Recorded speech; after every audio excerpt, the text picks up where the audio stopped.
Welcome into Madison, Wisconsin, the site of the 2021 No Bull CrossFit Games at the Alliant Energy Center. And for the first time in over a year, full competition back in Madison, Wisconsin. Derek Forrest, Tommy Marquez. Tommy, welcome back to Madison. Oh man, and it feels so good to be back, Derek. I'm not gonna lie. You know, we're back after 2 years away from the city. We took a little bit of a pit stop at the ranch in Aromas, kind of relived the nostalgia of our days in Aromas. But you know what? Being here the first few days, I'm reminded how special of a city Madison is as far as a host is concerned. The people are welcoming, the atmosphere is warm, and you get a sense of that magic that being at the CrossFit Games really brings. Yeah, and you're a veteran at this. This is my first time, so I'm pretty excited to get things started and see what this week brings. And let's take a look at that schedule right now. We've got age groups on Wednesday and Thursday, but the individuals do start with one event on Wednesday, and then Friday, Saturday, Sunday, obviously individuals and teams will be participating. And let's talk about those individuals. And you know, right off the bat, we know that the first event is a 1 mile swim and a 3 mile kayak. Tommy, when we look at the men, who are you looking ahead to, and who do you think will perform well? Yeah, this event in particular, probably the longest swim we've seen in CrossFit Games history with fins, then a 3 mile kayak. Immediately you look at the water and have to factor in Joona Koski and Brent Fikowski. Joona is a youth national champion in swimming in Finland. He's represented his country in the Finnish youth national team as well. 5 swim events at the CrossFit Games have resulted in 3 wins and 2 second place finishes. Only one man in this entire field has ever managed to beat him in the water, and he's one of the best in the sport, and I expect him to repeat again this year. But that one man who beat him in the water one time, it was Brent Fikowski. Brent Fikowski is no schlub in the water himself, a provincial record holder in swimming in Canada. He has 3 top 3 finishes at the games in swimming, and then a second place finish when he swam in Dubai, the Dubai CrossFit Championships last year. But more importantly, when the swim is the lead event in an event for him, he has always finished at the podiums. A good stat for him if he wants to repeat again this year in 2021. But one thing that Brent Fikowski had to battle were the women chasing him on the run. And speaking of women, who are the 2 women that you're looking forward to? And I got to assume it was the ones hunting him down over the last couple of years. Oh, yeah. We got to see it play out in 2017 in the Run, Swim, Run event in a little bit of a rivalry battle we have setting up between Tia-Clair Toomey and Christy Aramo O'Connell. Starting with Christy, she's an All-American in high school in swimming, swam collegiately for the University of Louisville, then dove into the triathlon world to kind of complete the whole holy triumvirate of swimming events, and then 3 straight second place finishes at the games have come on the heels of an athlete in Tia-Clair Toomey, where they have gone toe-to-toe with one another, battling for the top spot overall in that event. Tia, for the last 5 years at the CrossFit Games, 5 straight wins in the swim event. 2 times she won the swim event at Wodapalooza. That's 7 consecutive event wins in a swim event in live CrossFit competition. She is the best when it comes to the water, and I would expect nothing different this season. And not only the best when it comes to the water, but the best the last 4 years. Tia-Clair Toomey going for her 5th straight title. And speaking of Tia-Clair Toomey, Sean Woodland talked about the dominance that she's had over the past 4 years. There is one thing all sports have in common: a debate over who is the best ever. Tia Toomey has dominated the women's competition since 2017. 2 for Toomey! She is the fittest woman on earth! Your first 3-time CrossFit Games champion! She is the only woman to win the CrossFit Games more than twice. Toomey has won the last 4 years. Since earning her first title of Fittest on Earth, Toomey has won every live competition she's entered. Your new Pacific Regional Queen, Tia-Clair Toomey! Put it simply, Tia Toomey is a sure thing. Champions tend to raise the level of their competition, but the gap between Toomey and everyone else has not gotten smaller. It has widened. Toomey's margin of victory at the CrossFit Games has increased every year she's won. The last 2 years, she's had the title wrapped up before the final event. In 2020, Toomey won the CrossFit Games in style. She crossed the finish line hand in hand with training partner Matt Fraser. The two greatest of all time stand alone. They are the fittest on earth and the fittest in history. It was Fraser's 5th straight championship, his last before he retired. Toomey can tie that mark this year. All sports have a debate over who is the best ever. You actually have a definitive answer to that question. CrossFit may have one in 2021. Tia Toomey. So let's take a look at that dominance by Tia-Clair Toomey ever since she hopped onto the scene. 2015, 2016, 2 second place finishes, and then after that, she's been absolutely unbeatable, Tommy. The mark of a true champion is turning tragedy into triumph, and that's precisely what she's done, and now she's the best ever. Yeah, joining us now, Captain Rachel Vonderak of the U.S. Army Fitness Team. Rachel, thanks for hopping in. How are you doing today? Good. How are you guys doing? Doing well, doing well. Ready for a good week of competition. I want to talk about the U.S. Army Fitness Team. Just talk about what they do and kind of what they represent. Yeah, so the Warrior Fitness Team's main initiative is just to inspire future soldiers and officers to want to join the Army. Here this weekend, we travel around to different fitness competitions, so we're here hoping to connect with the America's people and share our Army stories. And I know they have a presence here at the games. What can fans on site look forward to as far as activation from the Warrior Fitness Team? Yeah, we have some cool stuff going on. We have the Army trailer and the Army truck. Over at the Army truck, we have a cool competition going on. We have a 500-meter all-out row. So the number one time will walk away with a barbell for that. The top time right now is 1:20, which is pretty fast. Yeah. And then we also have over at the fitness container, it's an ACFT kind of thing where we're trying to push that. So it's the new Army Combat Fitness Test. And we're doing a maximum leg tuck. So right now they're at 40, which is something that people struggle with the new Army Combat Fitness Test. So we're hoping to kind of help people learn about that. Right on. Yeah, Rachel, you're no stranger to live competition. The last time we saw you was at the Granite Games in Minnesota. Just what is it about the U.S. Army Fitness Team, Warrior Fitness Team, and how did it help you prepare for the semifinals and your run through the competition? I mean, I've grown so much as an athlete over these last 2 years. When I first came on this team, I couldn't even walk on my hands, and I couldn't snatch over 135. So just in the small amount of time, the leaps and gains that I've made and as an athlete, a person, a leader has been really cool. I mean, I have some awesome people to train with, and I've had some really awesome opportunities to just help me grow and really be a part of the sport. So it's been awesome. You mentioned you had some awesome opportunities to train with people. What does the day-to-day look like, being a part of the team? Everything's a little bit different. I mean, it's something new literally every day, whether it's training on base, doing different Army training, or when Dave Castro calls you to want to test out the workout. So literally, it's a whole realm of things. That's amazing.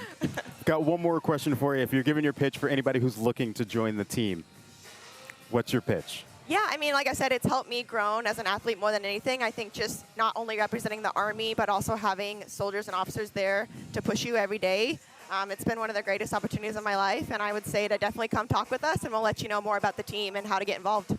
Awesome. Thank you, Rachel, for joining us. Thank you, guys. All right, we're going to send this to break, but coming up next, Jamie Hygia, the newest member of the CrossFit Media Team, will join us.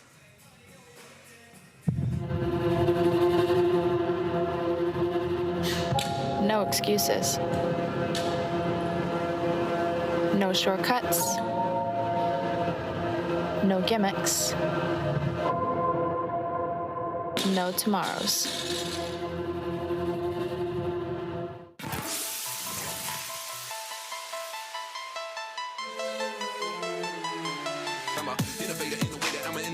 Entertaining all the player hating imitators who imitate us, simulators, but they can't debate us. Why even losing? You can see that I'm a winner, baby. Y'all just don't know the places I go. I've got my flow, my gut, my soul, my whole inside's alive with that glow. Y'all just don't know the places I go. I've got my flow, my gut, my soul, my whole inside's alive with that glow. Y'all just don't know.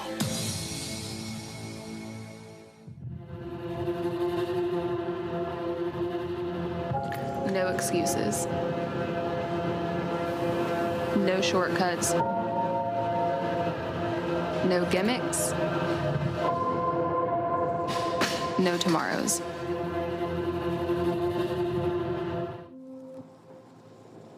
Hello, everyone, and welcome back to ROMWOD.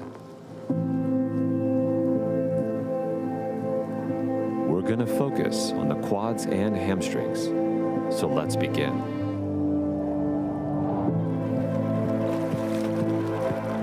Inhale, 1, 2, 3. Exhale, 3, 2, 1. Remember, it takes persistency and consistency to deepen your level of flexibility. This will in every way increase your level of performance, as well as your level of wellness throughout day-to-day life.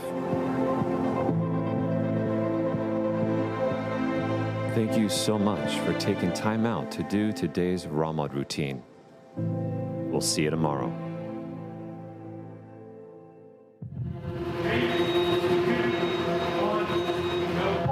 No excuses. No shortcuts. No gimmicks. No tomorrows. All right, welcome back in today at the games. Joining us now, Jamie Haikia, CrossFit Games athlete. You're now on a different side of things, but before we talk about that and what you're doing this week, just talk about your path to get here. This has been something you've wanted to do for a long time, correct? For a very long time. I went to the University of Southern California to play basketball and also majored in communication. So I always knew in the back of my head I would love to be on this side of things. But once I was done as an athlete, I'm so happy to be on this side with you guys. No doubt, no doubt. And I love how everyone has their own unique path to the media team. So what is your role specifically this weekend as far as, telling stories? This week I will be a field reporter. So I will be around the venue, checking out the beer garden, vendor village, different experiences that the people that don't get to be here will get to see, and hopefully will be a part of next year when they hopefully be able to make it here in Madison. Right on. Yeah. And then, we talked a little bit about being an athlete. You got to compete in Carson as an individual, Madison as a team. But this is a little bit different perspective. Can you tell me a little bit about how that has changed being on the other side? I loved being an athlete, and it was so fun. The energy, the crowd is just amazing here. But, my body, this is nice being on this side, and I knew I could only do it for so long, and I knew that I still wanted to be in the sport and around it. I love the community, the people, all of this competition. So it's really great to be on the other side, to be able to still be involved in it. For sure. When you look at what you're doing this week, you're obviously going to be able to connect with a ton of fans all weekend long. What is it about that you're looking forward to the most? I love people, and that's why I love CrossFit so much. It's so much about community, and it's such a special community. So people who are here for the first time or the 10th time, they see it the same way. So just really excited to connect with our community here. Yeah, it's all about the experience here this week, the experience for the athletes, the experience for all the fans. But we want to talk about that experience with the athletes. They got one blown away by Noble when they checked in. Let's check out that feature right now.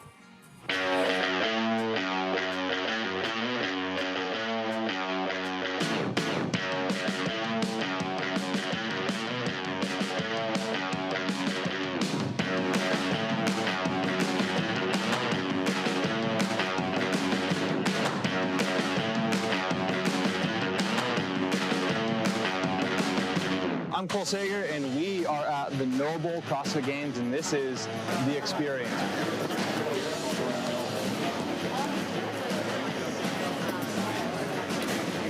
Noble is hooking us up, taking care of us. We're getting all of our athlete gear and just getting ready to compete and work really hard this weekend.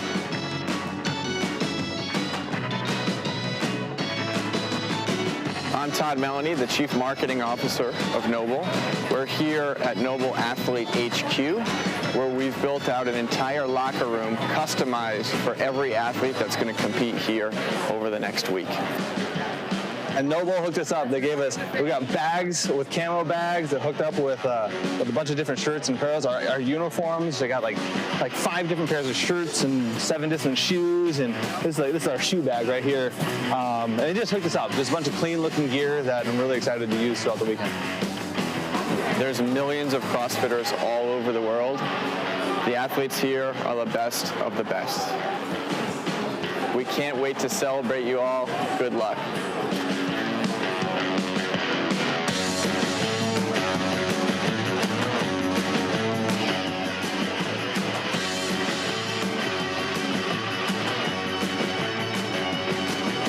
The best part about that is not only do the athletes get a heck of an experience, but so do the fans. But you were able to check out that locker room and to talk to a couple people down there. What was it like?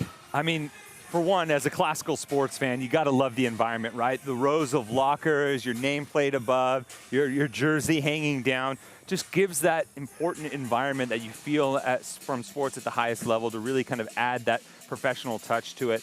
The aesthetic, everything is true to Noble's form. They have a lot of the little things that I think they did right, one of which being the fact that as you walk in, there's a soundtrack, a little ambient noise playing over the speakers. And what it actually is a collection of iconic CrossFit Games moments across the history of the sport. So you get to hear the Sean Woodlands of the world calling all these amazing moments that really have built the legend of this sport. And it adds another level of importance to it to let you know that, hey, this is game time, and this is the biggest moment in our sporting career as far as CrossFit is concerned, and it just adds another layer of complexity to it, and I absolutely love it. Yeah, they did a good job of adding a level of ambiance for the athletes and also more of a touch of professionalism, making sure that these guys know that they earned their place to be here in Madison, Wisconsin at the 2021 Noble CrossFit Games. But Ram Trucks, they're the only truck brand to win Motor Trend Truck of the Year 3 years in a row. Visit ram.com to learn more. But that will do it for Day at the Games. We will see you guys a little bit later as we will be recapping all the events throughout the day.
those can go there. That can go here. I have my CIS.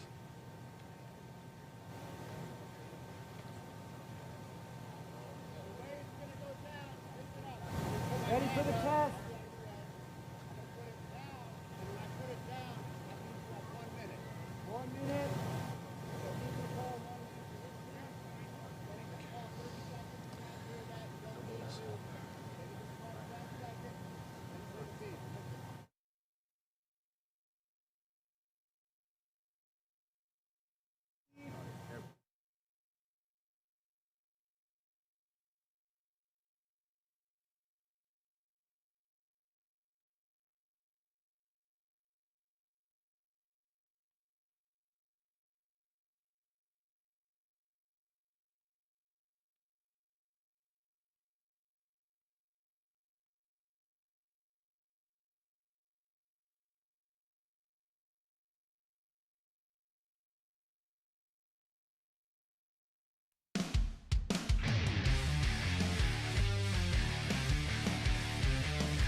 For the past year and a half, we have gotten used to lockdowns and quarantines. We have been greeting each other through computer monitors and trying to smile at each other from behind masks. Finally, that is starting to change, and for the first time in a long time, the CrossFit community is coming together once again in person to crown the fittest man and woman on earth. Welcome to Madison, Wisconsin and the 2021 Noble CrossFit Games.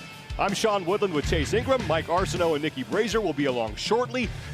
Chase, CrossFit, it's all about community. It has been far too long since we have been able to get together and celebrate with one another, and I think I speak for a lot of people when I say this, but it is great to be back. It is so great to be back. It's great to be back with our community, our friends, our family, our big Madison, Wisconsin, the 2021 Noble CrossFit Games, and we are in the water again. I'm so excited to kick this weekend off. Despite that, the shadow of COVID still looming large over this event. We have now had 2 women withdraw due to positive tests.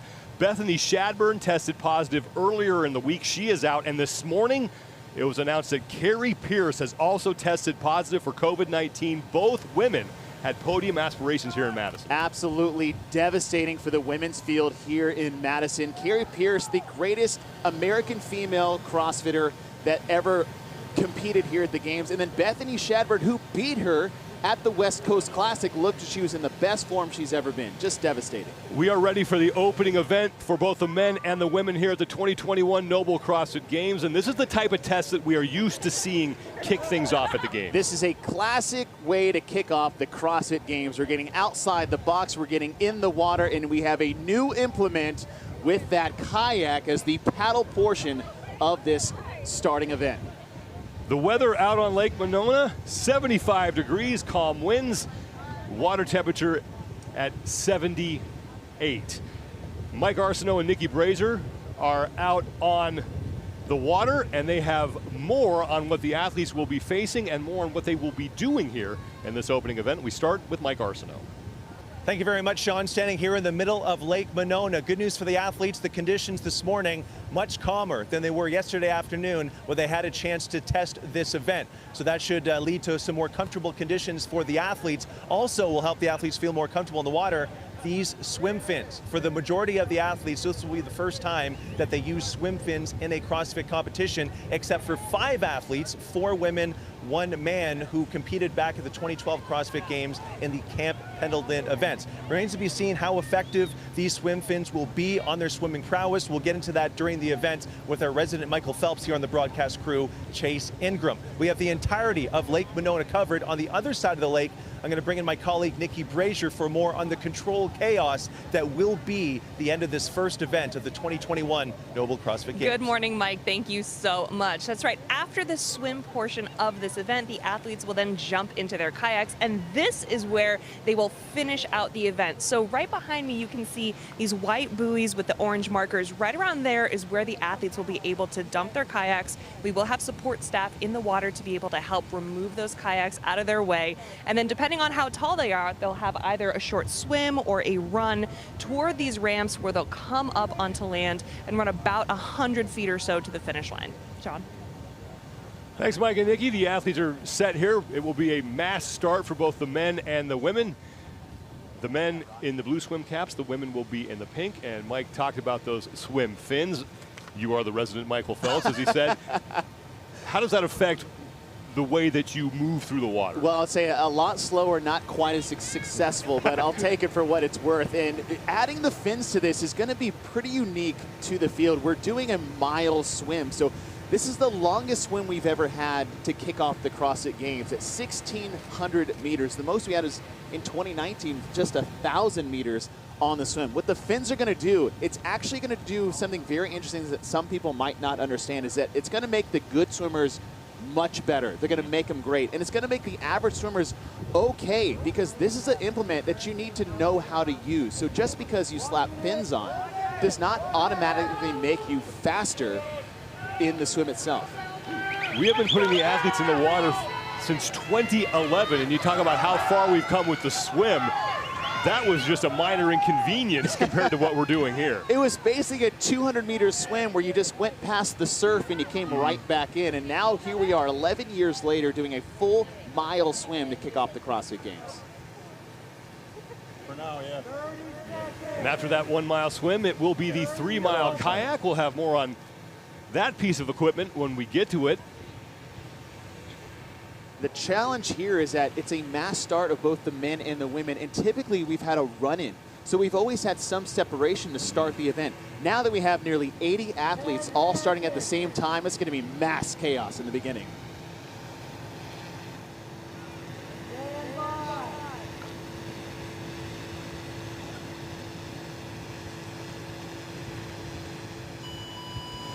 And with that, the 2021 Noble CrossFit Games are underway.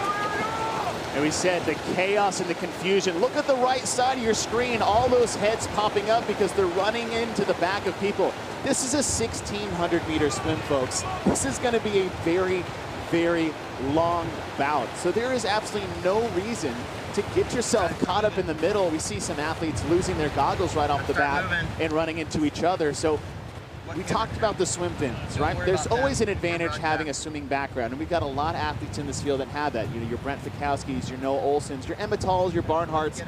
Tia Toomey's never lost a swim event since she started the CrossFit Games. Christy Aramo-O'Connell's in the field as well, but we talked about the fins being an advantage, and it's a massive, massive advantage if you have a swimming background like Yona Koski, Brent Fikowski.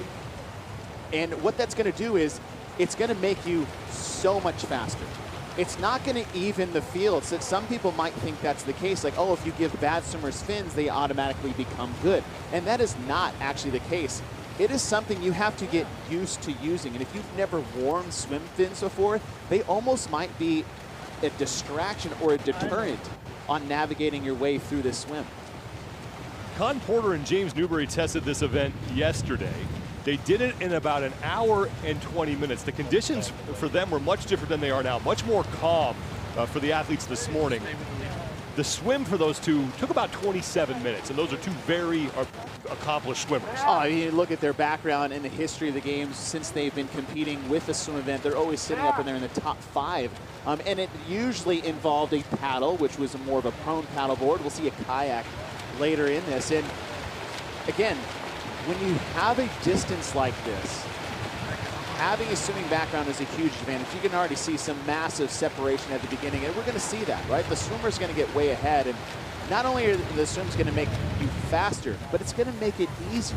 So if you're a great swimmer, the beginning of this is one of the most comfortable buy-ins you could possibly have, and that's going to be a major advantage going into the kayak that we're going to see later, because you go from a pulling movement in a horizontal plane with a swim, and then if you are saving your shoulders because you can utilize these fins, the advantage going into the kayak is going to be exponential over the rest of the field.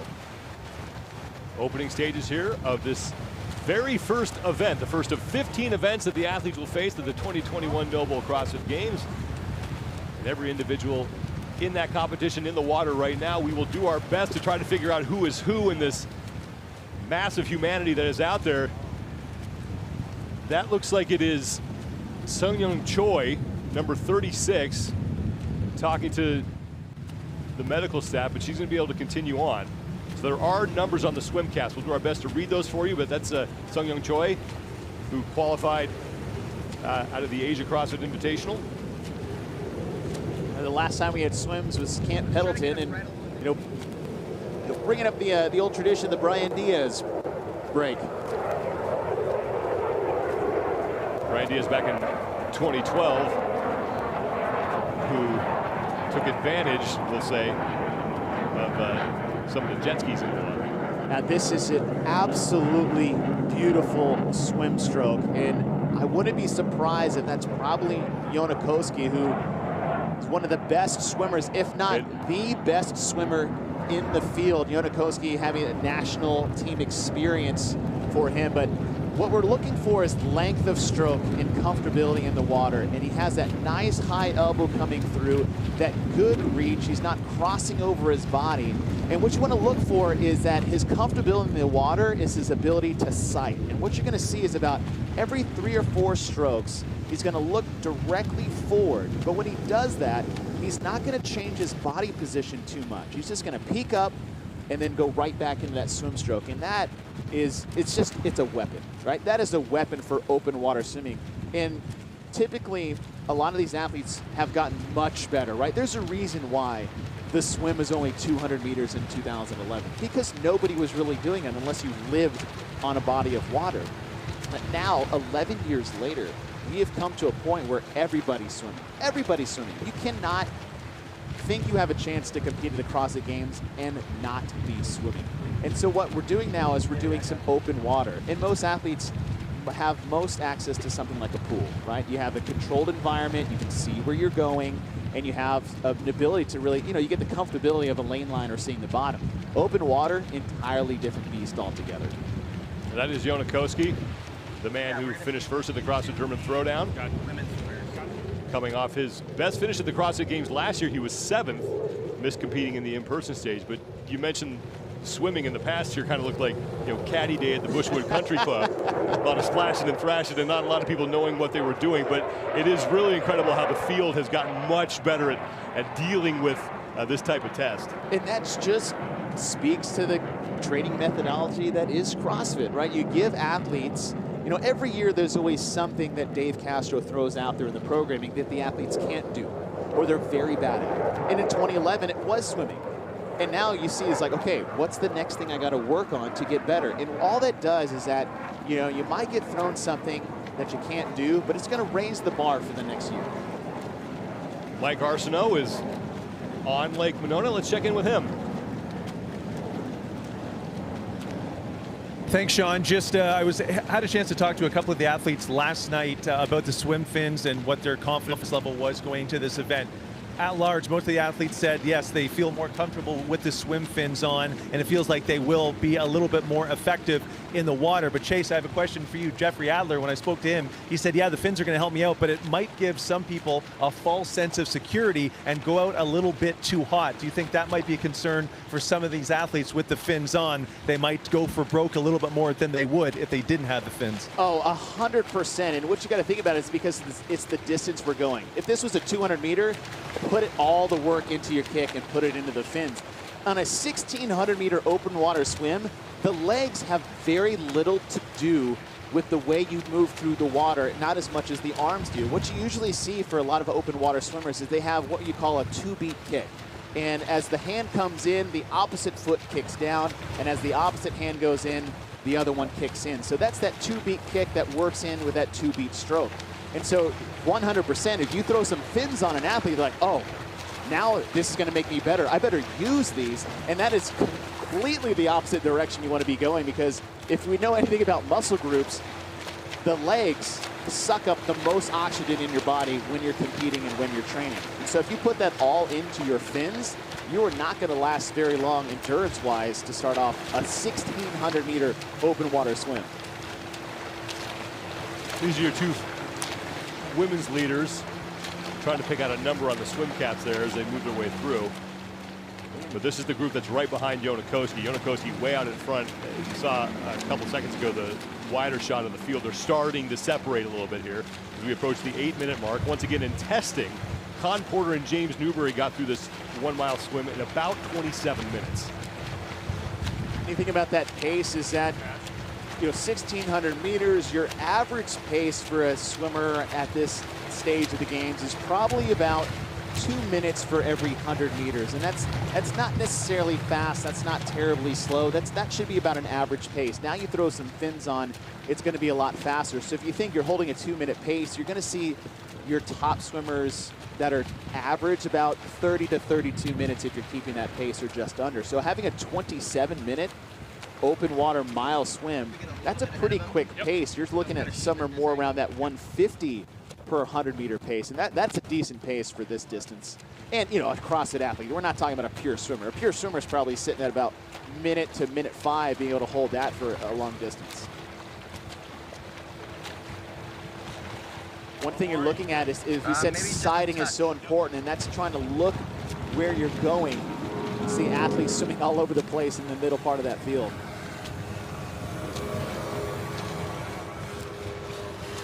Nice, smooth stroke, and what you want to see is comfortable with the breathing. All right, you see a little sight, a little peak up. They don't really lift their heads too much, and if you do that, if you raise your head too far, that's going to drop your hips. And when you drop your hips, that's basically dropping an anchor on the bottom of that pool, and that's going to slow you down.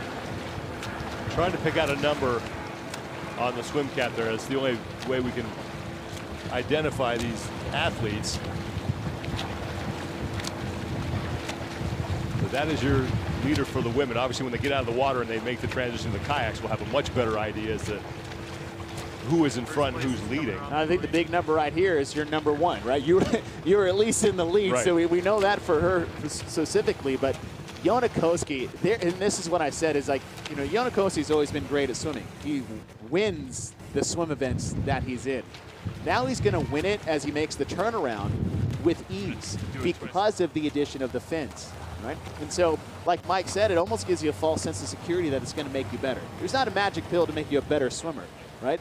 The swims itself is going to cause its own type of problem if we're not used to those. And sometimes it's simple as just being uncomfortable, right? Swims put a lot of stress on your ankle.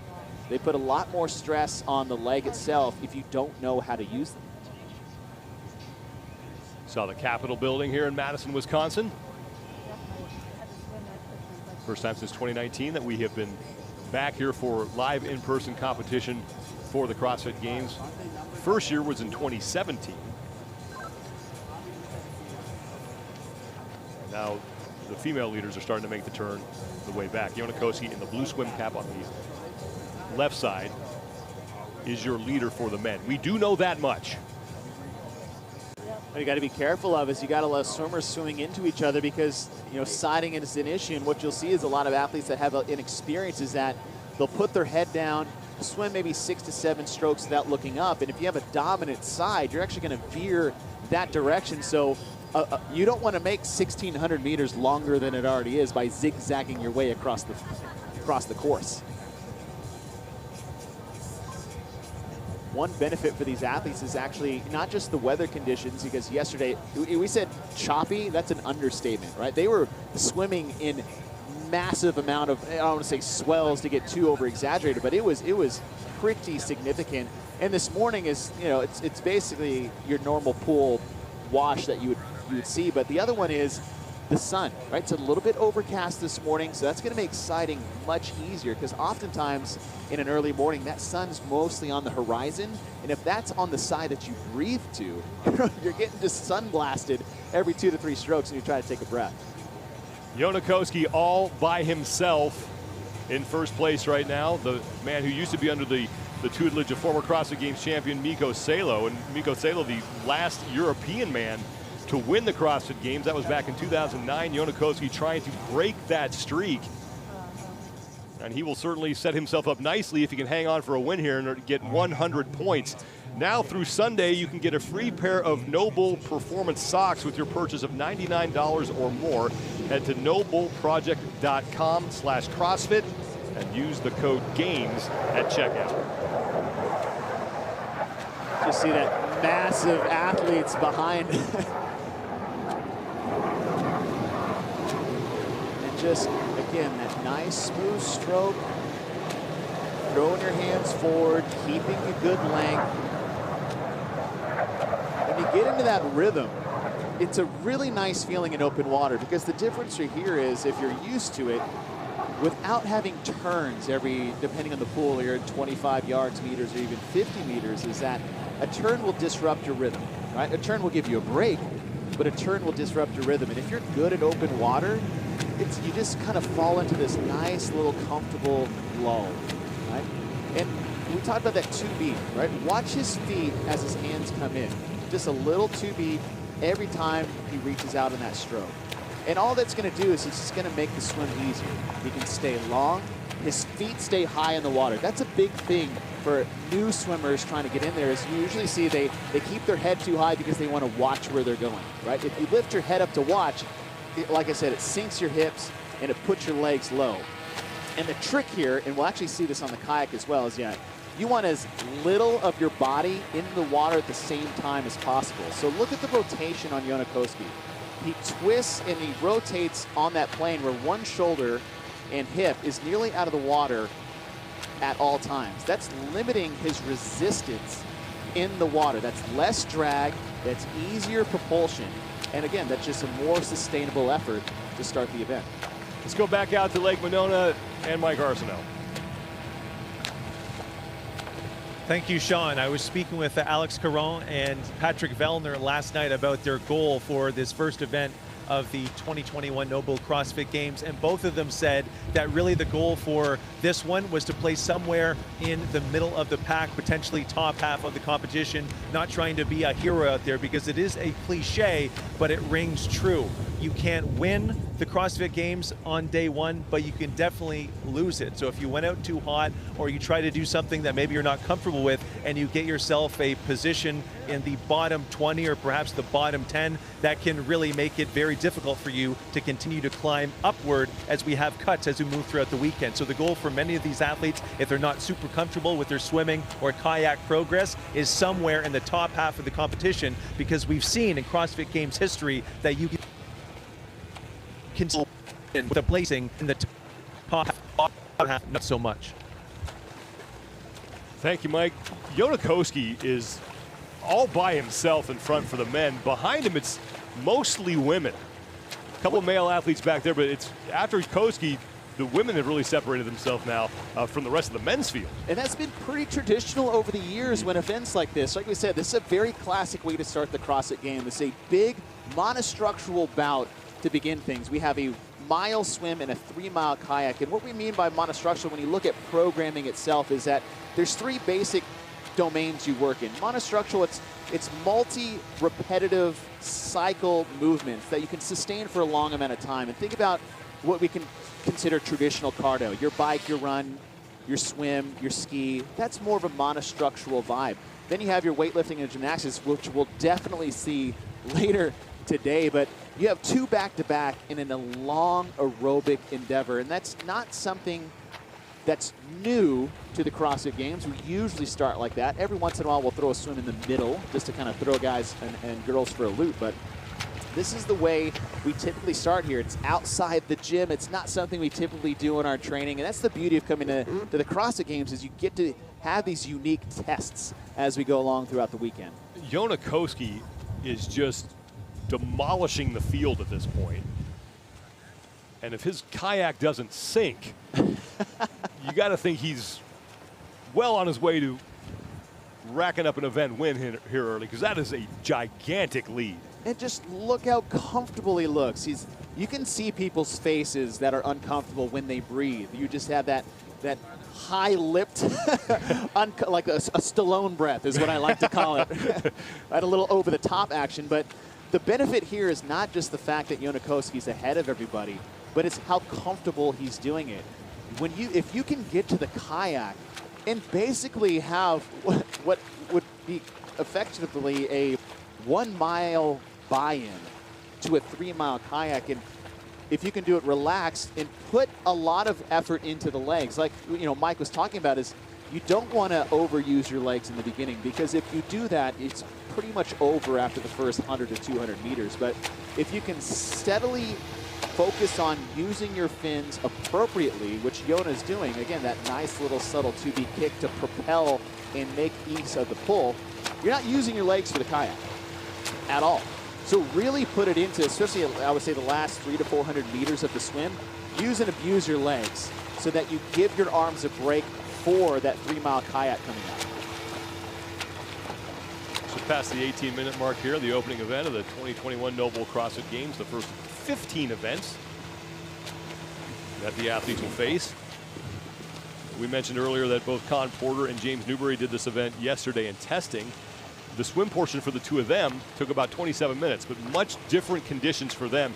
We were able to talk to Allison Scudds, the captain of the demo team yesterday, and she actually showed us a video from her kayak, and that thing was bouncing all over the place. So they are not dealing with those conditions here this morning. I mean, it looked like the most deadliest catch based off the surf that we saw there the other day. And so this is a definite game changer when you think about the ease of what the conditions are. And it's very beneficial because you don't want, swimming is going to be tough enough for the majority of these athletes. You don't want the surf or the water to really take away from that. These are your women's leaders. That looks like Amanda Barnhart, that would not, who's at the bottom of your screen. Would not be shocking if it were her, given her swimming background. But again, we will have to confirm that once they get out of the water. But she is someone that you would expect to be up front. Well, if you ask me who I would think the top 5 would be on the women's side coming out of the water, Amanda Barnhart would be at the top of that list because of her swimming background.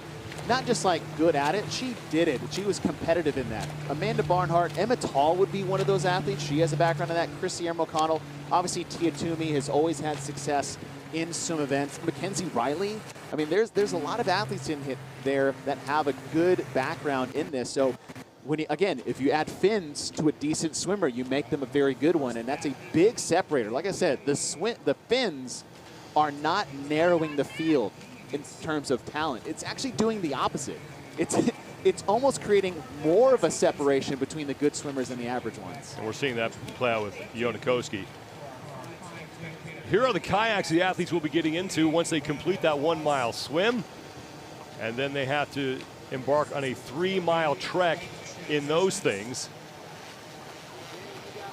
And Yonakoski is getting very close to getting out of the water. He is, to your point, Chase, just, it's like someone strapped a booster rocket to him, or an Evinrude motor, giving him those fins, because he is now done with that 1 mile swim, and he does it about 6 minutes faster than the two guys who tested it yesterday, James Newberry and Con Porter, and those two are really good in the water. They are really good, but Yonakoski is one of the best we've ever had at the CrossFit Games. That's not just a good swim for a CrossFitter. That's a great swim overall, just for a swimmer itself. And just look how comfortable he just did that. 6 minutes faster than some of the best swimmers we have in CrossFit, and he just looked like he's warming up for the event. Koski grabs his paddle, has his kayak, and he is off. Journey across the lake.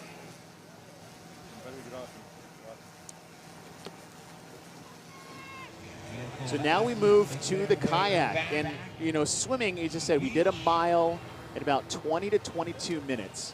And you would think kayaking would be exponentially faster than swimming, and you'd actually be surprised how average of a pace you're going to see on the kayaks as most people get to them. Yonakoski is the only person in the kayak, 3 miles in that thing. And yesterday in testing, it took Newberry and Porter an hour 20 to do the totality of the event. That is Amanda Barnhart, who is out of the water first, no shock there, former D1 college swimmer at Cleveland State. Really good in high school. She was a state qualifier as a sophomore and a senior. She was a member of relay teams that set 4 school records there. And again, coming out of the water as if nothing, she just, a little warm up for a 3 mile kayak. Just super comfortable. She's not gasping for air, very relaxed. And that's, again, a massive, massive advantage to have a swimming background. Barnhart will be the first woman on the kayak. That is Brent Fikowski, who you just saw.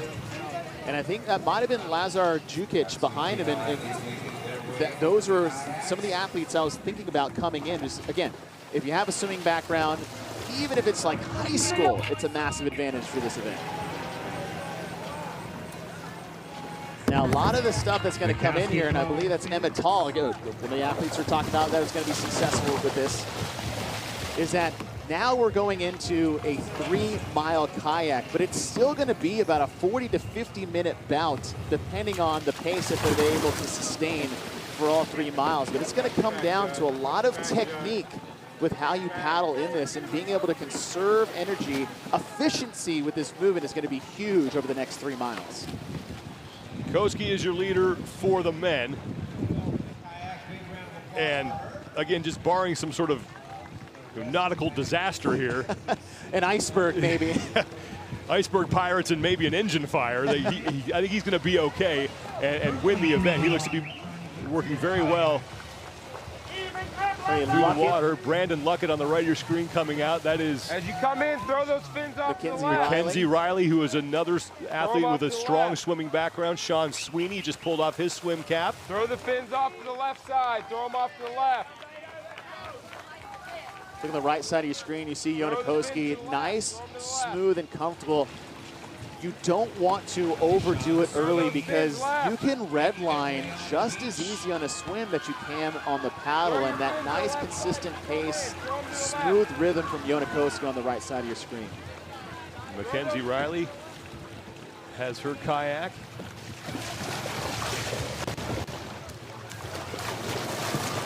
Ran into Kenzie yesterday walking around the campus. She was with her infant son, Race, and her husband. Handshake making his way over the kayak as well. Brandon Luckett is in the water.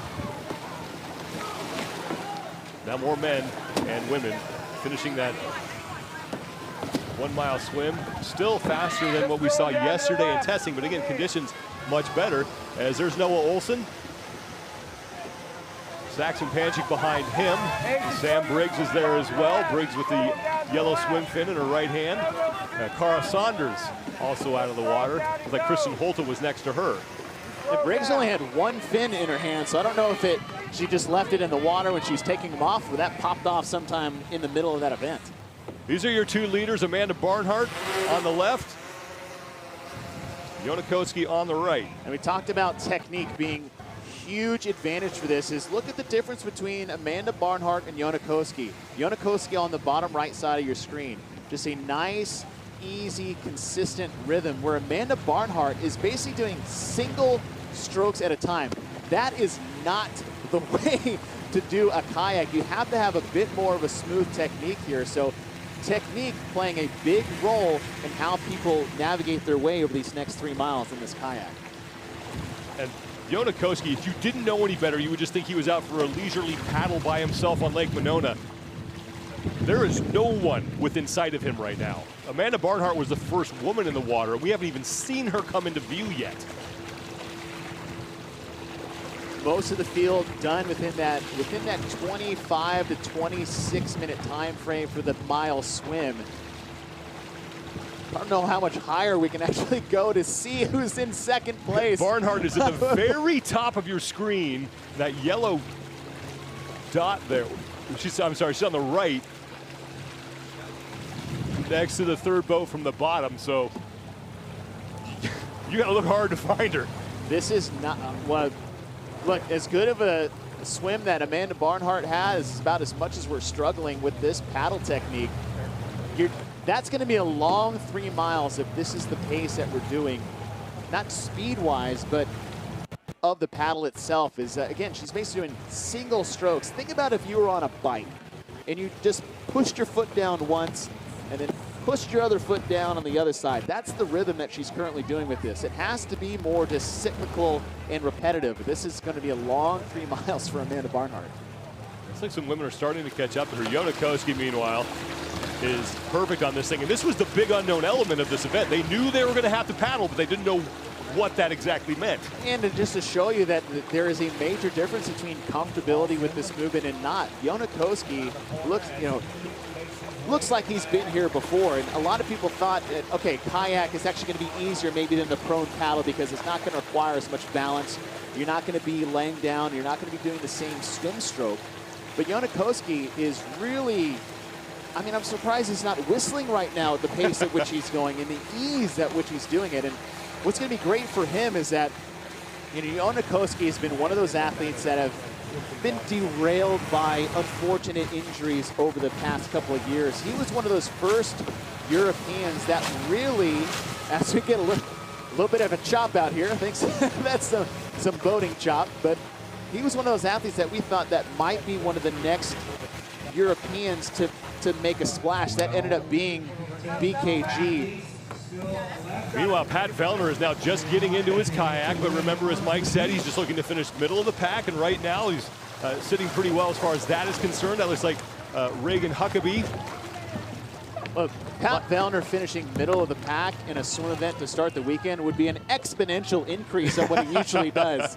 He usually has that, one sort of mishap or disaster that puts him at the back of the pack. You think about a couple years ago where he had a mechanical issue with his bike in the crit, and then he fell off a cargo net. And just looking for a smooth sailing here. That is Colton Mertens passing out of view. Chandler Smith coming out of the water. Emma McQuaid is in front of him. As we have yet to hit the 30-minute mark, just about 45 seconds away from that right now. I think Alexander Caron was behind Mertens coming out of the water.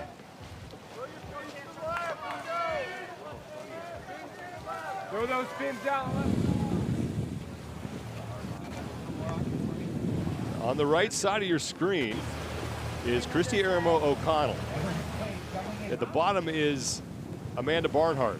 So Barnhart's lead has basically disappeared when it comes to the women's competition. And look at Barnhart's kayak as she paddles. When you have a single stroke like this, is the nose will dip one way and the other. So she's zigzagging her kayak back and forth, but if you look to the right, it's a bit more of a controlled, steady, straightforward pace. That might be Lazar Jukic. Again, he was third out of the water behind Brent Fikowski. I'm curious where Brent Fikowski is, because he was right there with him coming out of the mile swim. And you know, the unfortunate thing for Amanda is that she doesn't have a coach out there just being like, hey, smooth up your stroke or turn up your tempo, because RPMs is part of this, and that just is, you know, her stroke rate, her cycle rate. We see the same thing on rowing. You see it for biking, is that stroke rate per minute. Now, here's something we talked about with, we talked to Allison Scudds yesterday.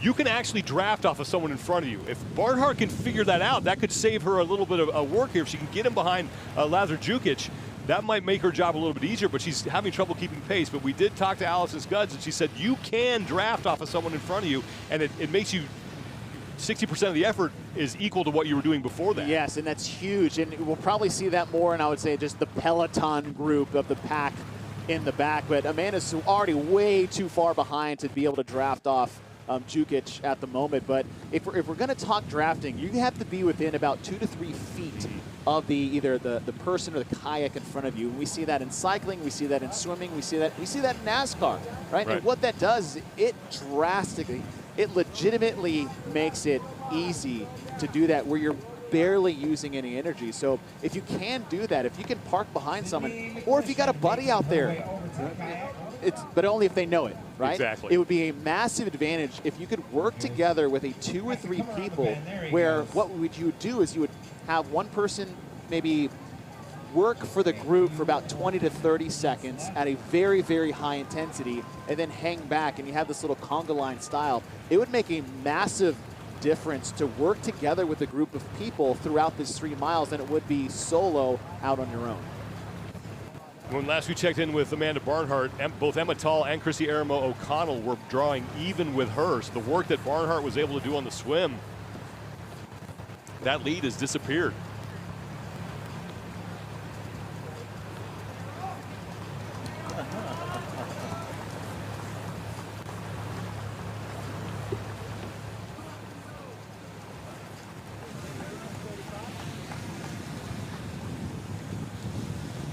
We think this is Tia Toomey at the bottom of the screen. She's in 4th place right now for the women.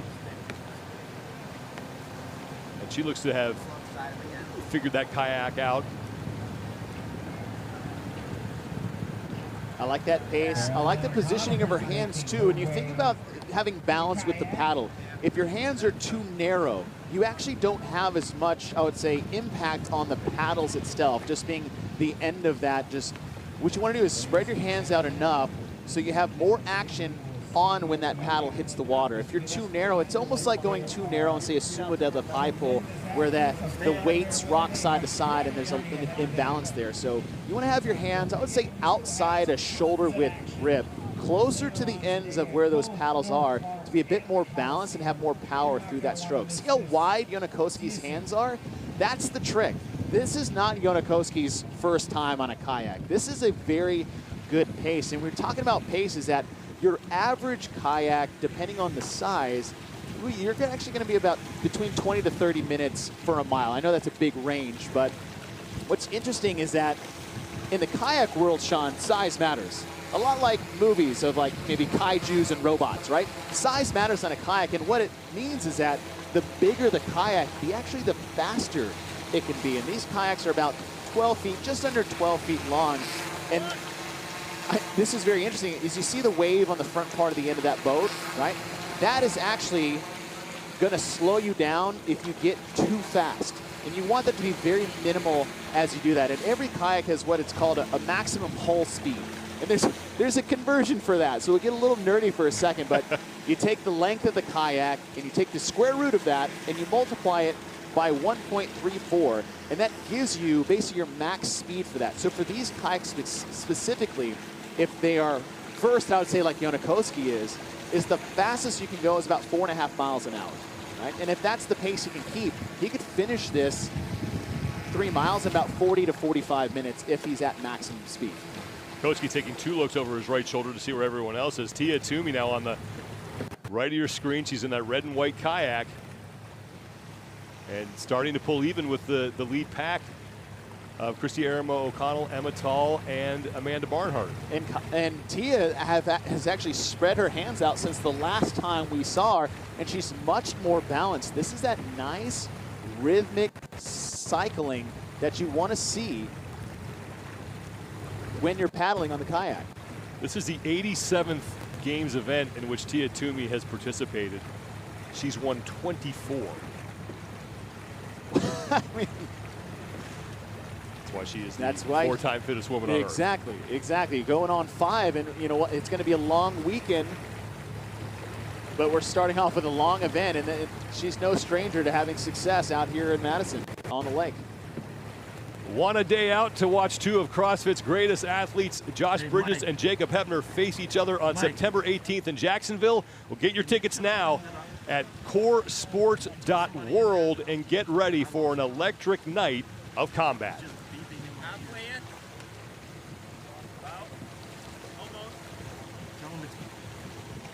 Past the 36-minute mark here of the opening event of the 2021 Noble CrossFit Games. Glad to have you with us, everybody. Sean Woodland and Chase Ingram with you here in the broadcast booth.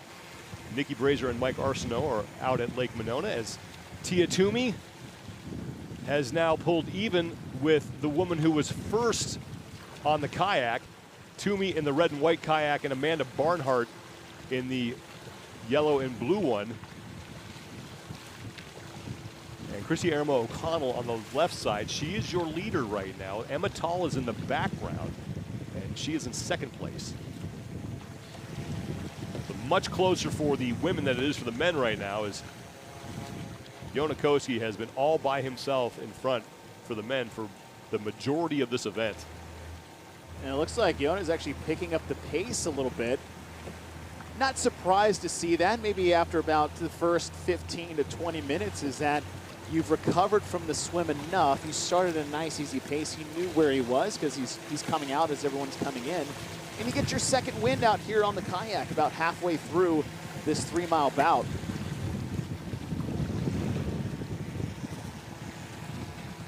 Yonakowski has won 2 events during his career at the CrossFit Games. It looks to be well on his way towards number 3. We talked about the conditions yesterday. Night and day difference between what the athletes had yesterday and what they have going on today. The lake is basically glass relative to what they were going through yesterday morning, and that's very helpful when you're looking at the kayak itself, because you can just glide on top of the water or plane on top of the water. It's smooth, nice, easy strokes as they work through this. Now this is a look from the finish line.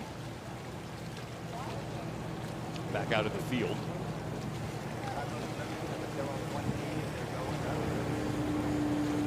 Yonakowski makes this look really easy, but I promise you, this is super exhausting. I think if anybody's taken like a little trip down to the Caribbean and you rent out the kayak for the day and you realize that you're about 5 or 10 minutes and you're good with all the work that you had to do. And speaking of work they have to do, look how much further they have to go for this 3 miles. As we said, it's going to take 45 minutes to probably an hour for these athletes to just get through the kayak portion of this. Even though it looks like they're fast, it's really not too much faster than someone would just be swimming because of the energy it takes to go through this. So can you go faster than a swimmer? Yes, you can.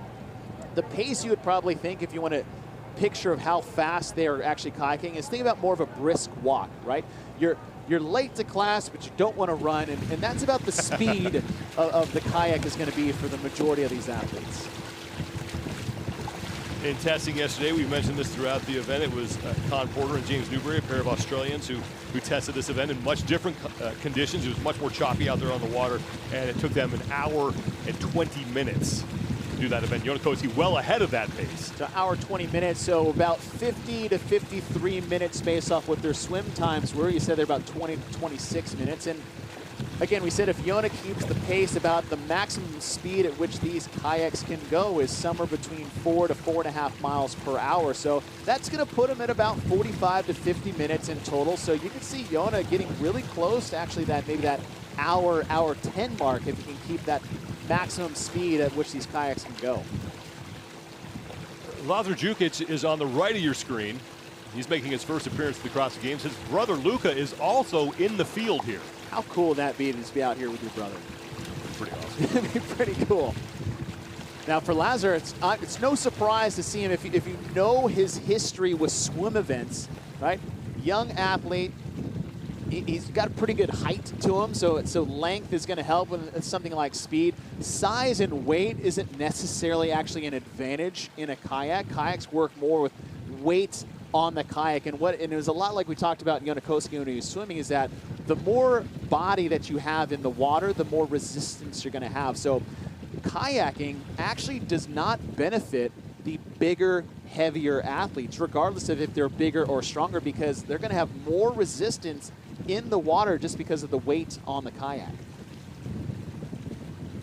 Talking to Allison Scudds yesterday, she did say that athletes who have a lot of upper body power that will do very well at this portion. Oh yeah, strength still matters, that's for sure, and endurance, right? And this is a endurance bout, but it is a strength bout with this kayak. But if you know Jukic's background, especially at, say, the Dubai CrossFit Championship, is that he was always one of those athletes that did very well in one of those ocean swims or those off-site events they had throughout those weekends.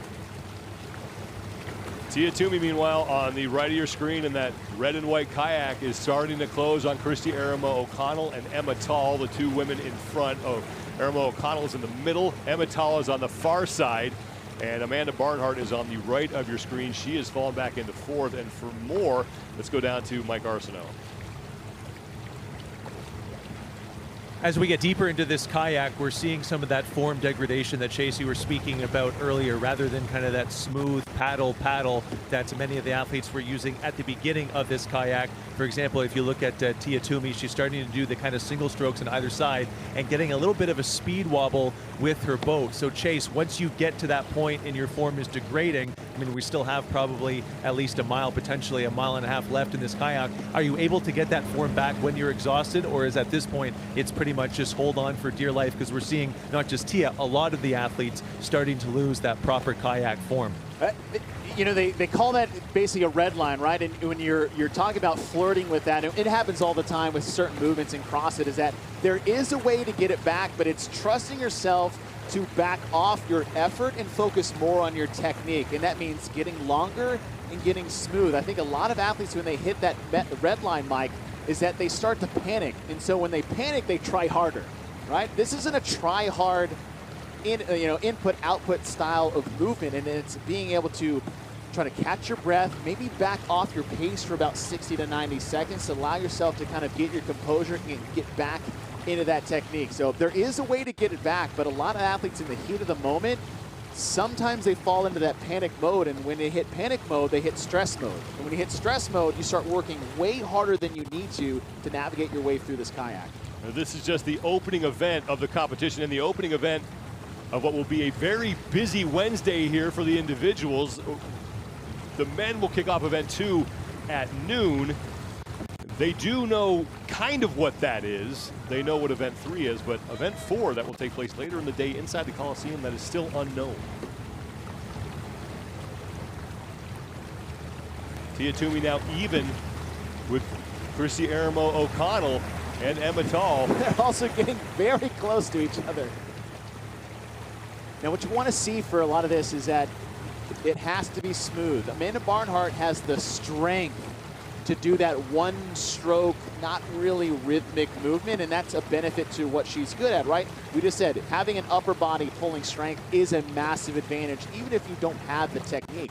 But what you want to do is have a combo of the two. Obviously, be very strong, have great technique, and good endurance, and that's a wonderful combo for this. But the other is, if you start to get fatigued, you actually want to increase your cycle rate a little bit, but maybe not dig your paddle in as hard, in as deep. And that's almost like back in the resistance off of, say, a C2 rower or a skier or even a biker, or maybe even shifting down if we're talking about cycling, that it's going to have a smaller gear, which means you're not going to have as much resistance. You're going to have to increase your cycle rate, but it's not going to be as much energy expenditure to keep things moving.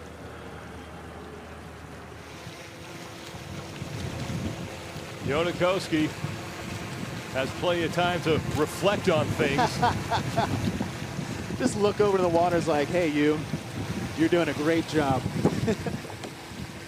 What is nice for him is that, you know, this is event one, Sean.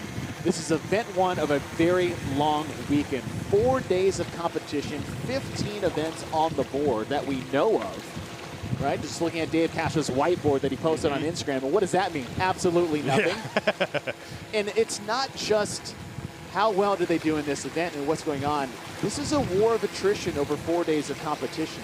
So if you can be Yona Koski and just, start calling him Yona Kosti if we have to, is that if you can just coast your way through this and save yourself for the rest of the weekend in an event that will really suck the life out of a lot of athletes here today. If you cannot pace this, as Mike was saying, if you redline early, it is going to be very hard to recover, because what do we have left today? We know we have something in North Park, which is going to deal with a pig, right? That's heavy. We know we have a sprint coming up. That's going to be pretty intense. So it's going to be a long day for these athletes if they blow up early. Tia is kind of having some fun with Christy Aramo-O'Connell on the right of your screen. I think you heard her yell, "Get out of here!" And then someone on the boat said that, hey, drafting is legal. Mike Arsenault is down there. Mike, what's going on? Well, Sean, for us mere mortals, we wouldn't have smiles on our faces doing a 3-mile kayak after a 1-mile swim, but that's exactly the situation with Tia and Christy Aramo-O'Connell. They've been pretty much neck and neck for the past 10 minutes or so, and as Tia is trying to pull the head a little bit, a bit of splashing going on with their paddles, and also just Tia trying to get Christy out of her wake a little bit. So it looks like Christy's trying to do a little bit of drafting, but just some good-natured trash talk here on event one. But yeah, lots of smiles as they continue to pull away from the rest of the pack in terms of the female competition. I agree with Mike. It must be nice to be able to just kind of have a little chat out there, to have that kind of a fitness level that you can talk to your buddies. This is your leader for the women right now. That is Emma Tall, the woman who qualified out of the last chance qualifier. And she's trying to hold off Tia Toomey, who is making a charge. Toomey is on Tall's left, so that would be on the right of your screen. You can sort of see their wakes there on the right side of your screen. Emma Tall had a great swim. She has that swimming background. Laboring a bit on the kayak. Again, the 3 miles is so long to be on a kayak for. As we said, you're going to probably see most of these athletes sit on this kayak for close to an hour of straight paddling. And that's not a comfortable position to maintain for that amount of time. No, it's not. You're sitting there with your legs in front of you. You're slightly hunched over and you're pulling. And what are we going to tax when we're doing a kayak paddle? You're going to tax the lats. You're going to tax the biceps. You're going to be surprised how much trap is going to get smoked during this, because you're shrugging and you're digging down. This is not a normal movement pattern. I can't think of many CrossFit movements in training that would really feel like this, other than maybe like ring rows. But who does that anymore when you're looking at these athletes here? And that's probably the closest thing I could think of, is maybe a ring row or an elevated ring row where you have your feet on a box and you pull up. But what are we doing? We're doing pull-ups, muscle-ups, bar muscle-ups. That's not the same movement pattern. Here are the specs on the kayak, just over 11 feet long, 2.5 feet wide, hold 300 pounds. And we said before is that the maximum speed these kayaks can probably go is somewhere around 4.5 miles an hour. If they could sustain that, it'd be a 40-minute bout for about a 3-mile endeavor on these kayaks, if indeed it is exactly 3 miles. We know these a lot of the distances here at the CrossFit Games end with an ish. Or more suggestions, yeah.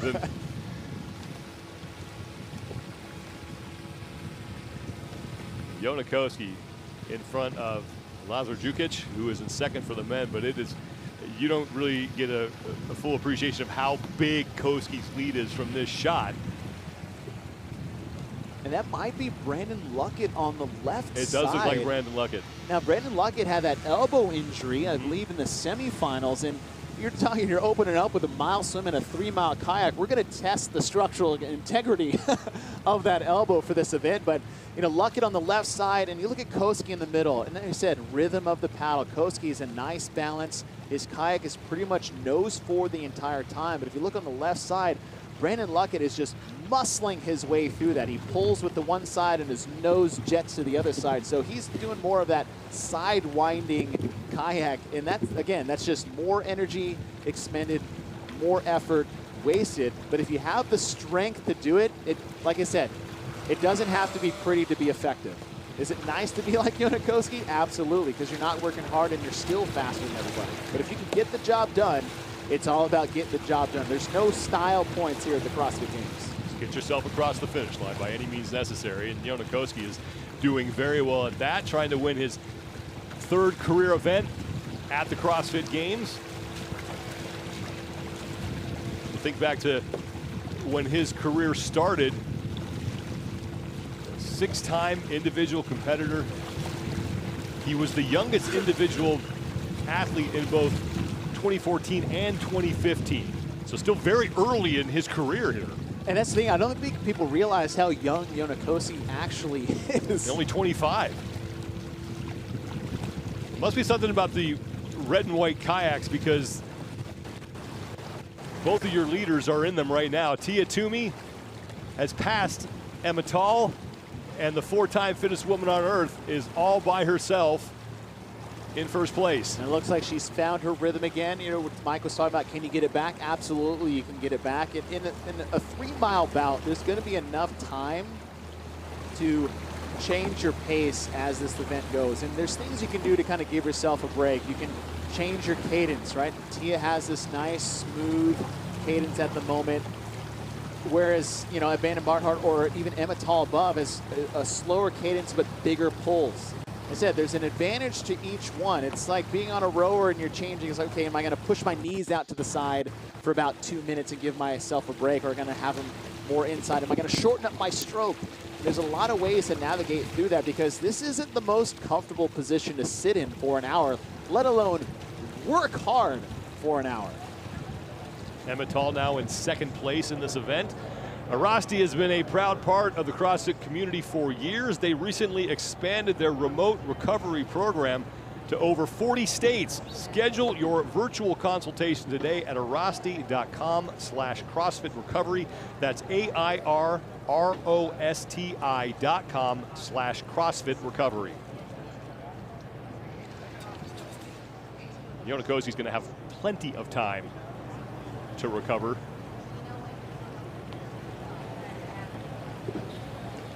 He is well on his way towards winning his 3rd career event at the CrossFit Games and locking up 100 points in the process. Another way to see how athletes are handling the fatigue over the event is, it's a lot like running. Is you look at their cadence maybe per minute, and Yonakoski is hovering right about 70, we'll say, strokes per minute. And he's kept that pace pretty much this entire time. Now, Christy Arrow on the right side, she's in a nice spot behind Tia.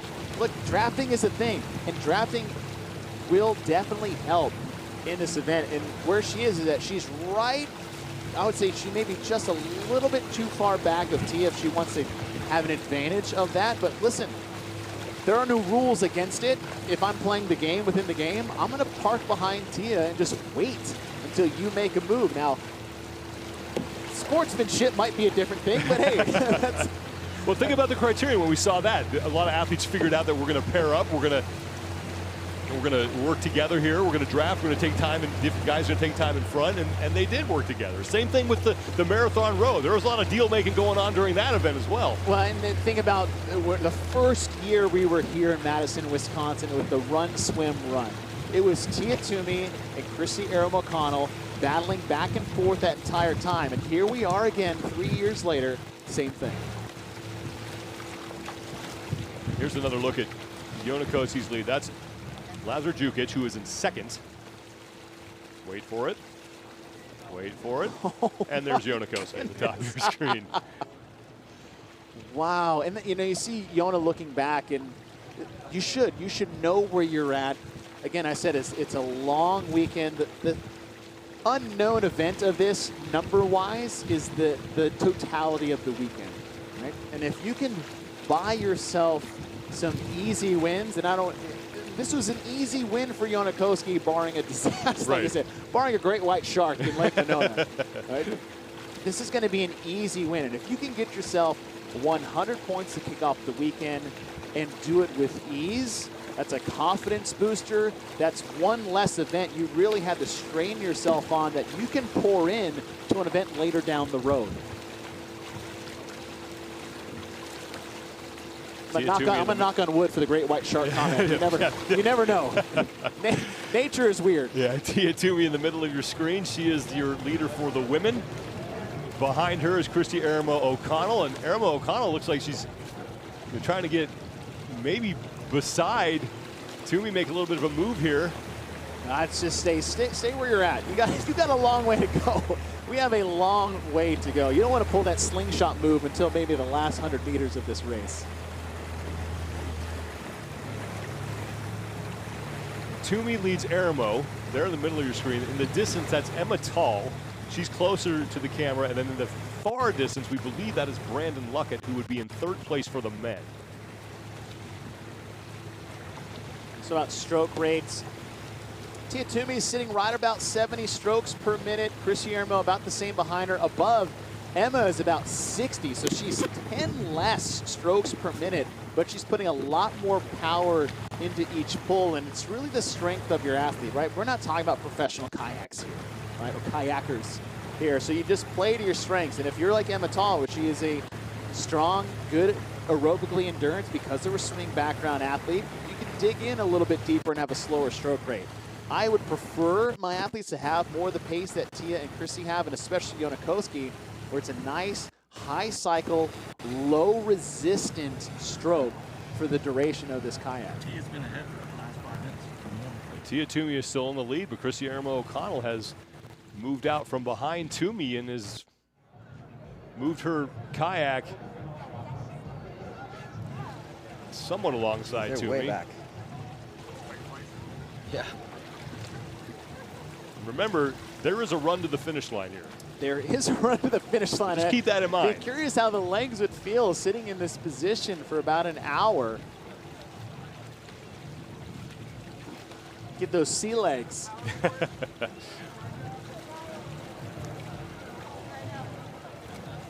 Approaching the 58-minute mark. The opening event here, the first of 15 total events of the 2021 Noble CrossFit Games. 4 total today. The athletes somewhat know about 3 of them. They know some details. They do not know what the 4th and final event of the day will be. Yonakowski on the bottom of your screen, continuing to just have a leisurely paddle here on Lake Monona. I mean, just look at the difference. I mean, look how well Tia Toomey and Chrissy Aramo are doing relative to the field. And then look at Yonakowski's smoothness.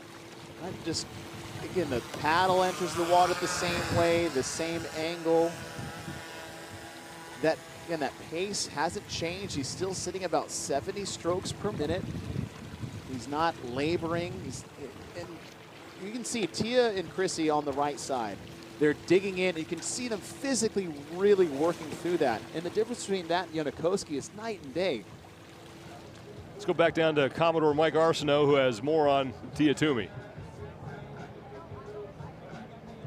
Thank you, Sean. Yeah, we see Tia Toomey with the lead here in event number 1 for the first event of the 2021 Noble CrossFit Games. The historic implications of the 15 events that she will be tackling here in 2021. Of course, Tia has won 4 consecutive CrossFit Games championships. She's going for her 5th this week here in Madison.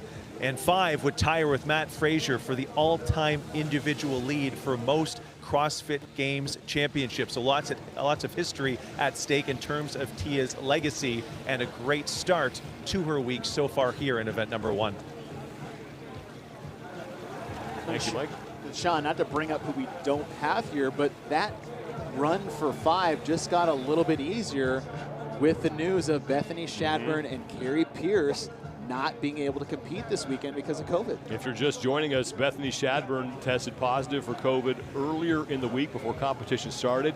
She was forced to withdraw, and then this morning, Carrie Pierce also testing positive as well. So she is out of the competition. Both of those women with podium aspirations here at the CrossFit Games, and just so unfortunate for them that they were not able to compete. Here are all the athletes who have had to withdraw from this competition. The Russian athletes ran into some visa problems, and that's been the case with Roman Khrennikov for the past couple of years. He just has not been able to figure out how to get into the United States. Stas Soledov also qualified as a Masters athlete as well. But Carrie Pierce and Bethany Shadburn were the two that were due to COVID-19 tests.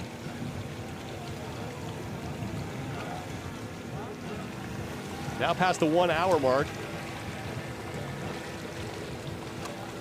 And Yonakoski still has a sizable distance, but the finish line at least coming into sight here for him. It's one of those paces where you're so far ahead in that position, you feel good. You're just like, can you just get me there already? Do I have to go the whole way? Can I just hop on that pontoon and just drag me? It's like I basically made it. There are no CrossFit gimmies.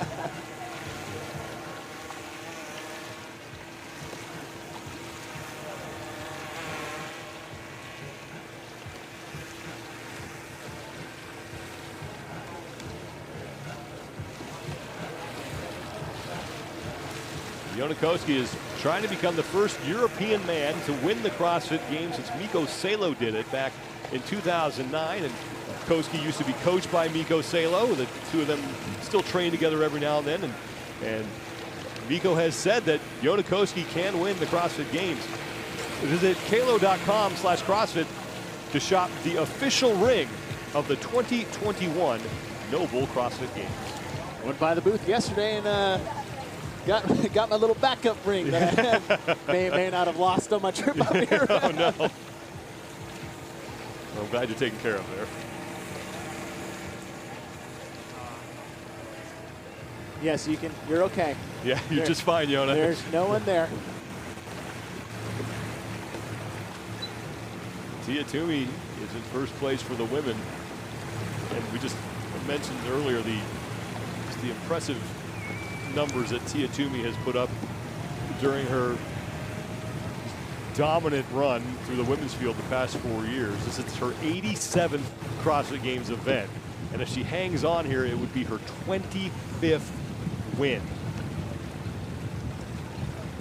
You know, Sean, I'm thinking about the old ranch trail run from last year, and do you think in the back of these athletes' head? Don't make me turn around and do it again. Dave Castro sitting at the dock. Oh man! Just go back and paddle it again.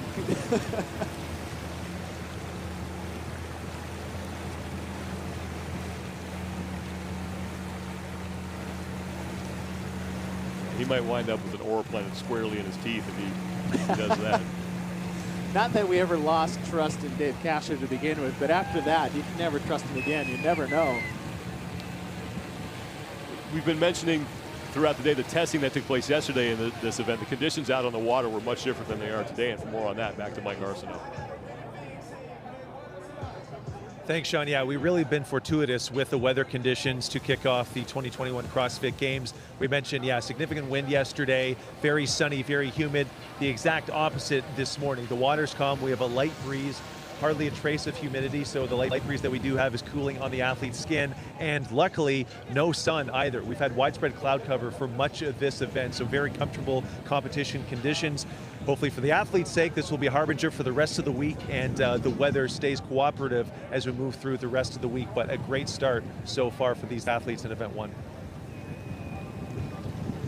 Great start for Yonakoski. He just barely looks like he's even laboring too hard here. Well, I was going to actually speak to that, because how often do we see CrossFitters or Olympians in the pool that makes it look so easy, and you still don't really understand the totality of the test for this particular one, right?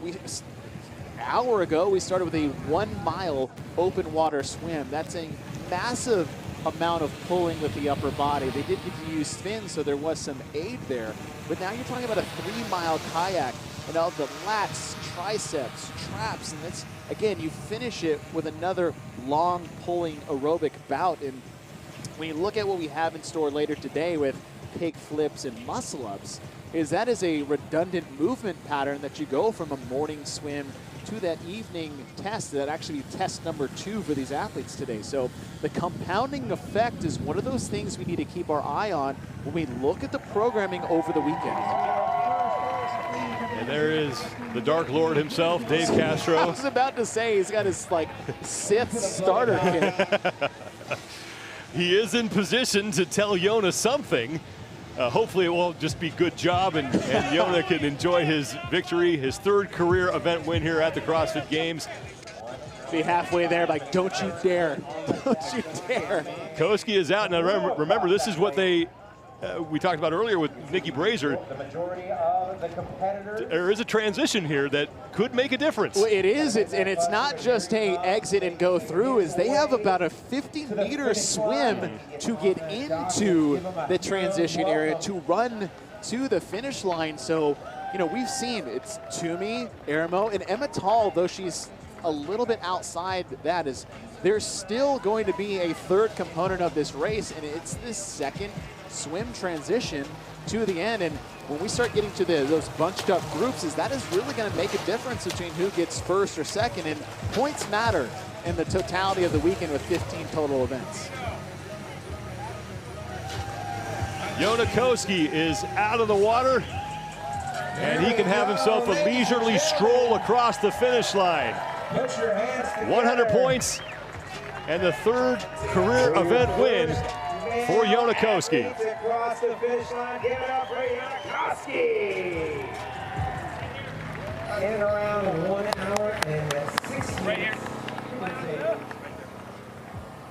1 hour, 6 minutes, 44 seconds unofficially. And we said, how long is that kayak's going to take? He was out of the water in around about 21 minutes, so about 45 minutes on the kayak. So again, at that pace we thought he'd be in. You can see Lazar Jukic to the right. Great swimmer. And the great swimmers are going to be good kayakers, barring just bad technique, right? They have the endurance and stamina that is just upper body pulling for a long aerobic bout. Yona Koski just put in an hour's worth of work. We still have 3 events to go. The next one for the men starts in about 2 hours, so he has bought himself a ton of recovery time, and that is valuable after an event like this.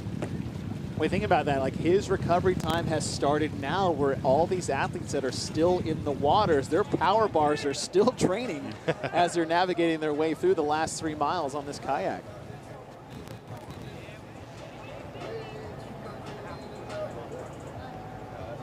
Lazar Jukic out of Serbia. Like we said earlier, his younger brother Luka is here as well. And Lazar, who looks like he cut into Koski's lead a little bit there on the kayak. I guess that's all relative, but he's out of the kayak and now will make his way to the finish line. Now the one thing here is we talked about the swim transition being a big deal. The one thing that people might not be thinking about is that they don't have their caps or goggles with them. And if you're a comfortable swimmer, that's no problem. If you're not, that could be a very big problem, is that if you're not able to just put your head in the water and trust your swim stroke, that's going to be interesting to see some of these athletes when they're coming in that middle pack of how they navigate this last swim.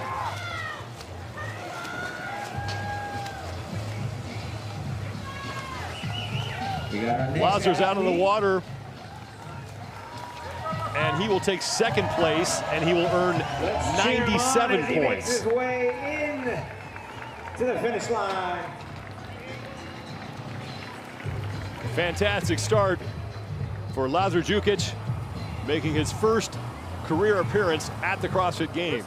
Good job. What's your athlete number? But a very different body language between him and Koski coming out of the water. He got 2nd, he dominated the field along with Yona Koski, but he was much more fatigued coming out of the water than Koski was.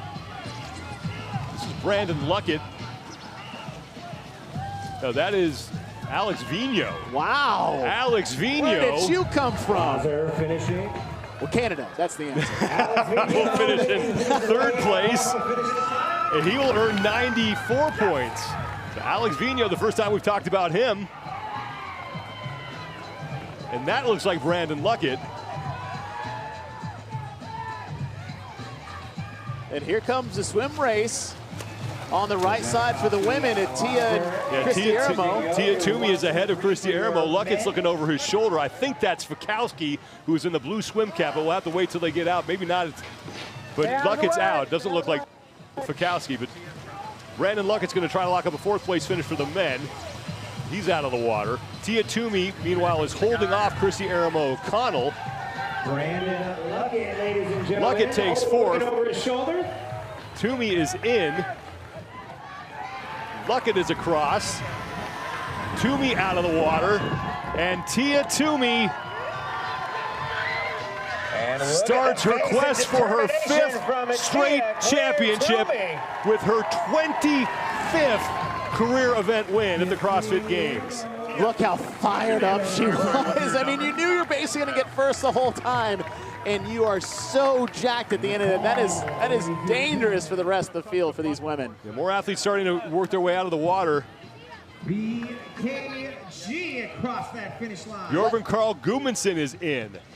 Just let go of your cap and goggles, bro. You don't need to swim with that in your hands if you're trying to beat people next to you. Justin Medeiros got in ahead of Gudmundsson, so Medeiros finishes 5th. That's Emily Rolfe, who is across the finish line. Emily Rolfe across that finish line. Brown in the house as well. Haley Adams. Here's Haley Adams who's in, so more athletes starting to finish. Baden Brown was the man who came across for the men. It's a great placing for Haley. Not surprised to see Brown there. Emma Carey is coming out of the water, so. Mackenzie Riley is out as well. That looked like Brent Fikowski who was coming out. Brent Fikowski. So to recap the finishers for the women, as Fikowski comes in, Mackenzie Riley is in. It's Toomey in first, Christy Aramo O'Connell in second. Emma Tall finished third, followed by Emily Rolfe. Haley Adams is 5th. Emma Carey takes a 6th, and it's Mackenzie Riley who finishes 7th. On the men's side, Laura Horvath has just come across. Yona Kosi, of course, your winner. Lazar Jukic finishes 2nd. The finish line in around 1 hour and 12 minutes. They have Roy Gamboa in 3rd right now. Brandon Luckett is in 4th. Justin Medeiros finishes 5th. Gudmundsson is in 6th. Baden Brown, Fikowski, and then Henrik Hapalainen is in. Mal O'Brien just out-sprinted Amanda Barnhart. It looks like Jason Hopper getting out of the water. The rookie Jason Hopper, who was so impressive at the Mid-Atlantic CrossFit Challenge. That is Roy Gamboa.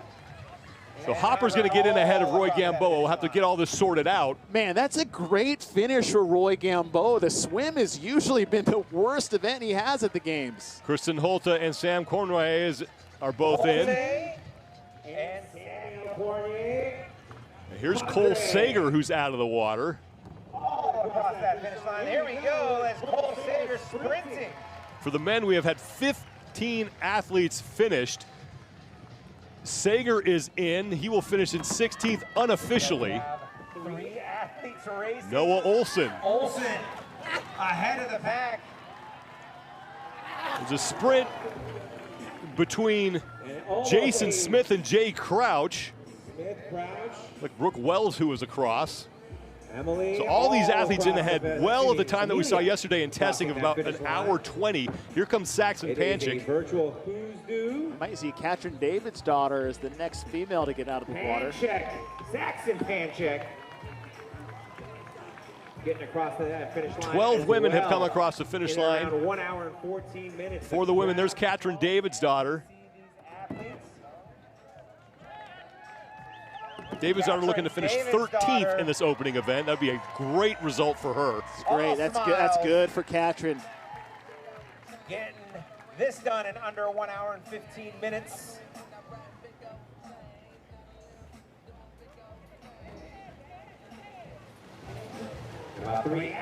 Two more athletes out of the water here. There's Chandler Smith, who is out.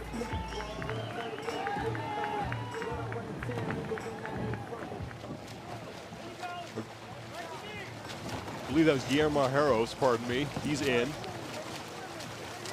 Michelle Basnet for the women has finished as well.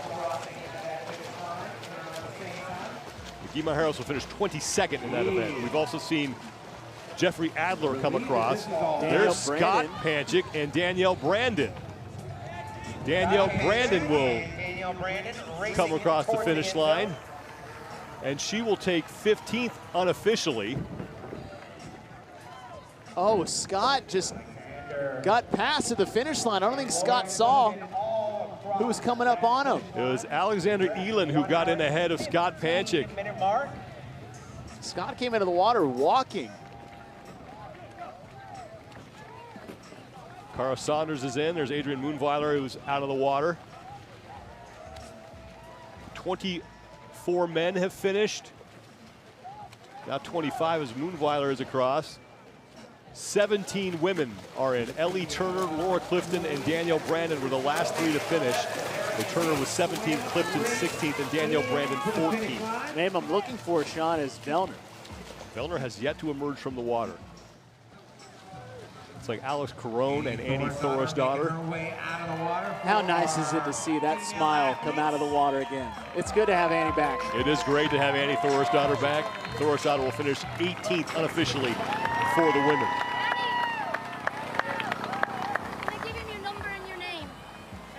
Alexander Caron also crossing that finish line around the same time as Annie. It's like Jacqueline Dahlstrom, who is in 19th place. Chasing down one another as they cross the finish line. Saunders is in. Saunders will finish in 20th. There's Chandler Smith. Tim Paulson behind him. Followed by Chandler Smith, off crossing that finish line.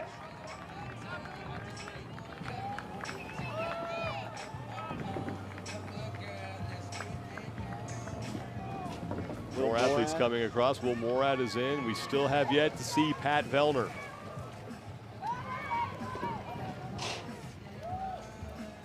"23 women have finished. Bailey Rail and Gabby Magala and Sam Briggs, the last three to finish for them.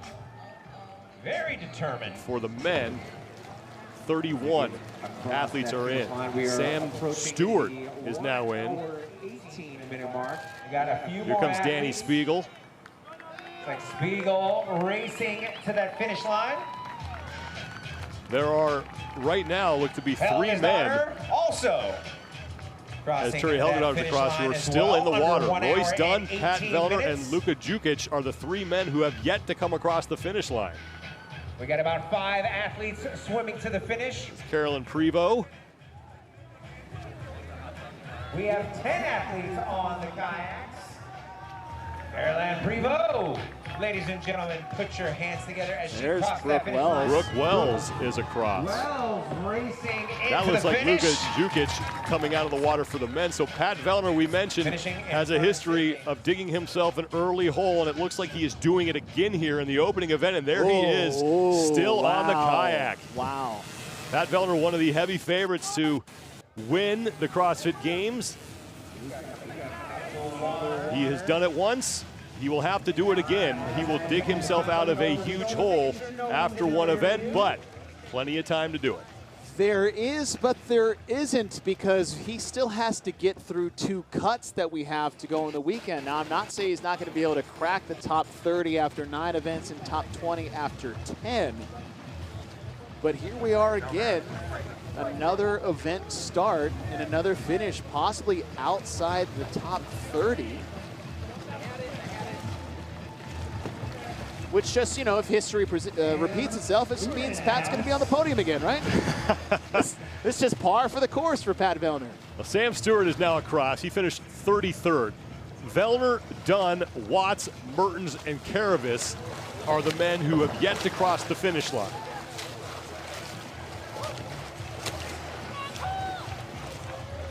There's Colton Mertens, easy to identify with the Lovely Moulet hanging out of the back of that swim cap. Over his shoulder in his competition. Here comes Vellner. Pat Vellner will take 35th place in event number 1.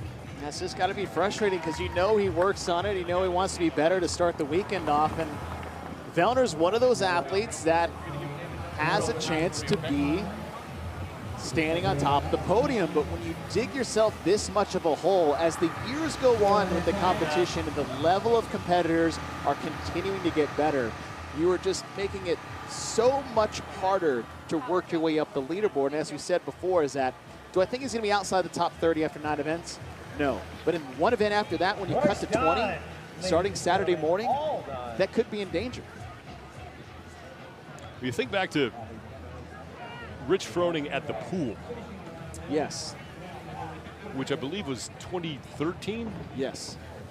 I think he finished 33rd. Yes. And was still able to win. But it's also Rich Froning. That was Rich Froning, and that was 2013. And as you just mentioned, the field has gotten a lot more talented since then. Not to take anything away from Rich Froning and the amazing accomplishments that he has put up in his career, but Pat Vellner has a heck of a challenge awaiting him as we move on through day number 1. Yonakoski seems like he finished about a day ago. He is at the finish line with Nikki Brazier. Approaching. That is true. He's had time to catch his breath at this point. No, but Yona, it was really impressive watching you sort of pull way ahead. You were looking behind you. You noticed that there was no one on your tail. Where exactly did you pull ahead, and what kind of effort did you need to maintain to stay there? Well, once the workout was announced, I knew 1 mile swim is going to be a really long swim for a non-swimmer. So I just tried to make as big of a gap as I could on the swim because the kayak was kind of unknown. I didn't really know if I'm good at it or bad at it compared to the others. So yeah, I just tried to go as good and fast as I can on the kayak, the halfway, and once I noticed no one was catching me, then I just started to focus more on the technique and the stroke and try to save my shoulders a bit. So. And what was that technique like? You said that it was a little bit unknown. Obviously, it's not something that you're super familiar with, but you are very comfortable in the water. So how did you have to adjust, and where was it most taxing for you? So I've done kayaking before, but obviously not with the similar kayak, and the paddle felt a little bit like grippy in the start. So I think it was just about getting the rhythm correct and trying not to do like too long of a strokes. Like at some point my lats and my grip started to burn quite a lot, and then I just tried to kind of switch between faster cadence, a little bit slower cadence, just to keep the muscles a little bit more relaxed. Now, this is one great way to kick off the 2021 Noble CrossFit Games. Of course, looking ahead at what you know so far is coming today, based on how you feel right now, how are you preparing? I really like the announced event so far, but yeah, it's a long weekend. Just have to focus one event at a time. Now, next one's the event 2. Gonna get to do some pick flips and muscle ups, so should be a good one. Congratulations, thank you. Thank you. Yonakoski, his 3rd career win at the CrossFit Games, as Alessandra Pacelli is getting set to come out of the water. While we were talking to Yona, we had a few more finishers. After Brooke Welsh for the women, it was Sydney Mikulishin, Reagan Huckabee, Ariel Lowen, Emma McQuaid, and Jess Griffith all coming across the finish line. As Alessandra Pacelli, who also qualified as a master. For the men, we saw Vellner come across. Royce Dunn came in 36. Zach Watts finished 37th. And Joris Karavis, the only man left in the water.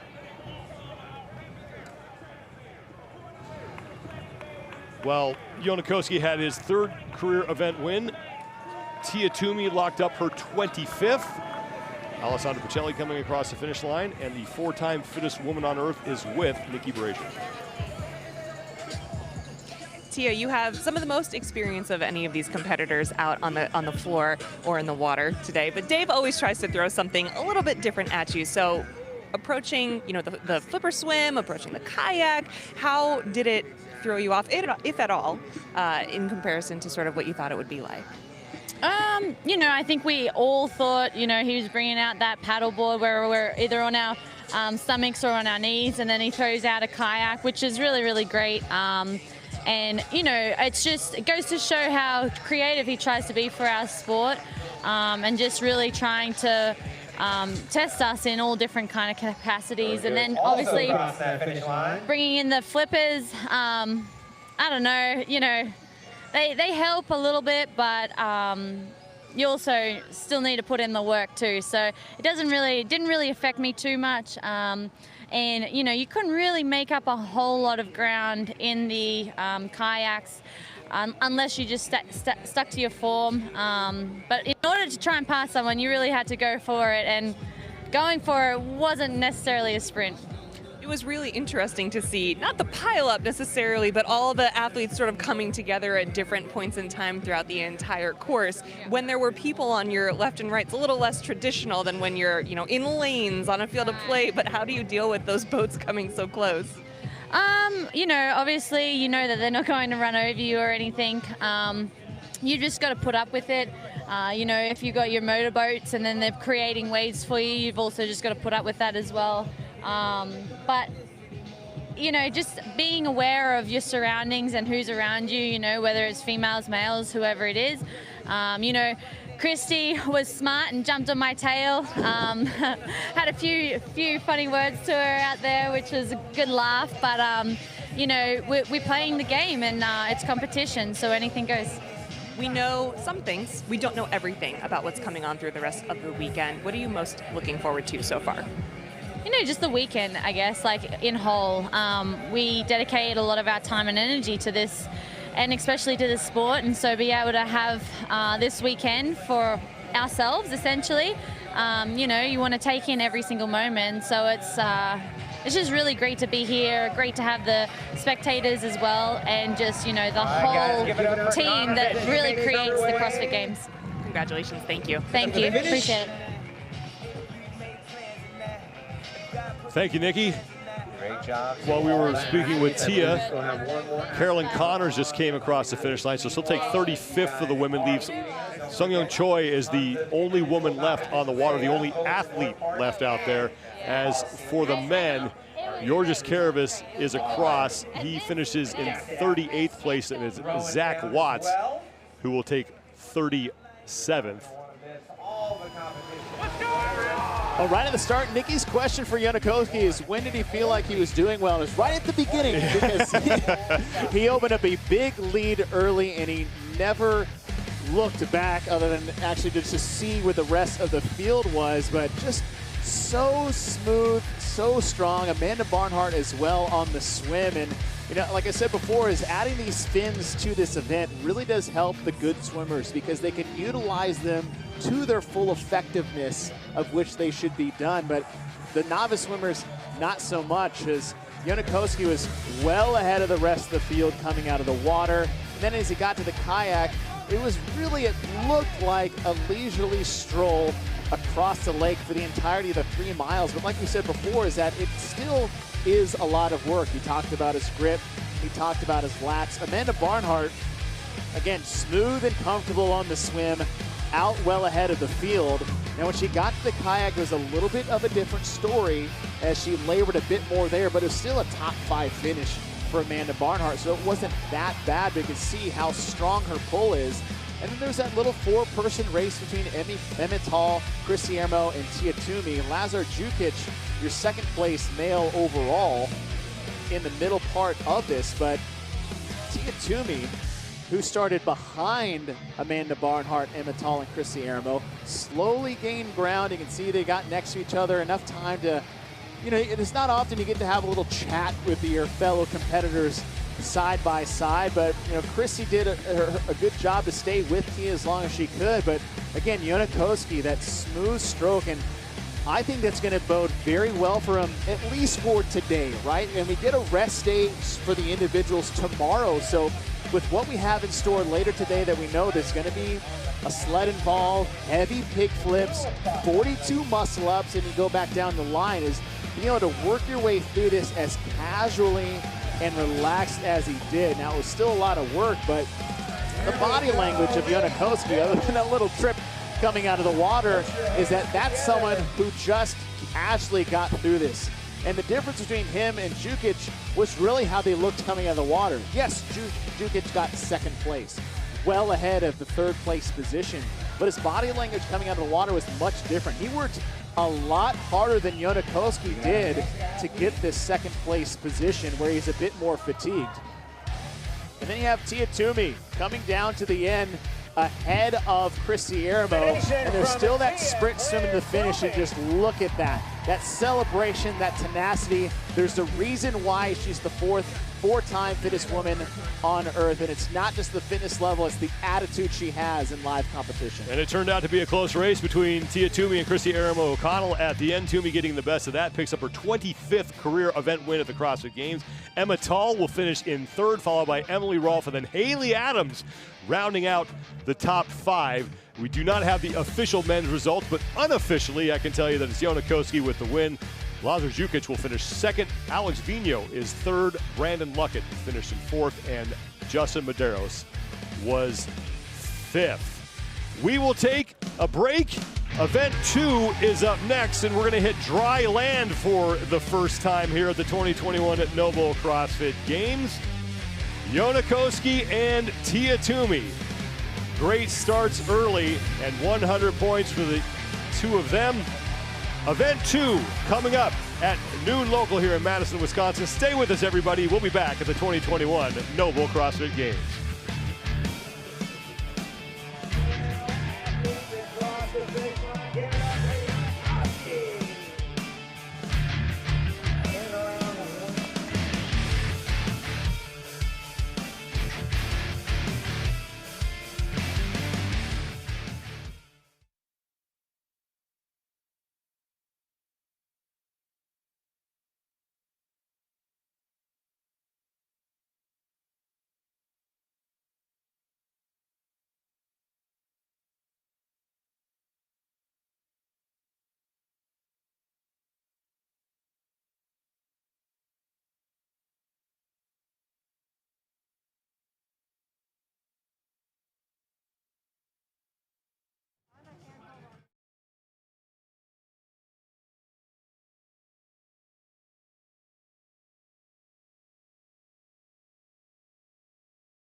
athletes to your starting match, please.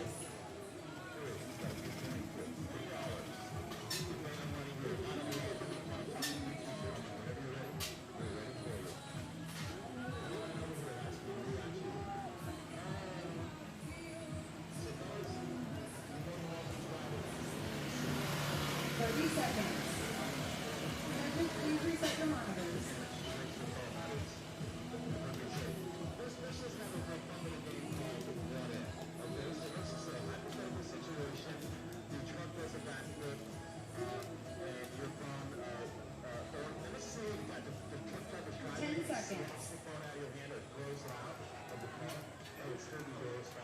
Stand by.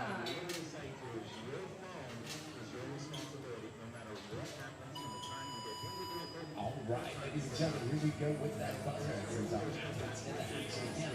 What is our women and men's division of Masters 40 to 44. Leading out this particular group of athletes heading down the lane on 38. Virginia Bell, followed by number 37, Barbara, followed by Stoughton, Grant, Carson, William, Roy, McMillan,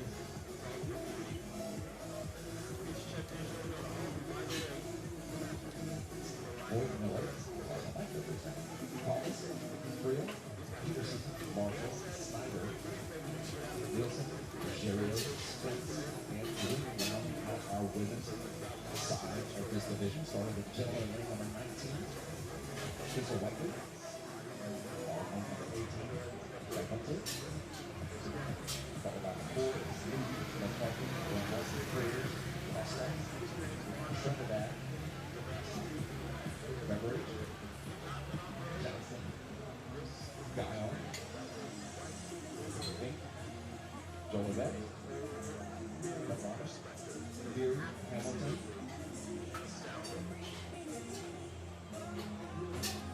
Long, and Rio.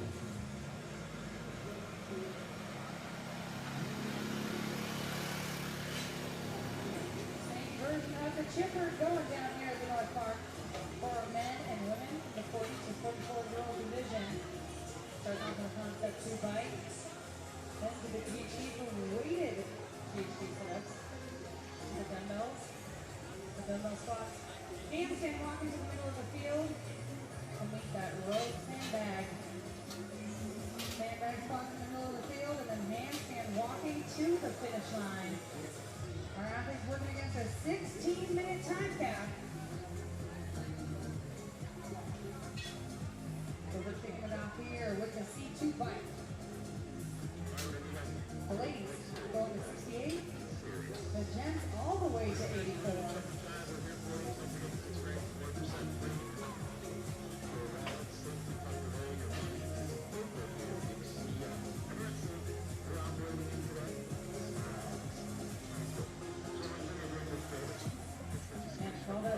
Already forgotten the 50-calorie mark. Over here, Andy Wayne, 29 in all black, coming into today, sitting in first.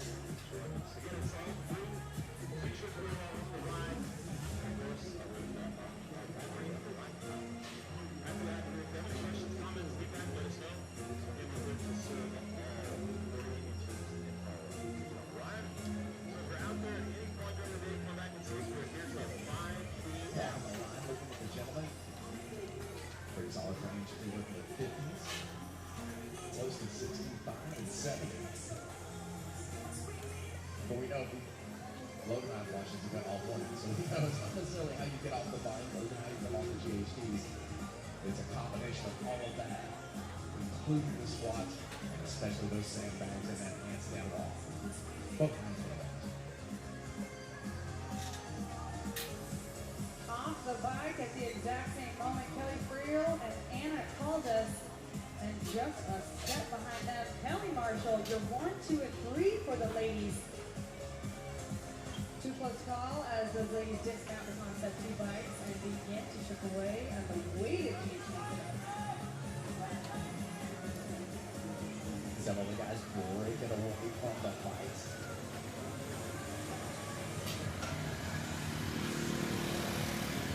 Plenty of CrossFit anywhere in the mix in the top ladies.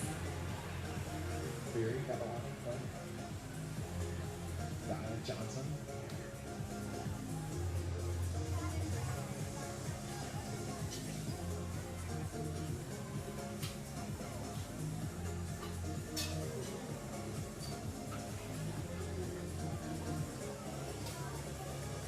We're looking for 42 reps here on the way to GHD setups. Kelly Frio here in lane 28. Gray tank, black short, comes today sitting in third. Next to her, Anna Caldas in all black. Comes today sitting in first. Ready for the first two off the GHD. Kelly Frio holding a nice solid pace.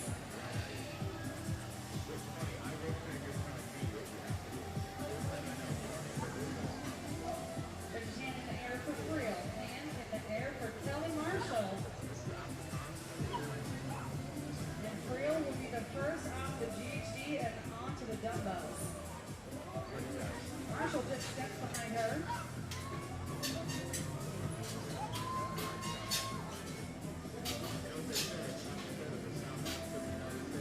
Frio making quick work picking up those dumbbells, and she's 2, 3, 4 reps ahead of Kelly Marshall.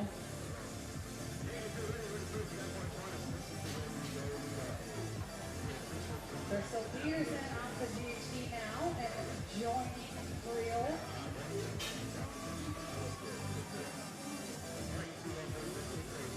Got a couple of gentlemen moving away from the GHD.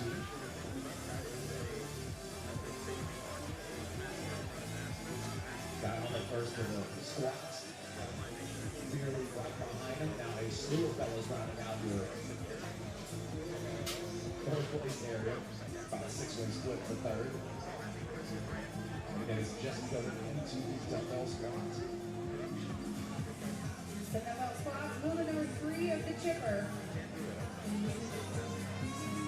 For the ladies, we've got Rachel Green, Lincoln Snyder, Kelly Marshall, Crystal Peterson, Kelly Frio, Caldas, Becca Blake Miller onto the dumbbells.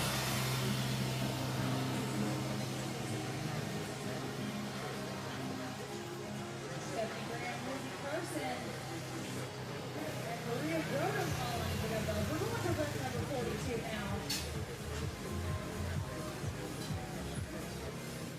7 minutes on the clock after the 6-minute time cap in place.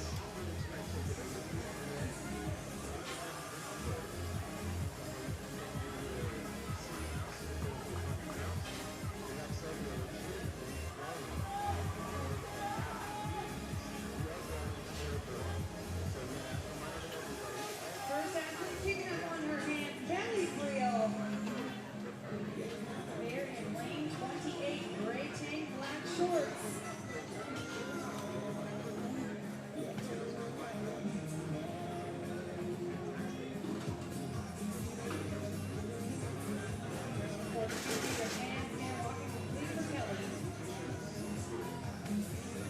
Again, these divisions must complete the first 42 feet to that first wide line, unbroken on their hands. They break, they must come back to the baseline.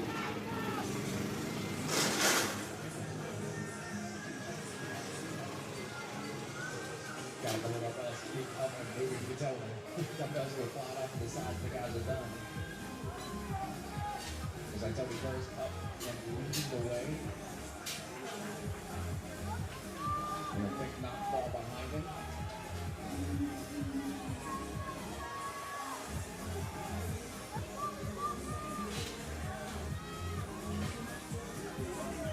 Chris Beery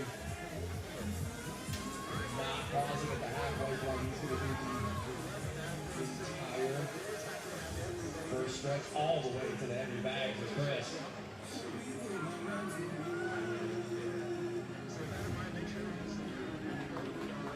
Kelly Frio, ways to go, time picking up that sandbag.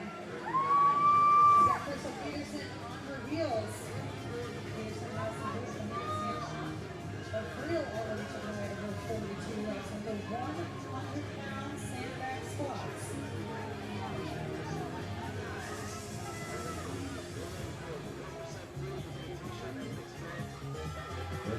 first to get the sandbag up and moving. 2 reps ahead. Tony Burris also the sandbag up and moving. That's your 1 and 2 currently.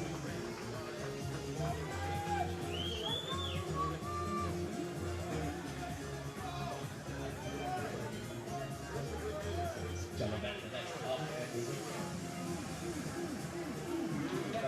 Also with that sandbag up and moving. Miller to the sandbag. Our leaders, number 3, Crystal Peterson and Kelly Marshall. Rachel Green also in the mix in the top leading ladies.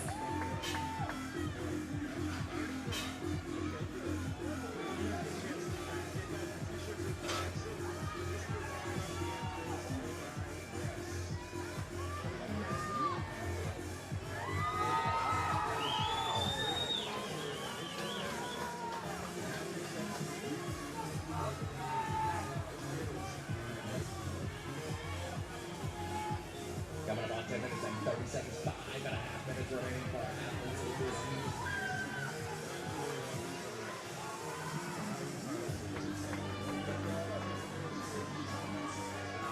First upside down on the home stretch of the handstand walk, Rachel Green. To the bag, we'll chop up the blue side squat.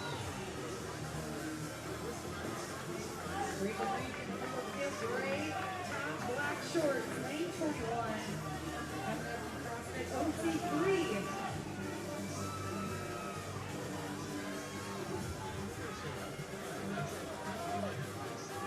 Green now on the final 42 feet of handstand walking.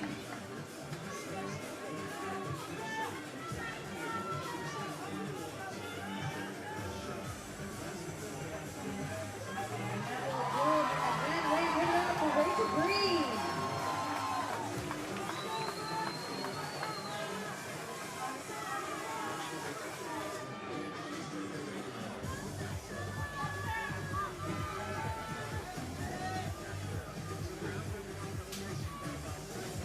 Looks like a hand in the air for Jolivet.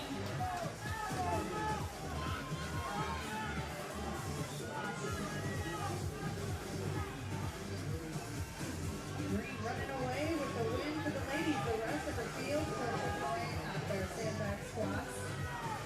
5 reps remaining for Kelly Marshall. 5 reps remaining for Kelly Creel. Well, the fellas, Jolivet, the first to pick up on the final length of that handstand walk.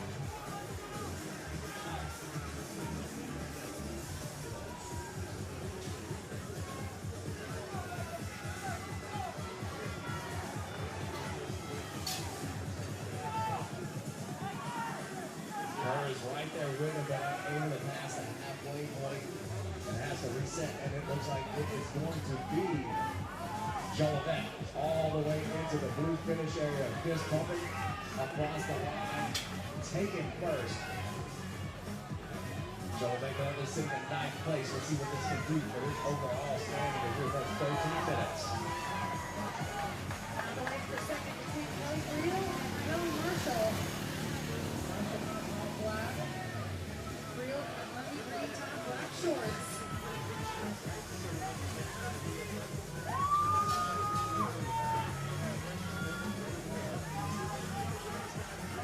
Marshall will fall before the 42-foot mark, and she has to come back to the baseline.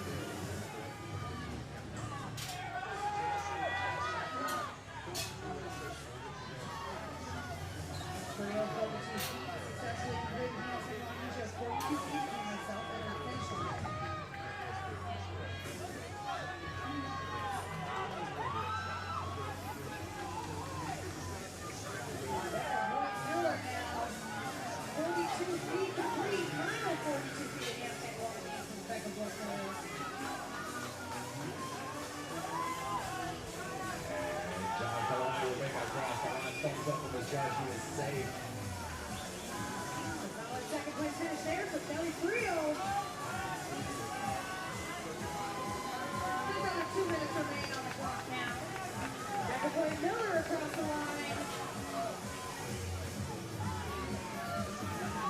Picking back up, looking to finish up strong. Costa across the line. He is safe at the halfway point.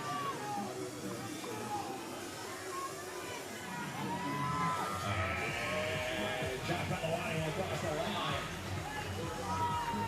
Secured second in this event. The Josh Early on the left, looking to improve his standing on moving day. Day 2 here of competition. We go 15 minutes.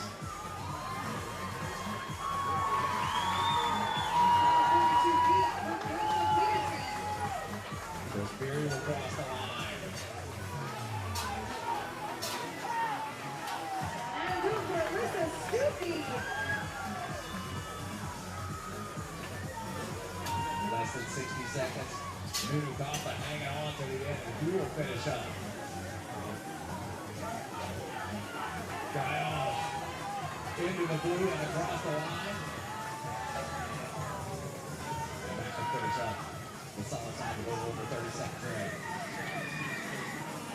Fight against the Galactic 30 seconds remain.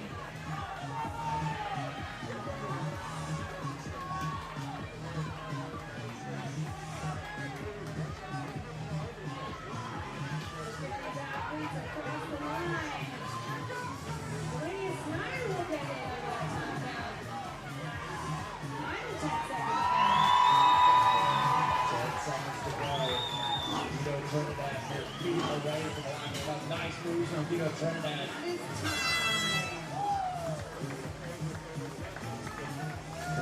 Buzzer beater to lock up a finishing time in this event. Great job. Ladies and gentlemen, big round of applause for all your athletes still on the field and on the finish line. Great job. That round is already fit, number 4. We'll have some aquatics to do later on this morning.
All right, folks, here we go. Our next team athletes making their way out to the competition results. It's going to be our men's and women's 35 to 39 Masters division.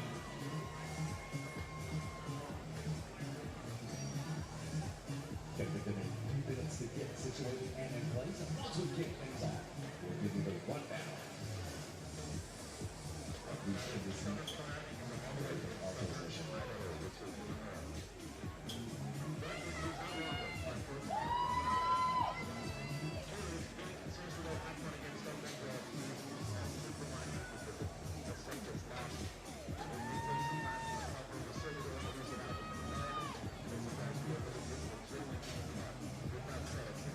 In 1 minute, athletes.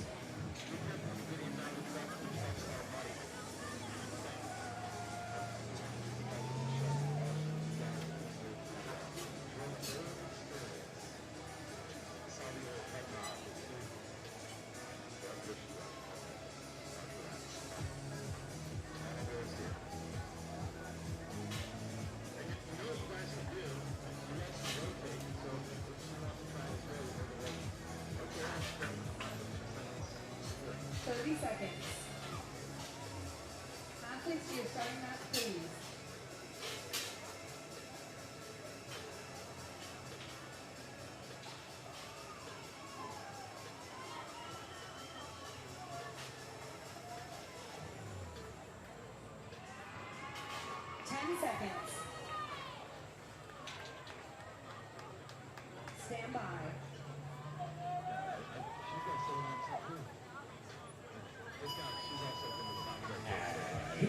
Ladies and gentlemen, that's right, as our men's and women's 35 to 39-year-old Masters Division event number 4, their day 2. Local CrossFit is underway with this shipper to start things off. Whether it's one off or it's not, moving out, running out, it's just no progress. We'll take it. We'll take you through also starting with our women's division. Number 38, Michelle followed the lane number 37 by Delano. Guy by lane 36, followed by Payne, Lindsay. Lee, Debs, Payne, Robot, Berlin, Jackson, Tucker, Lemieux, Anascario, Hughes, Nasso, Kim, and Carrero wrapping up our women's division. Starting at lane number 18 for the Fellas, Borrega. Followed by Taya, on number 16 Perez, Henry, Black, McMaster, Simon, Holloway, Castlebauer, Paradise, Howard, McWilliams, Hobart, Forrest, Nolan, and Gomez, all attacking event number 4 together.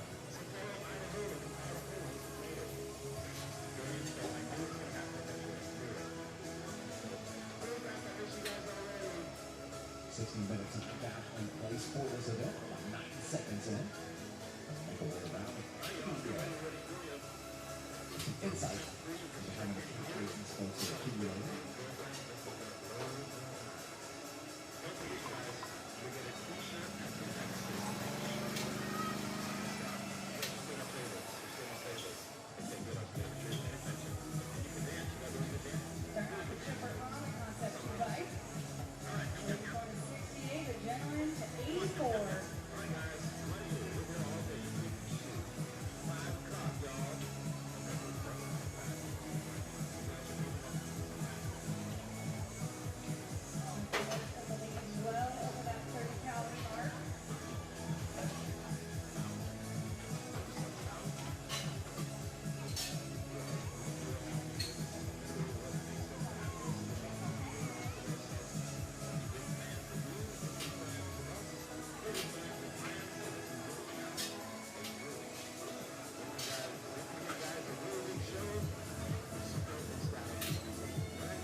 Adrian Conway stepping away from this fight. Simon off behind him.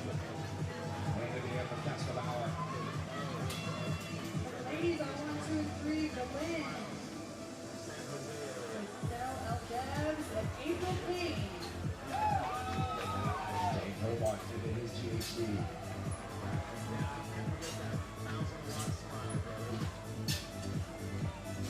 Nolan and Gomez going to work on their GHD. Hand in the air for Zach Forrest looking to finish up on his fight.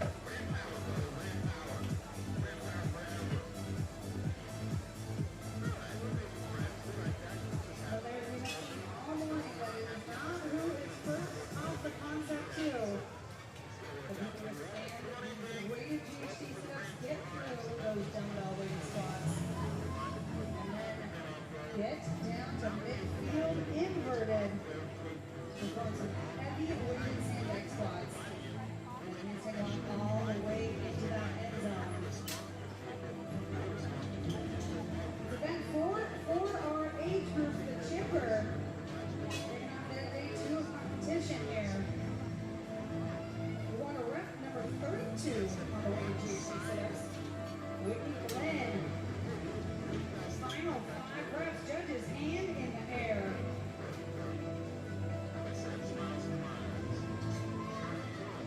Glenn off the GHD and onto the dumbbells.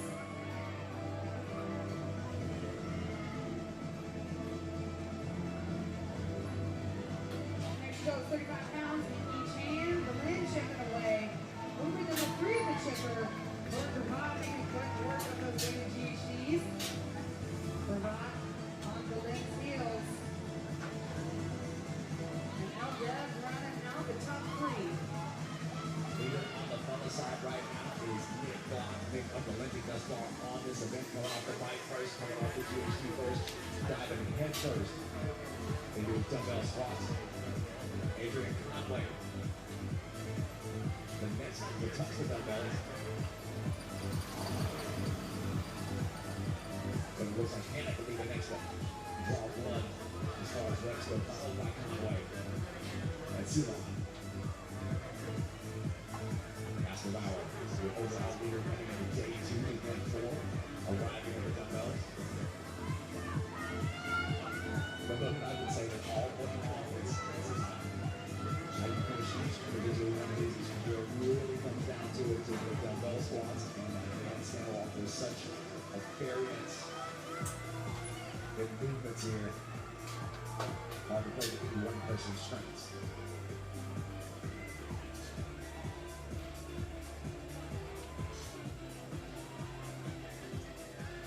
It's pretty amazing to see our leading ladies finishing out those dumbbell squats. All eyes here in the middle of the field for the ladies. Whitney Glenn in all black for the dumbbell squats. And then no country out in the hands. 17 athletes through 42 feet of unbroken handstand walking from white line to white line down the field. All 32 feet must be completed unbroken. So being able to kick down and rest. 42 feet done for Whitney.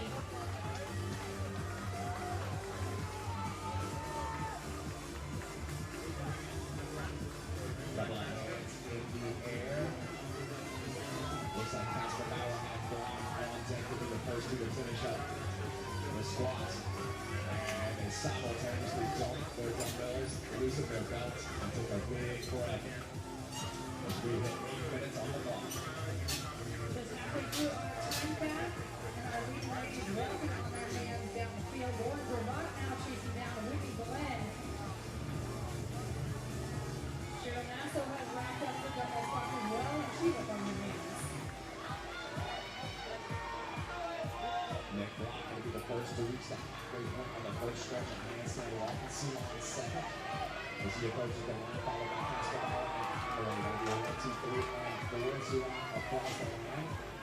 He'll kick down and be safe at the halfway point. Casper Bauer will do the same. 42 feet, handstand walking complete for Anita Tucker. Lauren Vervat completes 84 feet. And these ladies looking to catch up to their leader, Whitney Glenn. First and only lady chipping away at those 100-pound road sandbag squats. We've just hit the 9-minute mark. Our athletes looking strong. There is Logan.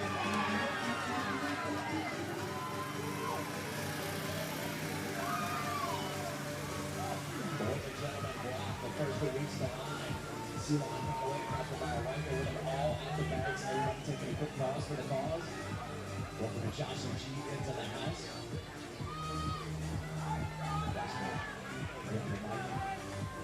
Step in. There's just so much going on with it. Your shoulder. Got the ladies and the men working on those sandbag squats. We approach the 10-minute mark. Glenn and Gravatt, your 1 and 2s for the ladies.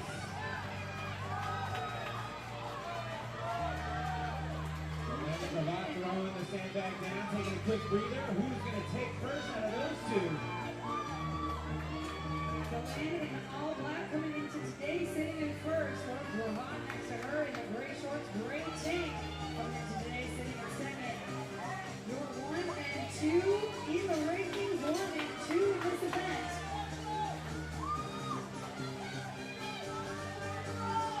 There's 100 pounds in the sandbag, proven to fatigue these ladies having to break up the reps.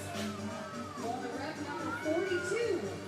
Before we get a handstand off themselves into the end zone. Larry and Logan patiently awaiting the judge's hand in the air on the female side as well as the male side. And then having to put the sandbag down again. Lauren holding on strong. LG Thunder looking strong. That's for the female side. And Larry has his eyes on our male athletes. Yes, sir. A fist fight between the guys. Block. The first to reach the line along with Castabao, Howard, and Seagon. Right now they're on a fist fight with those bags. Now the battle being up in the position where they can squat it.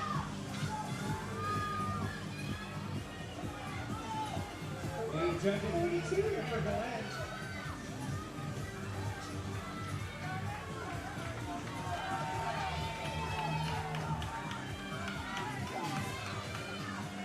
That will do it for Whitney Glenn in the middle of the field.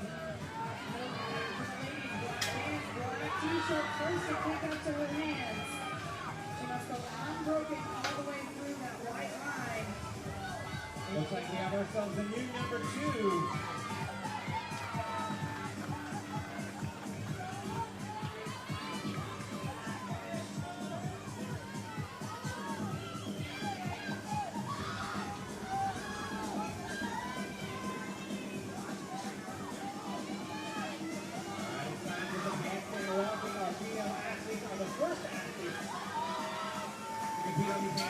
There goes Glenn. Glenn making her way towards the end zone. Glenn looking to hold on to that first place position for the ladies. Red one turn upside down, final few handstand steps. And that will do it. That win, give it up for Whitney Glenn. On the far side, Castabao picking it up. And now we have 3 female athletes looking for second place. It is a triple threat. Who's going to want more? Castabao at the halfway point. First place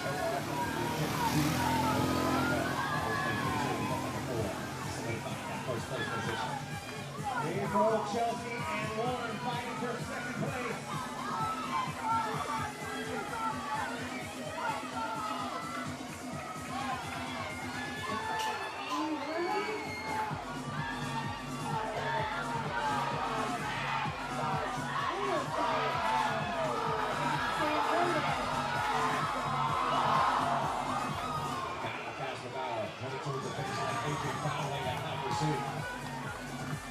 And that'll do it for Lauren Gravatt.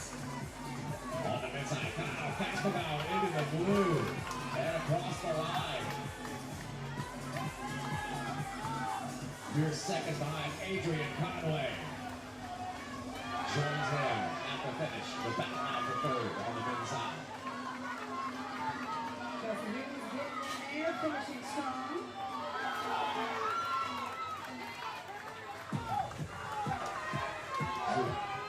Suwan headed towards the finish line. Dusty almost there. And Dusty into the blue, and he will take third on the men's side. 90 seconds remaining against our 16-minute time count.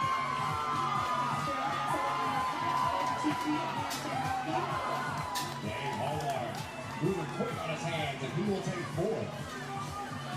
Nick Block rounding out your top 5. 23 in the all gray.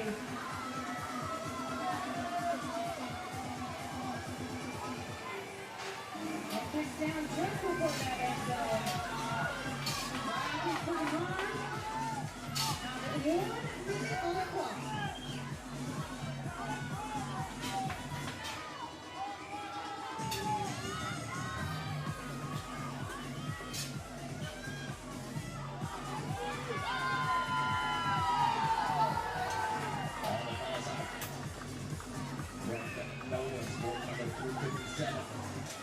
Cross on that halfway line.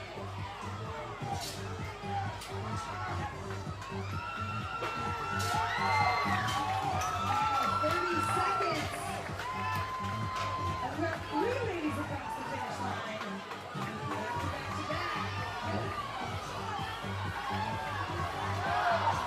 Back to Juan Gomez, CrossFit Season 4. Across the line next for the fellas. 10 seconds.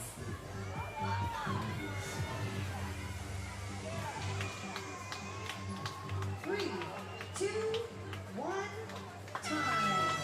Nolan and Howard finishing up under that time cap for the men.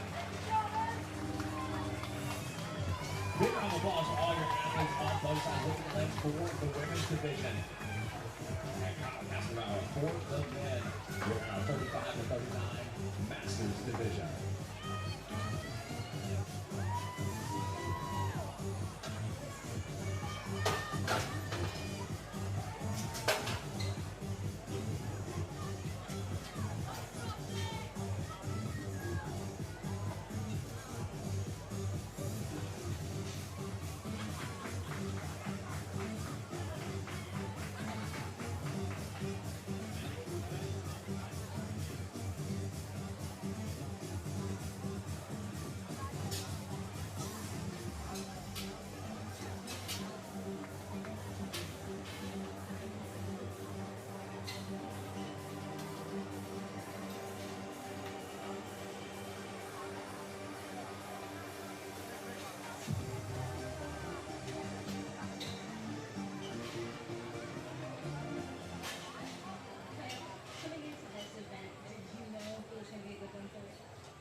I felt pretty strong about it. I know there's a lot of good competitors in the division, but this is truly a chipper, which is chipping away.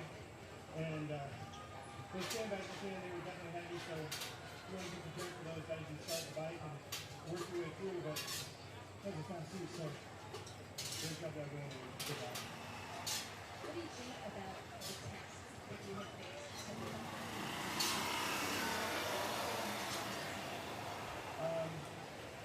I'm in a master's this season for this, and this is the hardest thing ever been.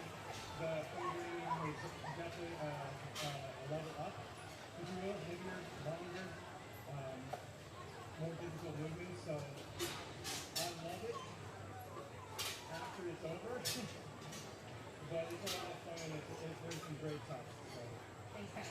thank you.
On your starting position, please.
Welcome into Madison, Wisconsin, the home of the 2021 Noble CrossFit Games. We are getting you set for day one, wrapping up event one. We're looking ahead to event number two. This is Day at the Games. Derek Force, Tommy Marquez. Let's talk about event one, Tommy. And just as you predicted earlier in the day, Yona Koski on the men's side takes the event win. Yeah, we're off and running, right? We have the longest swim in CrossFit Games history. We traversed the entirety of Lake Monona end to end. Just a nice little feather in the cap. Gives you the magnitude of the CrossFit Games. This is an event you won't find anywhere else, and it's a great way to kick things off. Yeah, obviously a 1 mile swim and then a 3 mile kayak. And Koski, right off the bat, just put himself in the lead and never looked back. Blew everyone away on the swim, got to just cruise through the kayak. After the first half mile on the kayak, he really just put it into cruise control, conserve energy for the rest of the weekend. That is a huge win and a huge benefit for Koski, who didn't have to jostle for position in the fray behind him. Conserve energy because we have a ton left on day number one.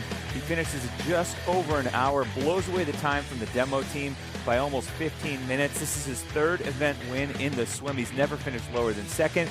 The Finnish national swimmer showcased why he was chosen to represent his country in the water. And then Lazar Jukic, the representative from Serbia, competing alongside his brother, a second place finish, called his shot, said he was going to get revenge on Brent Fikowski from the Dubai CrossFit Championship when Brent beat him to the finish line in the swim. This time, Jukic gets second place overall and 97 points to start his weekend. Yeah, and here is the rest of the leaderboard for event one on the men's side of things. Roy Gamboa third, Brandon Luckett fourth, Justin Medeiros fifth. He round out the top 20. You see Saxon Panchik rounds out the top 20, but a lot of notable names. You got Jason Hopper in 12th, Sean Sweeney in 11th. You got a lot of big names there.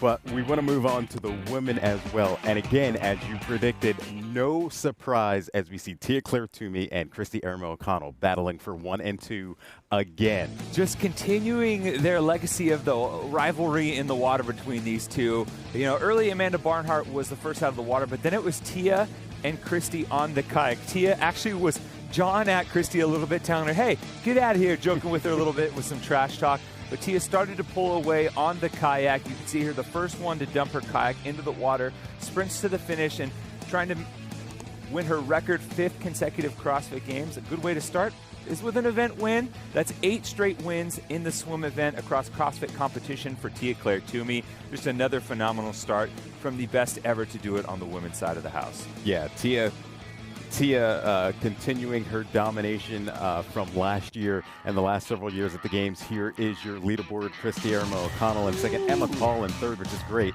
What about the teenagers here? The young guns. Yeah, Haley Adams, Emma Carey, Mal O'Brien, all top 10 in their first ever individual event. Sorry, for Emma and Mal, that is, at the CrossFit Games. Haley's obviously been here before, but a strong performance. Yeah, Amanda Barnhart came out hot and then finished 10th, which was a great finish for her. And then we see the rest of the top 20. More notable names on there. Catherine Davidsdottir, Annie Thorisdottir, and rounding out the top 20 is Cara Saunders. So let's move on, and we're going to go and hear from a couple of guys from Thorne Supplements as they give us more of an idea of what they're all about.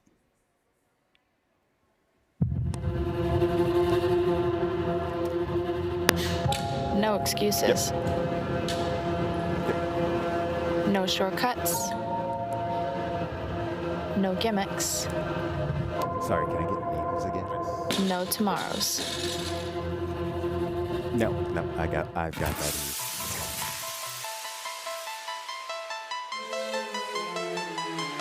I'm a innovator in the way that I'm an entertainer. Entertaining all the player hating imitators who imitate us and you ladies, but they can't debate us. Why even losing? You can see that I'm a winner, baby. Y'all just don't know the places I go. I've got my flow, my gut, my soul, my whole inside's alive with that glow. Y'all just don't know the places I go. I've got my flow, my gut, my soul, my whole inside's alive with that glow. Y'all just don't know.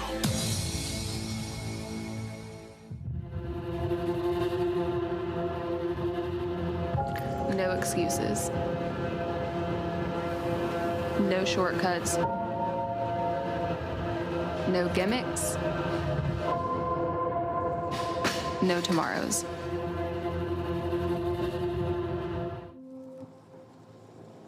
Hello, everyone. and welcome back to ROMWOD. We're going to focus on the quads and hamstrings, so let's begin.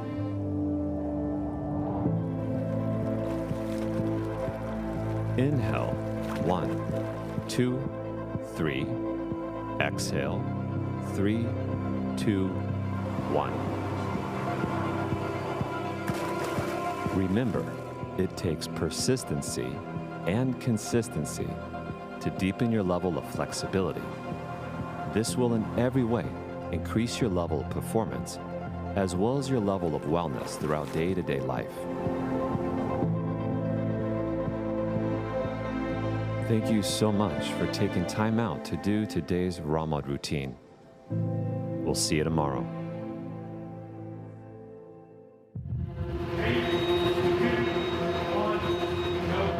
No excuses.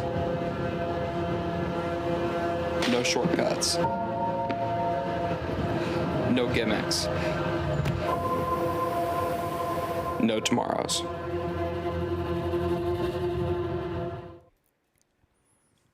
Welcome back into Day at the Games, getting you set for the rest of competition. But joining me now are members of Thorn. They've been in the supplement game for a long time. We've got Wes Barnett and we've got Joel Totoro joining me.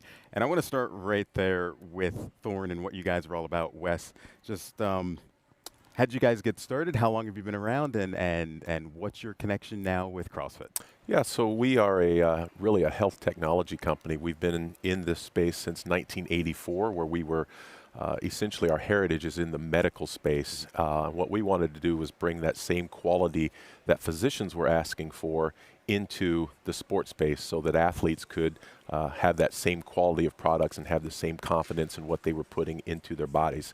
And we've just recently signed on as a sponsor of CrossFit, and so we're very excited to be here and happy to be part of the big event.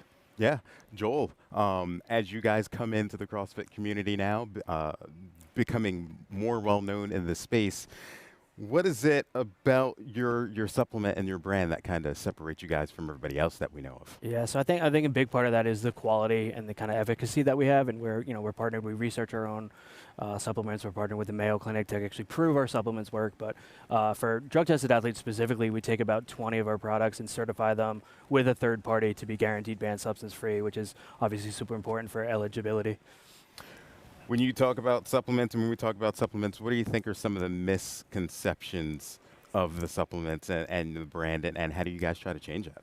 Yeah, really that all supplements are created equal. Just because you see, for example, a bottle of vitamin D, people think vitamin D is vitamin D is vitamin D, and really they have no idea on the differences in the quality of the products, how they absorb into the body, and where the raw materials are coming from. So what we try to do is we do everything at a level beyond what anything is going on in the industry, and really try to be the bar setter for everyone when it comes to the quality, the purity, and the potency of our products. Yeah, Joel, when we talk about supplements and you guys specifically, when it comes to these CrossFit athletes, how is it helping them not only train, but helping them here at the games? Yeah, so I think the part a lot of people miss is the fact that you have to do this day in, day out. So, you're the second year post-workout, post-training, that's the first second of pre-workout, pre-training, right? So it's just really supporting the human body all the way through everything that the demands of the sport. Real quick question, Wes, what do you want people to come away from Thorn Supplements and what you guys are all about? Well, I think what we're all about is quality, safety, efficacy, and those are really the three key things. I want athletes in particular, but really everybody, when they see the name Thorn, I want them to have peace of mind, knowing that what they're putting in their body is good for you, it's healthy for you, it's safe for you, and it actually works. All right, Wes, Joel, appreciate you guys coming in. Thank you very much.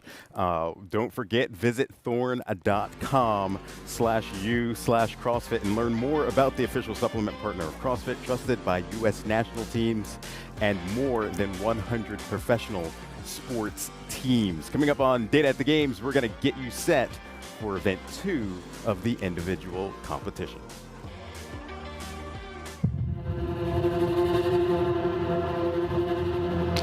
No excuses. No shortcuts.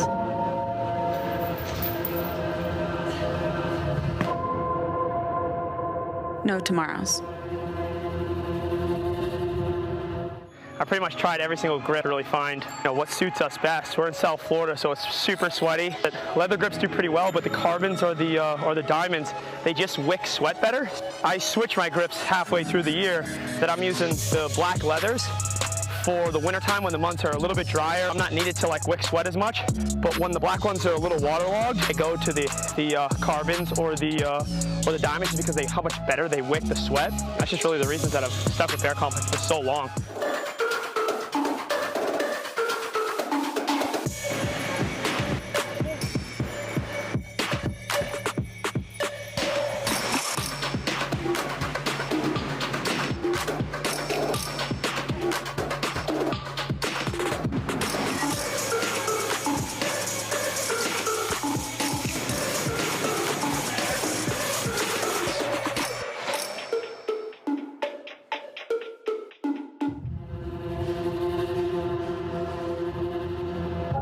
No excuses. No shortcuts. No gimmicks. No tomorrows. This is the island of Kauai. It's a living, breathing garden forged by millions of years of crashing waves and fiery volcanoes. And this is a palm tree on Kauai. It's grown tall and strong for almost 100 years, despite everything this island could throw at it. And this is the human body, forged by millions of years of pushing and pain and one more round, Kimuras and mountain runs, and things your mom told you not to do. And just like the palm tree, it keeps getting stronger because it has the ability to adapt and rebuild and repair itself, to bend and snap straight upright when the storm is past. The palm tree has evolved to handle anything the world throws at it. And when you take the time to rebuild and repair it, the body can handle anything you throw at it. So, be like the palm tree. Ramwad, unleash your calm. Welcome back into Day at the Games. Derek Forrest, Tommy Marquez here, getting you set for individual event number 2. And that obviously announced earlier in the day, Tommy. And the way I can describe this one, there's going to be a lot of pulling in this workout.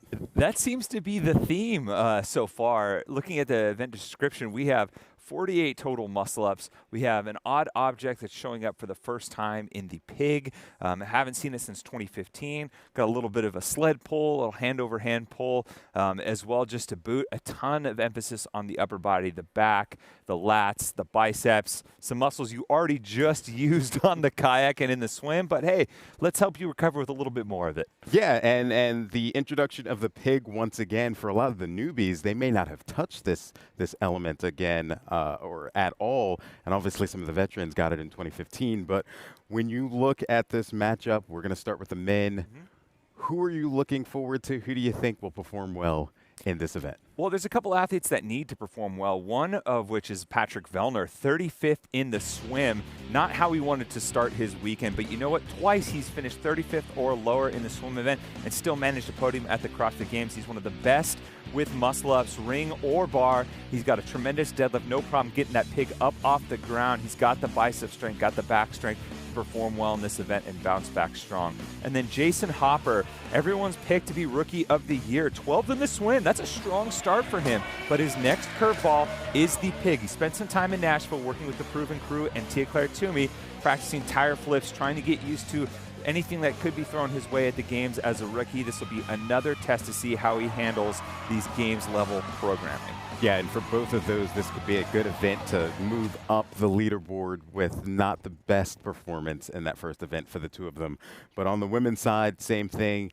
you've got two women that you think will perform well, and they're veterans in the sport. Yeah, and it's going to be for different reasons. You got to look at Katrin Davidsdottir and Sam Briggs as athletes to kind of circle on this event. Katrin Davidsdottir, last time this showed up in the soccer chipper, she won that event, and she also went on to win the CrossFit Games as well. But there's 48 muscle-ups here, not necessarily her strong suit. So will she be able to counterbalance a weakness in the muscle-ups with two relative strengths in the pig flip and the sled pull for the woman aptly nicknamed the sled dog? And then Sam Briggs, we talked about it earlier, the focus on upper body pulling. Well, guess what? Sam Briggs' Instagram handle is called Biceps Like Briggs. Don't think she would put that out there if it wasn't actually one of her strong suits. She's actually one of the best in the sport when it comes to muscle-ups. Ring or bar, it does not matter. She has been phenomenal at the games anytime these two movements show up, and I think she'll be able to mitigate some of the damage because her strength through the back and biceps. And one of the reasons she's been able to do that is because she's an absolute legend in the sport. She's won it all in 2013. She's been at the sport for nearly a decade as an individual, a few more appearances as a Masters as well. At nearly 40 years old, she's redefining what fitness looks like for the upper echelon of these athletes on the women's side as far as age is concerned, and I would absolutely love to see her do well. Yeah, and we've got more events to come after event 2. It's going to be a fun day of events. As you see it here, men's event 2 starts at noon, followed by the women. Then men event 3 starts at 1:45. And then we still don't know what men and women's event 4 will be later in the day as we wait for Dave Castro and everybody else to announce that. So it should be a pretty interesting day, Tommy. Love it. Can't wait to see it. All right. Well, that will do it for Day at the Games. Ram Truck, the only truck brand to win Motor Trend Truck of the Year 3 years in a row. Visit ram.com to learn more. But that will do it here for Day at the Games. We will see you guys a little bit later, but stay tuned. Event number 2 will start a little bit later.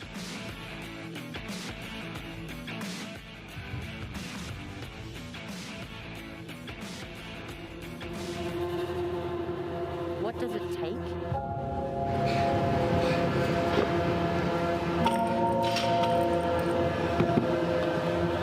How do I train? What do I eat? How do I recover? How much do I sleep? How do I react? What if this happens? What if that happens? Am I prepared? It all adds up.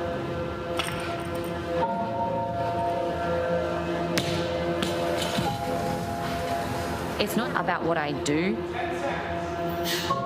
It's about what I don't do.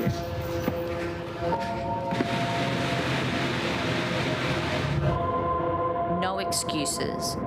No shortcuts. No gimmicks. No tomorrows. Where I am is exactly where I'm supposed to be. Castings. For simple shapes, a complete solid pattern may be used. A mold box is filled with special molding sand that is rammed home around the pattern. The molten metal, at precisely the right temperature, is poured into the mold. The assemblies are tumbled. Shaping is done with the aid of machinery, and the fine finish is evidence of the craftsmanship that has gone to their design and construction. This is the island of Kauai. It's a living, breathing garden forged by millions of years of crashing waves and fiery volcanoes. And this is a palm tree on Kauai. It's grown tall and strong for almost 100 years, despite everything this island could throw at it. And this is the human body, forged by millions of years of pushing and pain and one more round, Kimuras and mountain runs, and things your mom told you not to do. And just like the palm tree, it keeps getting stronger because it has the ability to adapt and rebuild and repair itself, to bend, then snap straight upright when the storm has passed. The palm tree has evolved to handle anything the world throws at it. And when you take the time to rebuild and repair it, the body can handle anything you throw at it. So, be like the palm tree. Ramwad, unleash your calm.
That moulet.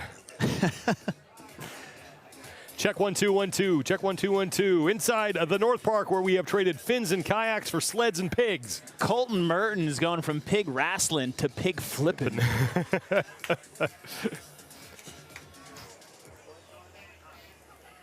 Feathered and lethal, Cotton.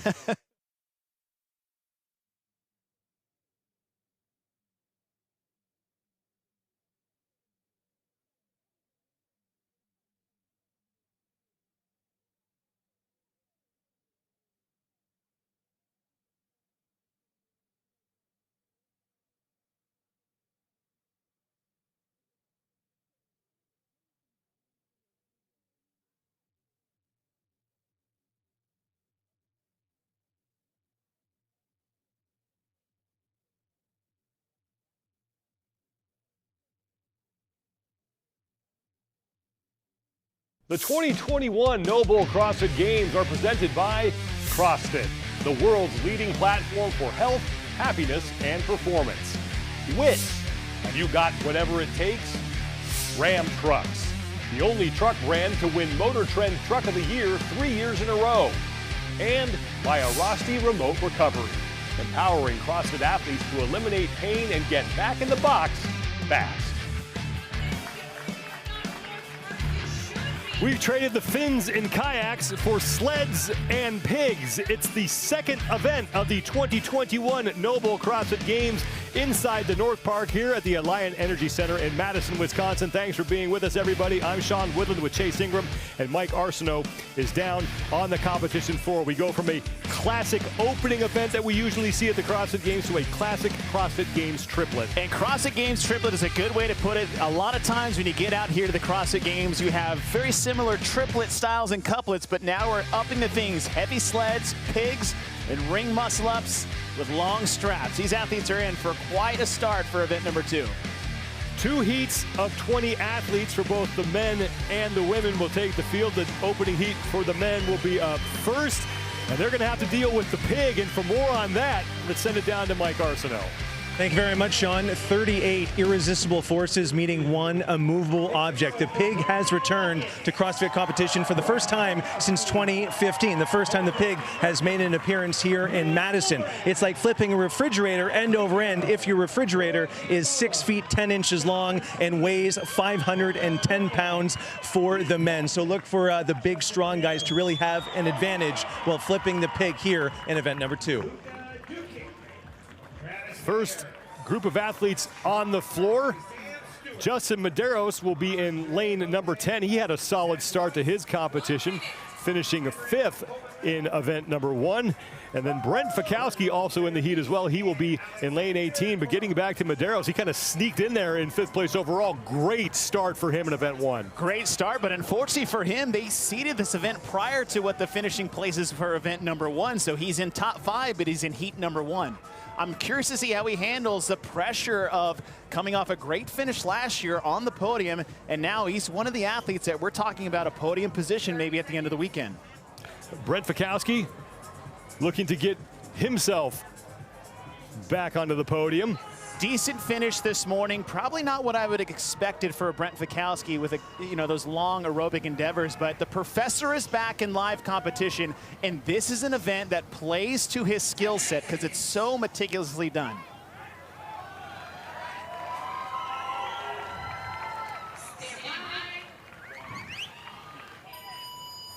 Heat number 1 of event 2 is underway. Lane 1 is on the far side of the field. Lane 20 will be closest, and we start with that sled drag, 300 pounds on the sled for the men. That's a heavy sled drag, and the question is, what is this going to do to the athletes? Well, it's all about the legs, the hamstrings, and the glutes, which is everything you need going into this pig flip. Fikowski is out of his sled, and he will be the first man to flip his pig. Henrik Hapalainen at the other end of the field is onto the pig as well. But Fikowski was the first man there. Brent Fikowski They have to flip this 5 times, and then it is onto the rig for those 12 ring muscle-ups. And Sean, as you said, it's 5 times and 5 times only, so it doesn't matter how far the pig actually flips. It's just a number of reps. And now what the challenge is here is that this is all pulling, and we did a lot of pulling in event number 1, and they've got quite a bit amount of pulling coming up here for the gymnastics portion of this classic games triplet. Fikowski is done. He is working his way to the rings.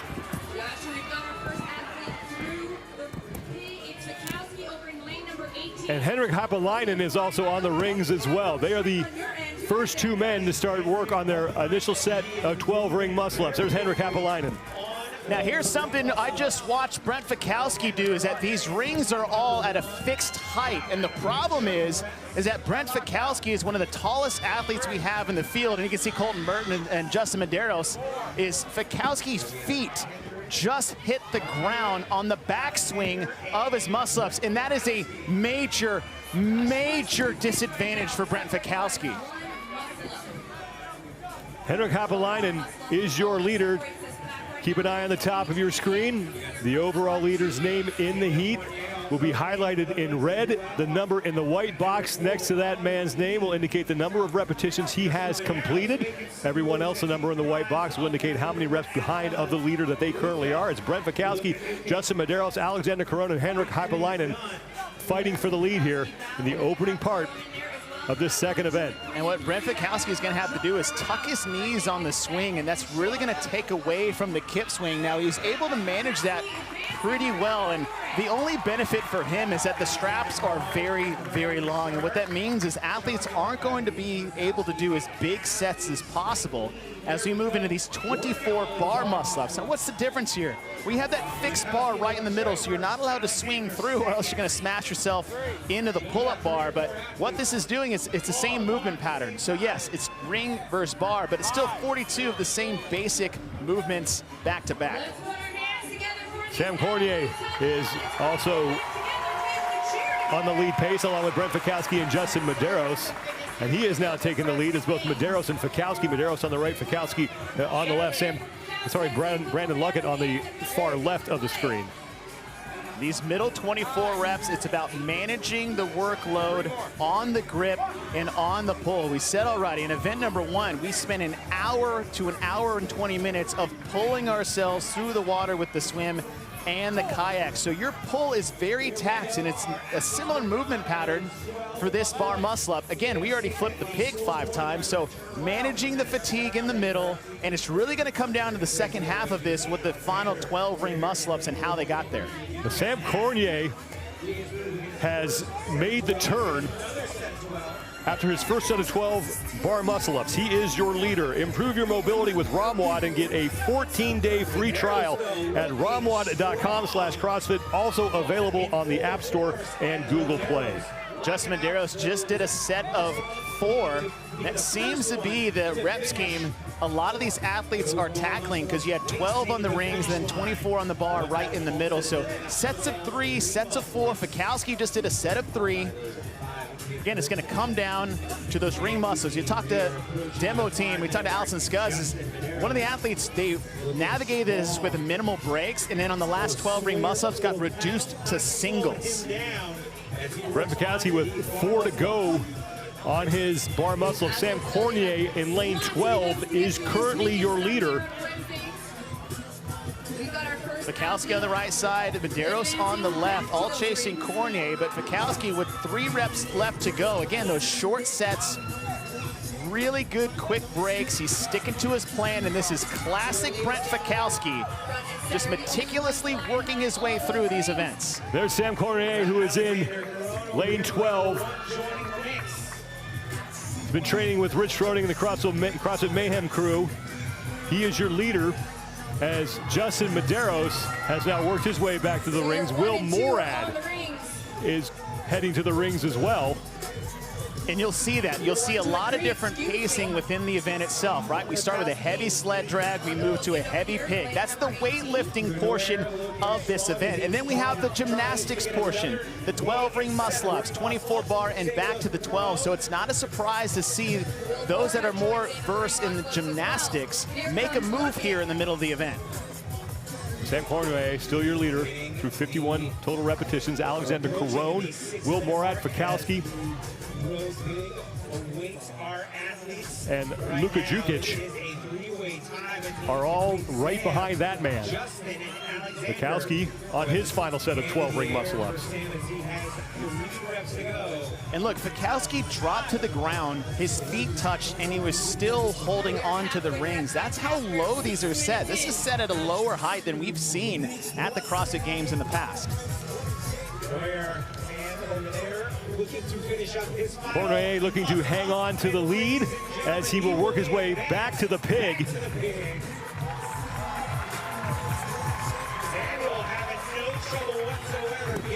Cormier has yet to win an event at the CrossFit Games, and he will get to work on that 510-pound pig. The first time we have seen this implement in Madison, the first time we've seen it since the infamous soccer chipper back in 2015, the event that went a long way towards keeping Matt Fraser off the top of the podium that year. And it derailed him because of his technique on the pig, where in 2015, Matt Fraser was doing a lot of arm pulling, and it blew his biceps up for rope climbs. The trick here, you got to get low. You got to get those shoulders into the pig and drive your hips forward. A lot of athletes lift up from the hips.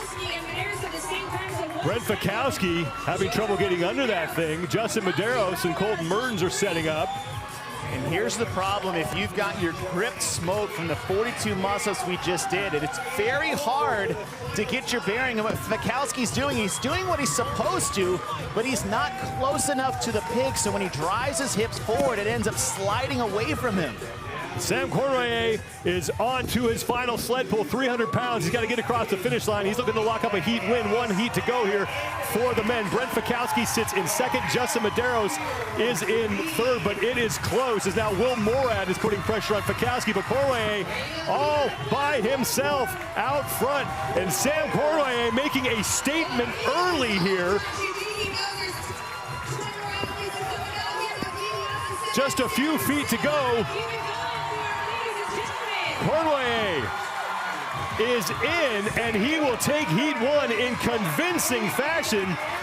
Sam Cormier,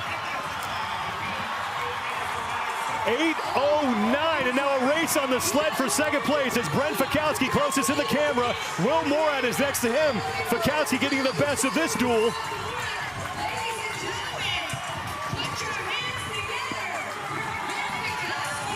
Fikowski with another strong performance to back up what he did in event one. He is in. Will Morad will finish third in a battle developing for fourth place as Alex Vigneault, Justin Medeiros, Henrik Haapalainen at the far end of the field is the man who is winning the race right now. So Haapalainen in his first ever appearance at the CrossFit Games. Luka Jukic is the other man on the sled. He is falling off the pace. Haapalainen is in. He will take fourth place. Make it fifth as Alexander Caron had crossed the finish line.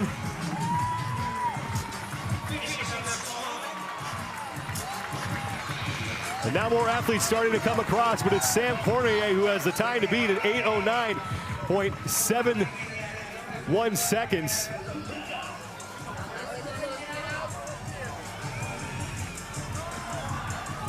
Colton Mertens is on the sled as Brent Fikowski catches his breath.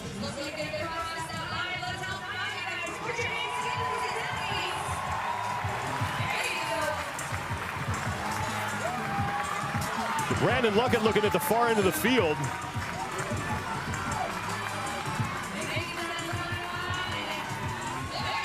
It's like Joris Karavis on the far side as Mertens has come across.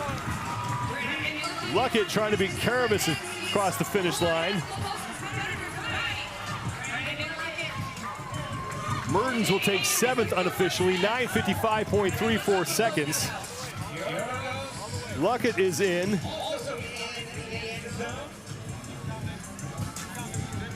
That's Uldis Upniks.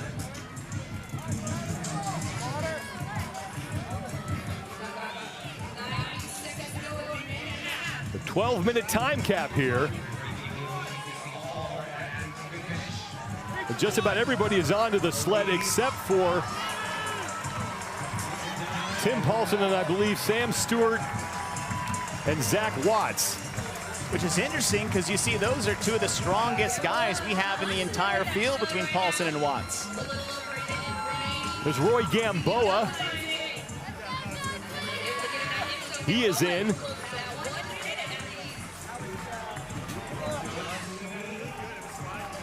And that is Travis Mayer. Wow. Mayer now trying to get inside the time cap. Shouldn't have trouble doing that. Sean Sweeney is also on the sled as well. Sweeney in the background in the black shorts as Travis Mayer is across. Sean Sweeney is in. Now Tim Paulson is on the sled. Zach Watts is still struggling with the pig. But Tim Paulson trying to get inside the 12-minute time cap. As Watts struggles on that pig, here's Tim Paulson with 10 seconds to go. And Paulson is going to make it with a couple seconds to spare. But it's Sam Cournoyer who dominates heat number one, a time of 8:09.71 seconds. Brent Fikowski will take second. Will Morad edges out Alexander Caron by a couple of seconds. And then it's Justin Medeiros with a 5th place finish with 1 heat to go. But Cournoyer, impressive when we got to the middle section of this event. And what a different event this is from how we started the day off, from the lake to the North Park Stadium. And it really came down to how athletes managed the workload in the middle part of this event. With the 12 ring muscle-ups, those long straps make a huge difference on how you navigate through these things. But the thing with Cournoyer is that he had a nice, strong pace to start, but he was able to get enough lead in that position to sustain it at the end. And he didn't really have any slip-ups here on the pig. It wasn't terribly fast, but it was nice and consistent. We saw some other athletes struggle with that. And he was so alone at the end, it didn't really matter up to this point other than the fact that he's in heat number one, and we have 20 more men to go in heat number 2. But a good start for event number 2 for Samuel Cournoyer. A pair of Canadians doing very well, Cournoyer and Alexander Caron, as the men for the second and final heat take the floor. Yonakoski, who won event number 1, is in this heat, and man, did he dominate earlier. And he dominated in very convincing yet casual fashion, and that's going to bode well as we look into event number 2, right? We start things off with a very long monostructural bout, hour plus of swimming and kayaking, and then we move into a much different, only opposite side of the spectrum when you're looking at the programming for event number 2. And we said, being able to work his way through that easily this morning should set himself up well coming into this next event. Here are your overall standings after one event. Courtesy of that victory, Yonakoski stands atop the overall leaderboard with 100 points. Lazar Jukic, in his first ever appearance at the game, sits in second. And it's Alex Vigneault, who is in third. Classic CrossFit Games triplet here with the sled and the pig and a bunch of muscle-ups there in the middle. That's right, a bunch of muscle-ups, and we're mixing up the rings and the bar for the first time in games competition, any competition we've seen so far, but those pigs made a big difference for heat number 1. 19 men in this second and final heat. Yonakoski will be in this heat, as will Pat Vellner, who once again needs to work his way out of a gigantic hole. Now, the good news for Vellner is that he did it in event number 1, so he has plenty of time left, 14 more events that we know of that he can make up that ground. But the big number we got to look at is 9 events. 9 events is when we cut down to 30. And Koski stalling right out of the gates. He is in dead last right now on the sled pull. He was struggling with those straps. Koski in the leader's jersey and the red shorts. Now for Koski is don't panic, because yes, you started late, but it was a technical glitch. It was an equipment error. It had anything to do with your fitness, so don't panic and try to catch up to the field. There's plenty more left coming, for room for Koski to make up. Royce Dunn was one of the first men to the pig, and he is mauling that thing. No surprise there. One of the biggest and strongest athletes in this field of athletes here on the men's side. 5 flips here on the pig, and then it's on to the rings for those first set of 12 muscle-ups. And Royce Dunn is done with the pig, and he will be the first man to the rings by a mile. And this is the tale of 2 events within the event. We started with heavy odd object weightlifting. We've already done 2 monostructural to start the morning, and now we move into this triplet between 2 weightlifting movements and really 1 gymnastic, but 2 different versions of the gymnastics, starting with these 12 ring muscle-ups. Royce Dunn making his 4th career appearance at the games. He's appeared in the team competition twice as an individual. His best finish 34th as an individual. As we look at Cole Sager, who currently sits in 2nd place in this heat. Time to beat belongs to Sam Cournoyer, 8:09.71 seconds, and this portion of the event is where Cournoyer was really able to separate himself from the pack. Now, what you don't want to do is look at 12. For all of these athletes, 12 is nothing. That's 12 in your gym, maybe with lower straps, maybe with not, I don't know, 36 more, 30 plus reps to go after these 12, because we still have a long way to navigate. 42 total muscle-ups, or 48, I'm sorry, muscle-ups left in the middle here. Pat Vellner in lane 7. The gray tank top is onto his bar muscle-ups. He is in the lead. That is huge for Pat Vellner, because once again, he is way back on the overall leaderboard after finishing in the bottom 3rd of the opening event. You're thinking about an event that should be good for Vellner. It's one that has this volume of muscle-ups in the middle. He's one of the best athletes in the field when it comes to ring muscle-ups, and especially bar muscle-ups. Now, what you don't want to do is try to make up all that time and all those points in one single event and maybe get outside your game plan. Royce Dunn on the left of your screen was the first man to the muscle-ups, but now Pat Vellner has overtaken him through 31 repetitions. The leader's name at the top of your screen will be highlighted in red. Vellner finished 35th in event number 1. They're going to do 12 facing one direction and then turn around and face the other. And we saw this in the same in heat number 1, is you're going to have 2 different athletes, well, really 3. You got your strong athletes, you got your gymnastics, and you got guys that are good at everything, like your old Matt Fraser. So he's not here, so we got some new athletes to look at, but you're going to see a lead change most of the time here in the middle with that high volume set of ring and bar muscle-ups, different than what you would have coming in with the heavy sled and the heavy pig. Pat Vellner has made the turn back down the field through 38 reps, chalking his hands. Bjorn Gudmundsson has moved into 2nd place. He's now in a fight with Adrian Moonvlader for that position.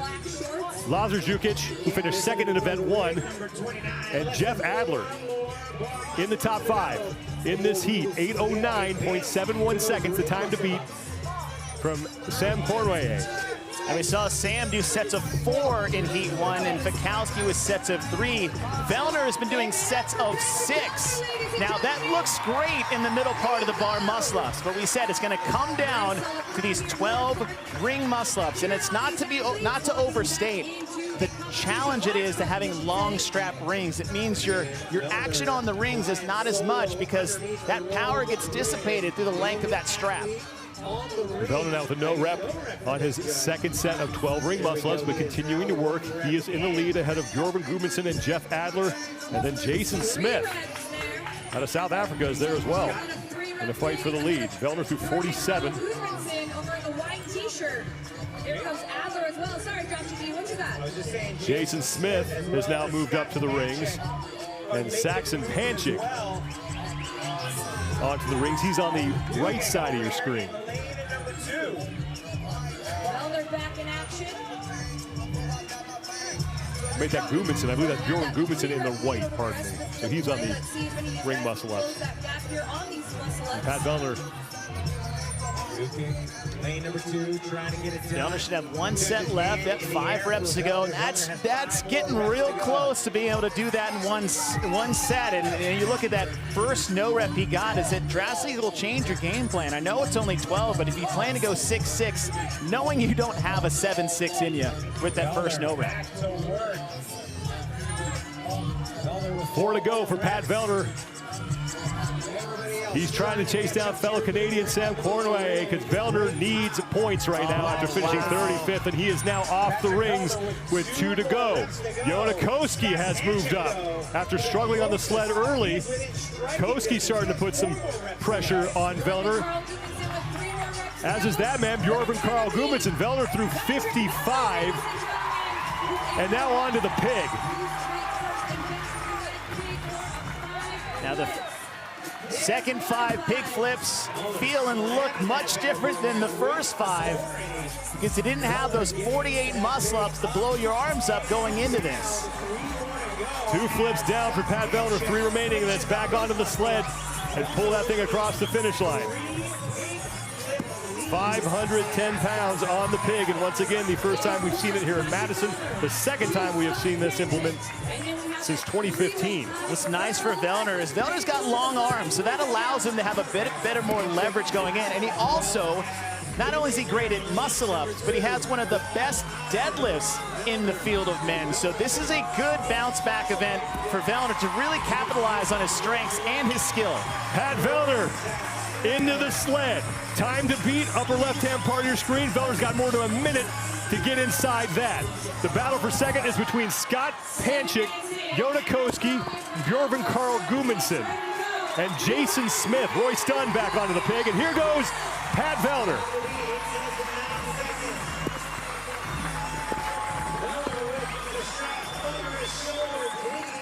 I know we talked about not getting cut after 9 events, but Vellner's not here just to make cuts, right? He's here to make history as one of the next to be on top of the podium that's not named Matt Fraser over the last 5 years. And Pat Vellner is going to go from worst to first. 100 points for Pat Vellner. Let the comeback begin.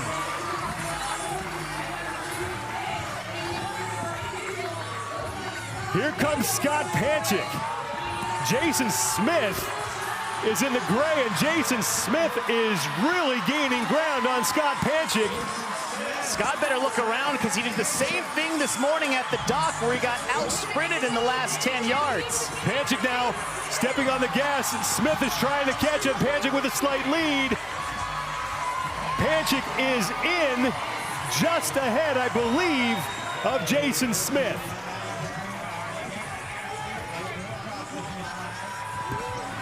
Here comes Guy Majeros. He is across. And now Bjorn Carl Gudmundsson. Koski on the far right taking a big break there in the middle. Koski is now surrendering position here in this event as Bjorn Carl Gudmundsson is across. Koski trying to hold off, I believe that's Lazar Jukic in the black.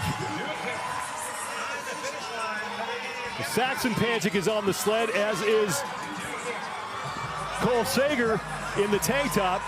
Saxon without the shirt on. Sager is in, right behind Panchik. So the younger of the Panchik brothers in this competition finishes out his event, and there is Cole Sager. Less than 3 minutes to go before we hit the time cap, and now more men starting to work their way across the finish line. We saw Royce Dunn finish as well. Adrian Moonweiler, the top of your screen, is in. And now Baden Brown has come across. And Chandler Smith at the far end of the floor is trying to hold off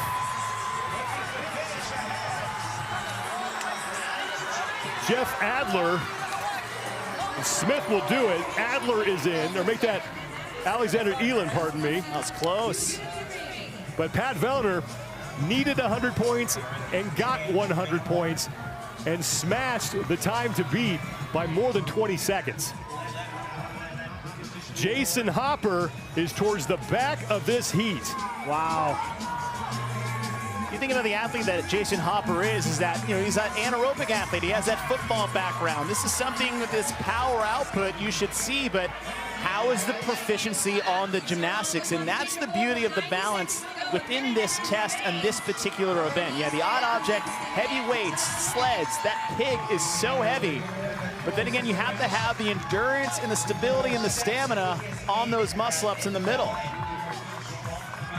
That's Augustin Raquelme, and earlier it was Jeff Adler who was in the battle with Chandler Smith. Raquelme is in. Alexander Elin, the bottom left of your screen, trying to come across, and it's Jason Hopper, who was so impressive at the Mid-Atlantic CrossFit Challenge, winning in dominant fashion there, had high hopes coming into the games, but so far, the first two events for him not going as planned, as Hopper is in, and all 19 men in this heat get in inside that 12-minute time cap. But no one does it more quickly than Pat Vellner, the only man in this event to go sub-8, 7:42.42 seconds, finished 35th in event one. Time to start digging, and he picked up a huge chunk in his shovel with an event win here. Planted that ladder and worked his way up, but Yonakoski had a massive trip up. The straps actually got laced around his ankle as he fell well behind the field. But Vellner, we talk about a skill sets that he has. Clearly we know it's not swimming in those offside events, but when you're talking about grunt work, some high volume, high skill pulling gymnastics, this was one of those events that Vellner desperately needed, and thank goodness he got it in the second event, because who knows what your mentality and that confidence will be if, say, it was the sprint coming up after this. So a timely event for Vellner, but you still have to take advantage of the opportunity at which you were given. And Vellner, again, as you said, getting near last in event one, a massive boost of confidence and points in event number two. Pat Vellner with his third career event win as a pair of Canadians sit atop the leaderboard for this event. Sam Cornway with that time of 8:09 will be good for second, and it was Jason Smith 5 seconds up on Scott Panchik. But let's send it down to Mike Arsenault, who's with your event winner, Pat Vellner. Pat, you could not have two more disparate performances to begin your 2021 CrossFit Games, the 35th on event one and event win here on event number two. What was your message to yourself internally on your way back from the lake? Well, I think you try to fight the darkness and like not get down on yourself, right? It's a long weekend, and especially having a first day with 4 events. Last time we had that was 2018 and crashed my bike in the first event, and then I came back to be in the top 5 at the end of that day. So I've done it before, unfortunately too many times, so try to just remind myself of that and know where to go but up from there, you know. What was the most taxing part of event two? Halfway I thought it was the muscle-ups, and then doing that sled at the end was a bit of a wake-up call. I think it's going to really hurt people in the sprint this afternoon, so as soon as I finished, that was the first thing I thought is, how am I going to run? There's not a ton of time between the first 3 events, so what does your recovery look like as we move through the rest of this first day? I think you just try to get a little bit of food in you, probably like some fast sugar carbs, and then just like keep the legs moving. Don't get too cold. It's hard to be too cold when it's this hot out. Thanks very much, Pat. Event win here on event number 2. It is tight on top for the men. A 4-way tie for first place after 2 events. Scott Panchik sits in 10th place, and Pat Vellner, courtesy of that event win, went from 35th to 15th. The sled and the pig and the muscle-ups take their toll on the field here. We're only through 2 events, and it's already tight at the top for the men. The women will take on event number 2 when we return to the 2021 Noble CrossFit Games.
Sober is a decision, a choice we make every day. And with those first steps, being vulnerable is our first strength. We discovered something. We found our footing and support. We've always been this strong. We just needed to see it. Now we are here, in 48 cities and beyond. In person and online, we number over 40,000 members and are growing every day. Rise with us, because we are stronger together.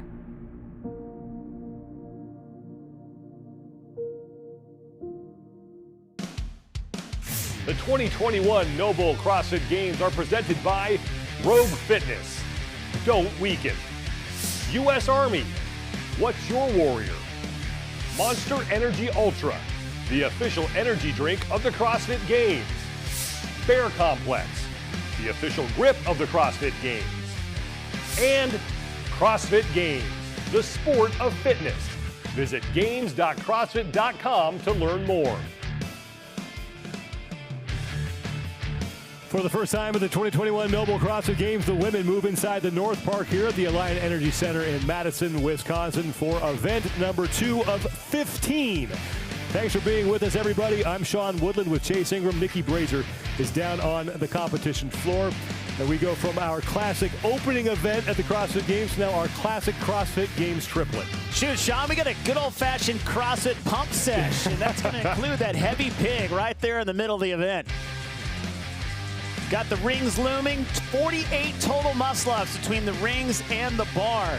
And navigating that in the middle, especially for these female athletes, is going to be the crux of this particular event.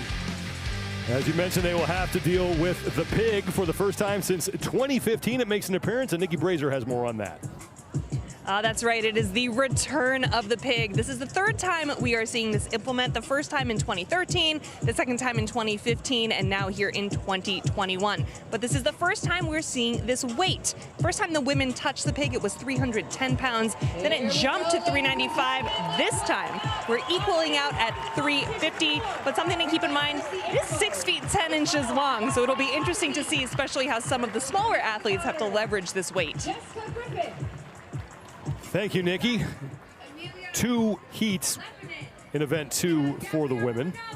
And in lane 1, that's where Danielle Brandon will be competing. Now, Brandon will have quite a bit of space between herself and her fellow competitors. The reason being she is in the COVID protocol because of her close contact with both Carrie Pierce and Bethany Shadburn, both of whom tested positive for COVID. They had to withdraw.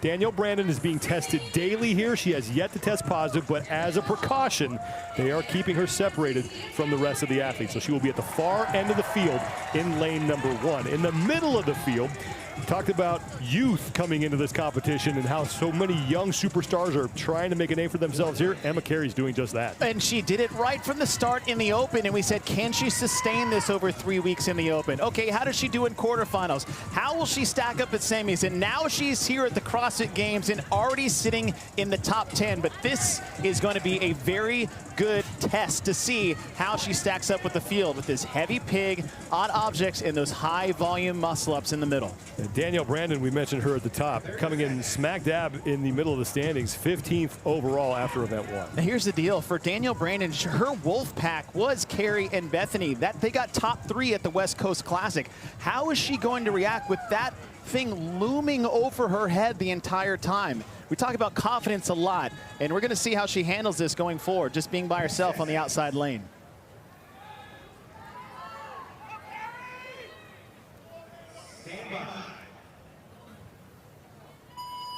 Heat number 1 of event 2 has begun. They begin with that sled pull, 260 pounds on there for the women. And a lot of rough starts on the outset, but it's Danielle Brandon at the top of your screen, upper right-hand part. She is in the lead. And Danny Spiegel is right there with her. And not surprised to see Spiegel out there, one of the stronger athletes. But here's the thing with Danielle Brandon. We talk a lot about confidence. I spoke with her coach, Justin Kotler, after the West Coast Classic, and he is adamant that Danielle Brandon is one of the greatest talents he has ever coached, but the biggest problem is managing her emotions and her mental awareness throughout the weekend. So we talked on the top of the event, how is she going to handle her two closest teammates? Her support system have now been removed from competition and she is by herself. So I want to see how she handles that emotional hit with her two teammates no longer competing here this weekend. Danny Spiegel was one of the first two athletes, along with Danielle Brandon, onto the pig. Amelia Lepinen also started her pig flips before a lot of the other athletes, but it is Spiegel who is on the top part right of your screen. Now, Sean, if I gave you $1,000 to tell me who you think was going to get to the rings first at the beginning of this event, knowing Danny Spiegel's in the middle, you'd probably have the safe money on her. Now it's a matter of how she's going to handle 12 ring muscle-ups. Long straps makes a big difference. 24 bar in the middle, and then back to those final 12. The final 12 for the women is going to be the sign of how well they pace it and how much stamina they have on the rings. Danielle Brandon first to the rings. Danny Spiegel is on the left. She was second. Amanda Barnhart is on her ring muscle-ups, as is Alessandra Pacelli. Things to look for. What are the rings doing when they come off? Do they have enough self-awareness that you can't just drop and toss the rings? These long straps are going to let those swing quite a bit more than, say, at your normal affiliate. And so you saw what Danielle Brandon did on the right was come down, stop the rings before she dropped off beneath it. That's a good move by Danielle Brandon. Danny Spiegel has fallen off the lead pace as Emma Tall, Amanda Barnhart, Alessandra Pacelli, and Reagan Huckabee have overtaken her. Danielle Brandon threw 16 of the 62 scored repetitions in this event. At the 19 rep mark, she will then move on to the 24 bar muscle-ups.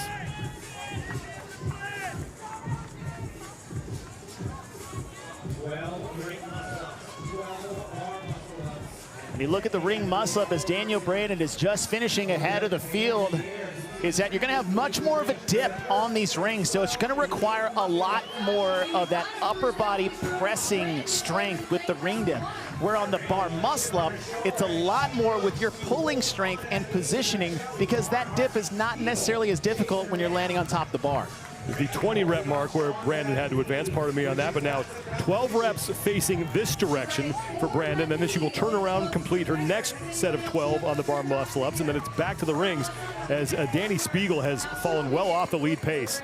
Amanda Barnhart is also on to the bar muscle-up. She is in second place behind Danielle Brandon. Now Barnhart made a big move after the start. She got tangled up in her straps as well, like we saw Jonakoski did in heat number 2 for the men. So Barnhart has actually made up a lot of ground as she was well behind the field at the start of this event. Think back to 2018, Amanda Barnhart on the slug in that chaos event, passing 9 people like they were standing still on that implement. She knows how to pull a sled. If she can be towards the front when they get to that. And we heard Pat Vellner say that. Where's the hardest part about this event outside the ring muscle-ups? It's that last sled pull that really surprised him. So you're right. If Amanda Barnhart can be close to your top athletes in there, I wouldn't be surprised if she can run the length of the field and get ahead. Danielle Brandon getting ready to make the turn. If you're ready to improve your CrossFit skills and knowledge, register for the Level 1, now available online and in person. Visit training.crossfit.com for more details. Danielle Brandon has now made the turn through 32 of those repetitions. 12 more to go here on the bar muscle-ups, and it's back to the rings for the final 12 reps. And talking to Allison Scudds yesterday, the captain of the demo team, she said that second set of bar muscle-ups, and you said this quite a bit, that is the crux of this event. It is, and it's the ring muscle-ups part. And it's navigating those final 12, like you just said, on the bar, so that you set yourself up well for the last 12 on the rings, because a lot of times athletes are almost too prideful to break early, and it doesn't really matter where you break. It matters how many times. So it's okay if you do 2 or 3 in the beginning and maybe 4 or 5 in the middle, if that means you don't have to be reduced to singles in the final 12. This is the fight for first place. Danielle Brandon is your leader on the left of your screen. Amanda Barnhart on the right is in second. Danny Spiegel has worked her way into the top 6 in this event. She was your leader early after the pig. Emma Tall now has moved into second. So good battle going on for that spot behind Danielle Brandon. Sydney Mikulishin is in there as well. She's 2 reps back. Christy Aramo O'Connell is 3 reps back, and now Spiegel sits in third. And look at those three athlete names that you just said. Emma Tall, Mikulishin, and Aramo O'Connell. How many muscle-ups did they have to do in those online events or the last chance qualifier? 60. They had to do 60 muscle-ups in those events. So they are well tested and well versed with high volume muscle-ups to get here, probably more than any athlete that qualified in a regular live semifinals. Danielle Brandon is now done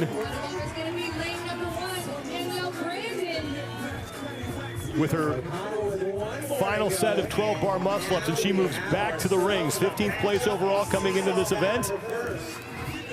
Now there's a big difference between the first 12 and the second 12 because it matters how you navigated those middle 24.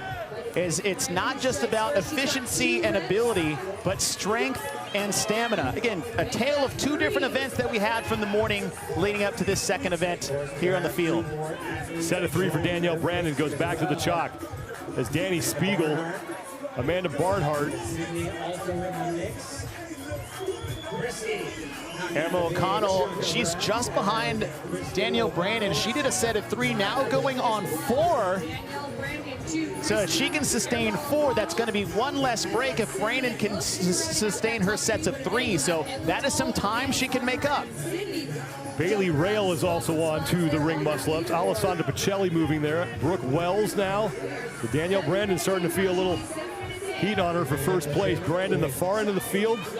In striking distance, she's just 2 reps behind her leader, Danielle Brandon. Here comes Christy Aramo. Christy Aramo O'Connell blocking out those. Aramo O'Connell has now moved into a tie with Brandon. And she rips off another set of 4. So 2 sets of 4 on the right side of your screen for Aramo O'Connell, as Danielle Brandon in the upper left is doing sets of 3.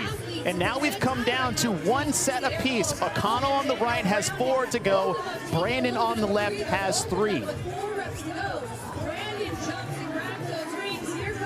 Brandon back to work. Aramo O'Connell back to work. And another break for Brandon.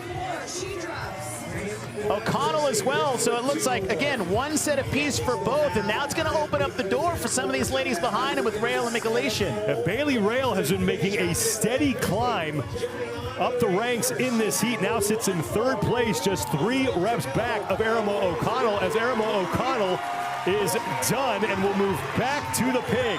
And here's going to be the tough part for O'Connell, one of the smaller athletes in the field. Now she's strong for her size, but that doesn't change the weight of the pig. It's going to be the same for everybody.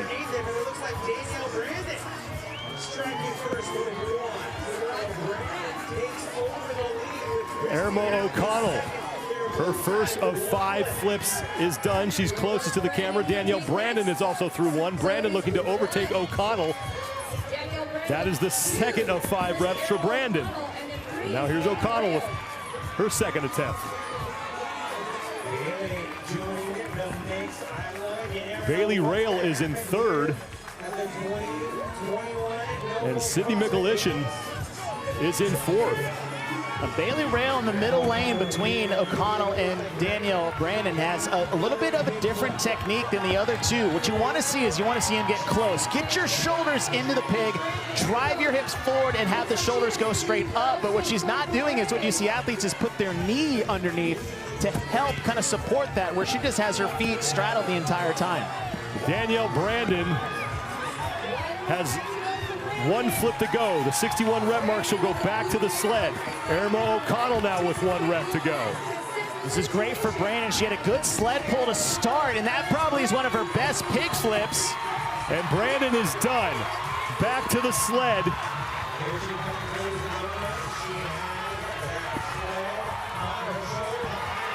And there goes Danielle Brandon, as Christy Aramo O'Connell is now just getting to the sled. So Danielle Brandon looking to lock up a win here in the opening heat. Amanda Barnhart is getting herself situated in the sled, and she is fighting with Bailey Rail and Aramo O'Connell for 2nd. Oh, good for Brandon. Look at that attitude and confidence. You're going to take away my teammates? Fine, I'll just take the heat. Danielle Brandon is going to take heat number 1. And she is in. Danielle Brandon, first place in the opening heat. And now the fight for second. And look at Amanda Barnhart doing it once again on the North Park field with a sled. Amanda Barnhart passing both Rail and Chrissy Aramo O'Connell, and Barnhart is going to take second in the heat. What do we say? If it's going to come down to a sled race to the finish, no matter how close, if Barnhart's there, she could possibly take it. Bailey Rail is now across. Well, Emma Tall has also passed Aramo O'Connell, and Tall came in. Sydney Mikulichin is now across.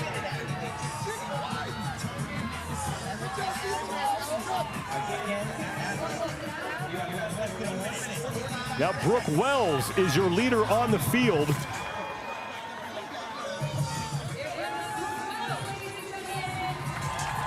And Brooke Wells is in.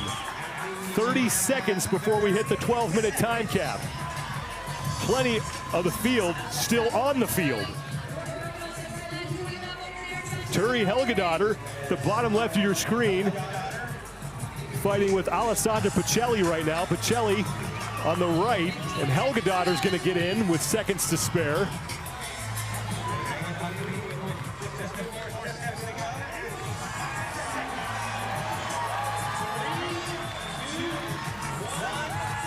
And that will be the time cap as Alessandra Pacelli just misses getting across the finish line.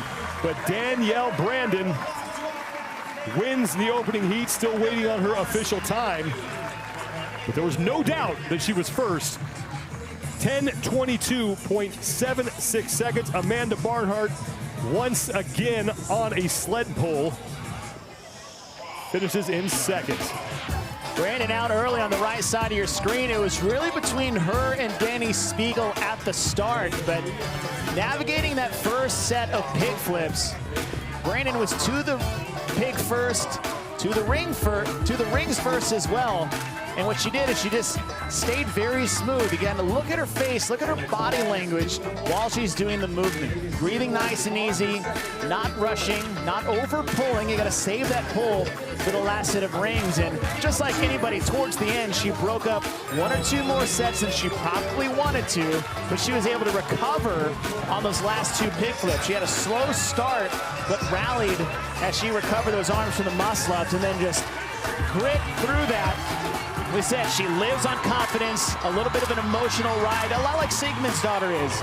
And getting an event win, that could be dangerous for someone who has the physical capabilities to be as one of the top athletes in the field. Well, speaking of dangerous, Tia Toomey wearing a familiar leader's jersey after winning the opening event, her 25th career event win at the CrossFit Games. And she was slow to start on the swim, but once she got to the kayak, she had that nice, smooth cadence. She even took a moment to chat a little bit with Chrissy Aramo O'Connell while she was out there, but coming into the finish, here's what I love the most is that she's coming to the finishes. Look at this celebration. It's event number 1.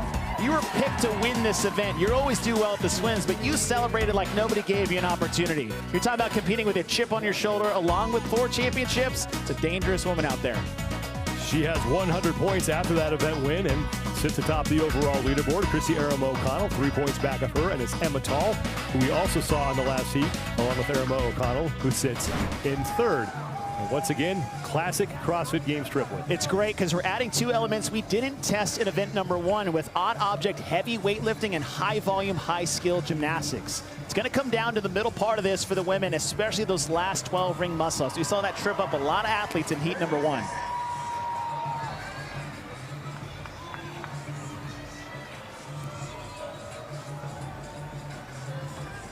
We are set to start as they get a sled situated here. Look at Laura Horvath and Mal O'Brien, one of the impressive youngsters who's in the field here, but everyone chasing Tia Toomey, who once again is your overall leader. Heat 2 underway. Danielle Brandon with a time to beat at 10 minutes, 22 seconds. 260 pounds on the sled for the women. And then it's to that 350-pound pig, and it's Laura Horvath, who is in the lead early. Horvath in the bottom right of your screen, just leaving everyone behind her right now, and it looks like she will be the first woman to that 350-pound pig for 5 flips. Oh, last time we saw her do that, it was 2018 with a 2-stroke pull, so that's definitely a strength for Laura Horvath, and a lot of the knock for her is those gymnastic skills, but more importantly, her handstand push-ups. She is surprisingly good at high-volume ring muscle-ups. She's an ex-climber. She has grip for days, so this is actually an event that I think stacks up very well for an athlete like Laura Horvath. Annie Thorisdottir is in 2nd place. What's good for a veteran like Annie Thorisdottir, and one of the best to ever compete at the CrossFit Games, 2-times champ Annie Thorisdottir, is that she has the savviness of her veteran status to navigate these ring muscle-ups and bar muscle-ups, because this is a volume, a switch between ring to bar, that if you don't have the experience, at least you have the competitive experience to know how to work your way through the middle part of this event. At the 20-rep mark, Horvath and Thorisdottir will move on to the bar muscle-ups. Annie Thorisdottir making her 11th appearance at the CrossFit Games, has competed in 3 decades at the Games. But now the first time as a mom. As you know, she missed last year after having her kid, and now she's back. Annie Thorisdottir, good through the open, crushed the semifinals, and now she's back on the big stage, competing for a new reason other than just herself. Annie Thorisdottir, Toomey, and Laura Horvath tied for the lead, and Laura Horvath trying to hold off the 4-time champion. The 20-rep mark, that is when she will get off the rings and move to the bar for those 24 bar muscle-ups. Now, Horvath is working a little harder than I would like to see her do on those ring dips. But the top portion of that ring muscle-up, where you see Tia Toomey, nice tight kip, keep the rings nice and close at the bottom. You don't see them shoot out to the sides too much at the top of that dip. Where I really think we'll see Tia make her move is when she gets to the bar. Tia Toomey back in the lead. Or after the rings. And now on to the bar muscle-ups. Laura Horvath's pace has slowed. She is now battling with Annie Thorisdottir for 2nd place. Toomey, the first woman to the bar muscle-up. She'll do 12 facing this way, and then she will turn around and do 12 facing the other way, then work her way back down the field. Laura Horvath and Haley Adams both getting to work. She's done 8 in a row so far. Annie Thorisdottir's on the right of your screen. Thorisdottir right now in a fight for 2nd place with Horvath and Haley Adams. Haley Adams is on the far left. You can't see that's Michelle Basnet, number 24 on the left of your screen. Tia Toomey just went 11-1. Now she will make the turn. At the 44-rep mark is when Toomey will move back to the rings for her final set of 12. 10:22, that is the time to beat. Danielle Brandon did that in the heat we just saw, the first of these 2 heats. Separation between herself, Annie Thorisdottir, and Laura. Again, look at Tia Toomey still catching nice and high, almost right at the hip. And what that's going to do, it's going to save her dip for those last set of 12 ring muscle-ups. So she's already ripped off 8, now going on 9.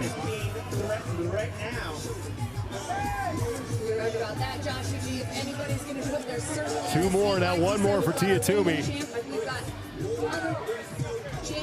And she is back to the rings all by herself. Haley Adams, Laura Horvath, and Annie Thorisdottir a distant 2nd right now. Tia Toomey went 11-1, and that just must have been a counting error while she was doing it on the first half, so she goes 12 in a row on the 2nd. 5 minutes in, athletes are 5 minutes in. Most we've seen any athlete do on the men's and women's side so far.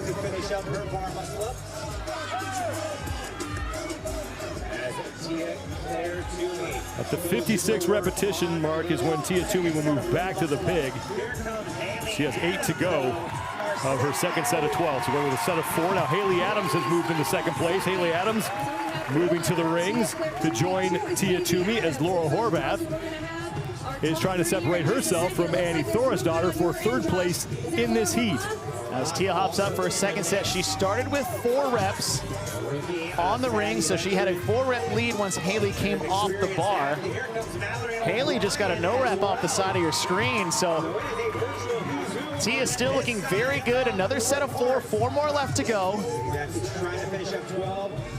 Adams taking some time to chalk up her hands. Is now Laura Horvath to Adams' left is back on the rings. Second rep down for Laura Horvath of this final set of 12. And that'll be number 3. And in between the two, between Haley Adams and Laura Horvath, you have Mal O'Brien. Haley Adams was that teenager to be, the heir apparent, but after this year between Emma Carey and Mal O'Brien, future's bright for these female athletes. Tia Toomey back to the pig. Looking to chase down Danielle Brandon's top time of 10:22.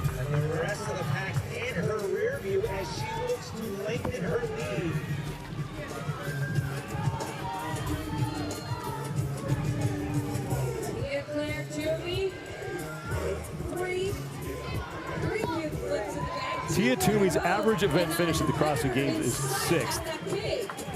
And she has 25 career event wins. And you want to just talk about a winning percentage. She's competed now in 87. I don't know how much more you can say about Tia Toomey other than it almost looks like she's manufacturing her own challenges within an event outside of the people competing in it. There's no reason she should have went 11-1 and then 12 because of the dangers of maybe blowing up, and that's where she's at. She's now just trying new things, almost pushing herself to the brink because no one else on the competition floor can. Toomey back onto the sled all by herself and looking to stay perfect here on day 1. Won the opening event, is going to win this event as she is well on the path towards her 5th straight CrossFit Games championship, and she has plenty of time to rest. The time to beat is 10:22, and that is going to get obliterated.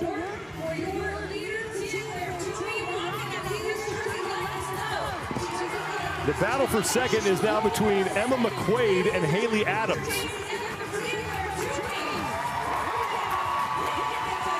Toomey approaching the finish line.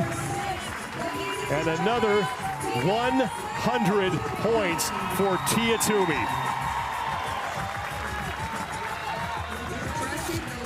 Beats Danielle Brandon by almost 2 minutes. But here's the thing, that to go big sets like that is almost more than confidence.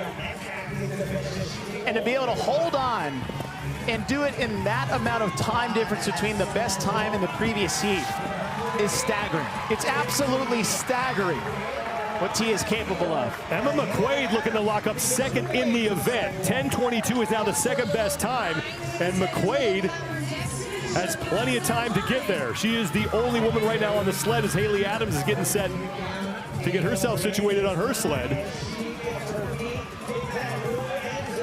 Haley Adams is off as Emma McQuaid is going to take second place in the event. 97 points for her. And now a race between Horvath and Haley Adams for third, and Laura Horvath looks like she's going to win that. Has caught Adams and now has passed her as Adams has taken a break. Kristen Holta is on the sled as well, and she is catching up with Adams. Laura Horvath looking for third place in the event. Danielle Brandon will now slide to 4th. Horvath is in. Kristen Holta, she is ahead of Haley Adams. Adams resting again. Adams better watch out for Annie Thorisdottir. Annie's about to creep up on the right side. Holta is in. She'll take 4th in the event. Adams is across. That's going to be close with Danielle Brandon. Brandon's prior time from heat 1, 10:22, and there's the patented Annie Thorisdottir smile as she is across. Mal O'Brien, the leader on the field right now, with less than 90 seconds to go before we hit the time cap. And a lot of athletes in heat number 1 hit the time cap, so this is great for Mal O'Brien. This is not really something she's supposed to be crushing at just 17 years of age with this heavy sled.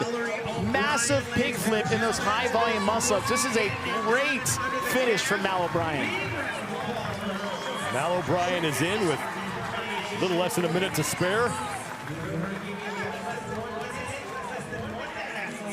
Michelle Basnet is your leader on the field. She's ahead of Ariel Lowen, and now here comes Catherine Davidsdottir. Davidsdottir has passed Lowen, and she keeps up this pace. She may pass Basnet. 30 seconds to go before we hit the time cap. Basnet is stopped. That might open the door for Davidsdottir. You can't take big steps on a heavy sled drag. It has to be short, choppy, low hip drive steps. Basnet is in. Davidsdottir is across. Now 10 seconds to go before we hit the time cap. Like Carolyn Prevost with a couple seconds to spare. And that'll do it for event 2 for the women. And Tia Toomey is 2 for 2. A perfect 200 points after 2 events. What a start to the weekend. 2 completely different events between 1 and 2. And she annihilates the field on both of them. And there really isn't a hole in Tia Toomey's game. 8:27.92 seconds. The only athlete to go sub 9 minutes. Emma McQuaid more than a minute after that will take second. And it's Laura Horvath. Welcome back to Madison, Laura Horvath. She takes 3rd place in Danielle Brandon's top time from heat number 1, good for 4. And it's a good start for Laura Horvath, playing to her strengths. Grunt work, sled drags, pig flips. And Annie Thorisdottir back in action for the first time in 2 years. Navigating the pig flip, but Tia Toomey went unbroken on both halves of the bar muscle-ups in her 12 and 12.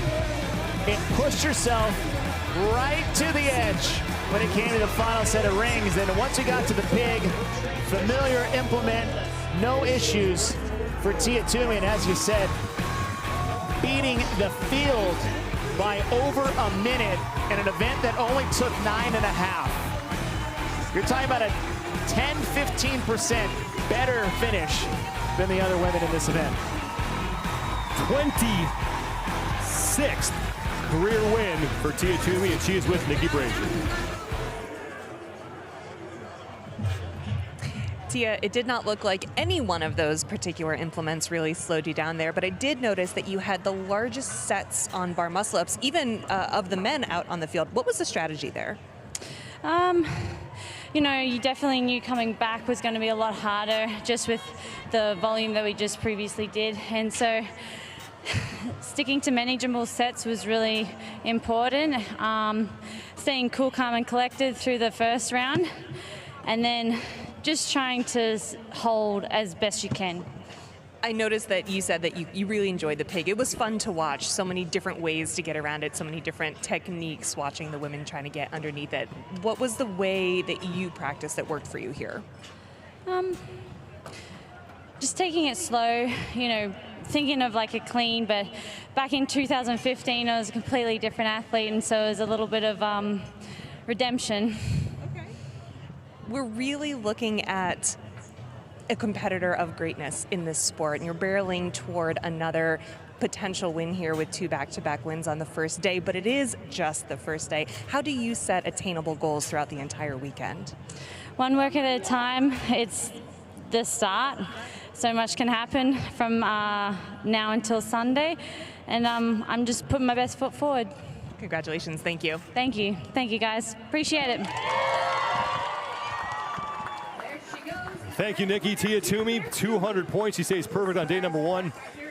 We are halfway through day number 1 for the individuals, the opening day of competition here on Wednesday at the Alliant Energy Center in Madison, Wisconsin. We're going to have a quick break in the action. We'll be back at 1:45 for men's event 3. That's that 550-yard sprint. And then we'll wrap things up in the Coliseum tonight. Sleds and pigs, and it was very challenging, but not for Tia Toomey, who makes a mockery of this event. Locks up her second win of the competition, the 26th of her career, and she sits atop the overall leaderboard. We'll be back after this. Event number 3 for the men coming up at the 2021 Noble CrossFit Games.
He's trying to show off his class and his lessons for the girl, but I've got some pretty substantial consequences. For your students, we thank all servicemen and women, veterans, current, future over the over backside. 2 of our drivers are also service members. They are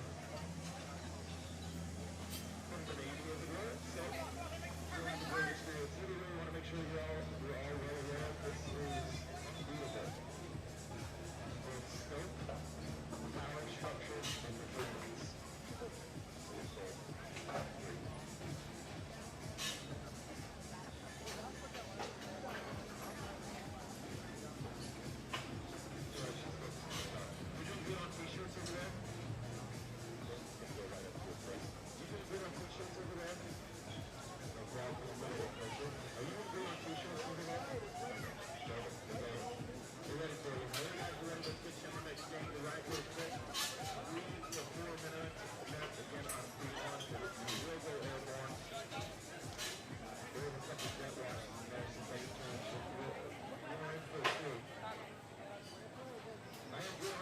Thank you, girlfriend. Bristol Racing. When you're ready, you're ready. 702 horsepower, which is just an astronomical amount of power. There is no production pickup out there that's doing anything like it. Our performance and performance people. We are ready. All right, you guys, look ready. Team Road. Riley. Right, Riley. Will. But do me a big favor, will you? Pick this up. Can you pick that up? Make sure that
Welcome back into the Day at the Games coverage inside the Alliant Energy Center in Madison, Wisconsin. Derek Forrest, Tommy Marquez. We just finished watching Event 2 on both the men and the women's side, and it was a lot of pulling, but we saw some good competition. And on the men's side of things, we saw Patrick Vellner getting back atop the top spot. Yeah, some awesome stuff overall in this event. That's the beauty of this ladder style format. You see, you kind of go up the ladder, you get to a turnaround point and come back. It's almost two different workouts in one. On the front half, you know, all the focus is on the muscle ups and all the upper body pulling. But then on the back half, when you're fatigued, then the pig flip and the sled drag starts to play a factor. We can see some jockeying for some of those top spots. Yeah, and as we mentioned, we'll take a look at the highlights here, but Vellner going from 35th to first from Event 1 to Event 2. Yeah, a little stumble out of the gates for some of the top athletes. You saw Koski there struggle to get his sled going, but Vellner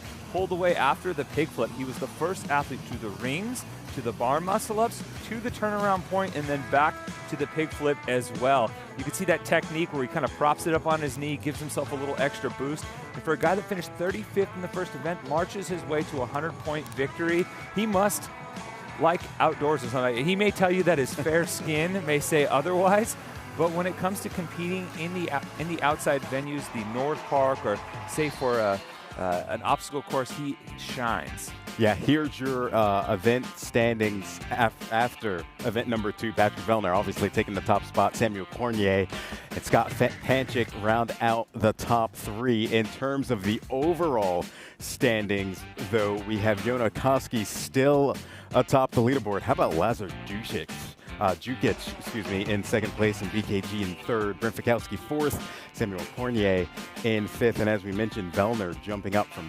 35th after event 1.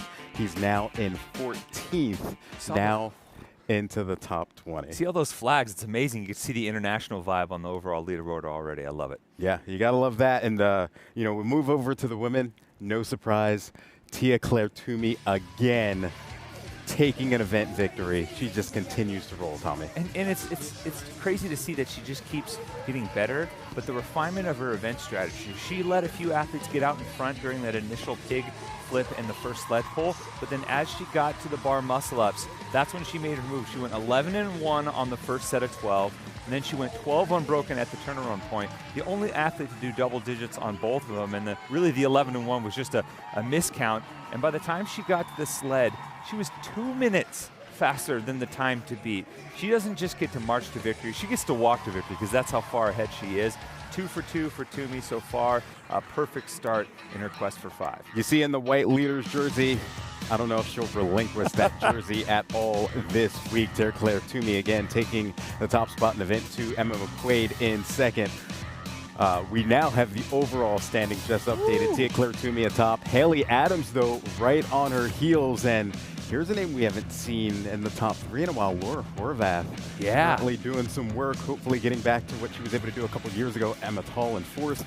Christy Aramo O'Connell rounds out your top 5. So we want to look ahead to event 3. Still some unknowns with that one. It's a 550-yard sprint, but that's all we know. Is it going to be down and back? Is it in one direction?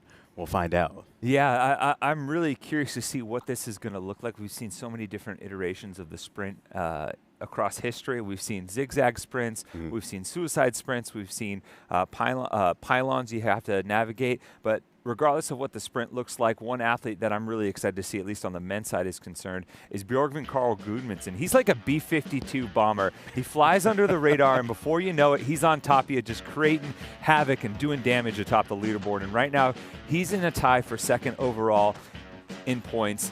And last time we saw the sprint in 2019, he just narrowly lost out on a photo finish to Saxon Panchik. I think it's time for redemption on his part. On the women's side of things, who are you interested to watch? The second place finisher from 2019 was also the top finisher in the sprint that year. That's Kristen Holta. Regardless of how you slice it, she is a top performer in the sprint across her career. 4 different sprint events since she burst onto the scene in 2014. Average finish of 2.5, so between second place and third, and that includes 2 event wins. She won the 2019 event. She won Sprint Course 2 back in 2015. She's a good middle distance runner, a good long distance runner, so regardless of what this weird 550-yard sprint distance is, she should be towards the top. And again, we still don't know what the 550 yards will be in terms of how they will run it. What do you want to see, Tommy? These three women on your screen right now, Caroline Prevost, Tia-Clair Toomey, they were the top three finishers back in 2019, and that was when there were cuts on the line. But I think for someone like Prevost, who is slowly getting better, 26th in event 1, 19th in event 2, this could be her best finish yet. And then, of course, Tia-Clair Toomey, she just happens to win everything, so can she keep the streak and go 3 for 3?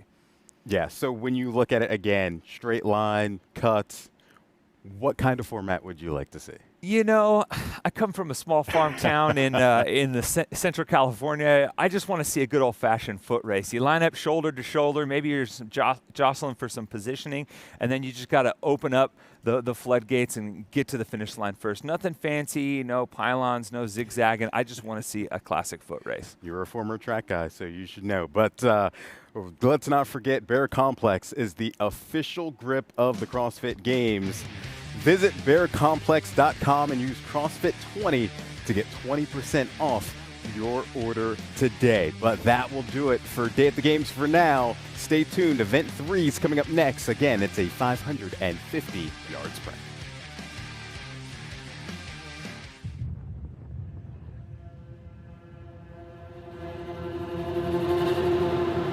What does it take?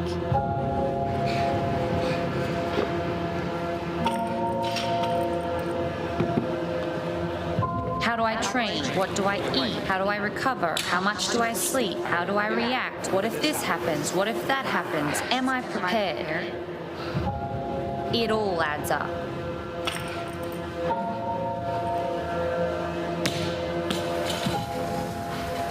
It's not about what I do. It's about what I don't do.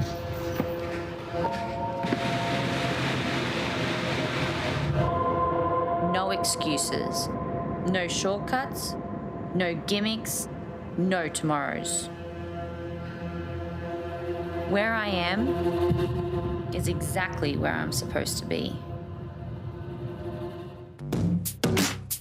Castings. For simple shapes, a complete solid pattern may be used. A mold box is filled with special molding sand that is rammed home around the pattern. The molten metal, at precisely the right temperature, is poured into the mold. The assemblies are tumbled. Shaping is done with the aid of machinery, and the fine finish is evidence of the craftsmanship that has gone to their design and construction. This is the island of Kauai. It's a living, breathing garden forged by millions of years of crashing waves and fiery volcanoes. And this is a palm tree on Kauai. It's grown tall and strong for almost 100 years, despite everything this island could throw at it. And this is the human body, forged by millions of years of pushing and pain and one more round, Kimuras and mountain runs, and things your mom told you not to do. And just like the palm tree, it keeps getting stronger because it has the ability to adapt and rebuild and repair itself, to bend and snap straight upright when the storm is past. The palm tree has evolved to handle anything the world throws at it. And when you take the time to rebuild and repair it, the body can handle anything you throw at it. So, be like the palm tree. Ramwad, unleash your calm.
Who's the fastest kid on the block? We're about to find out in a good old-fashioned foot race here. It's the third event for the individuals at the 2021 Noble CrossFit Games.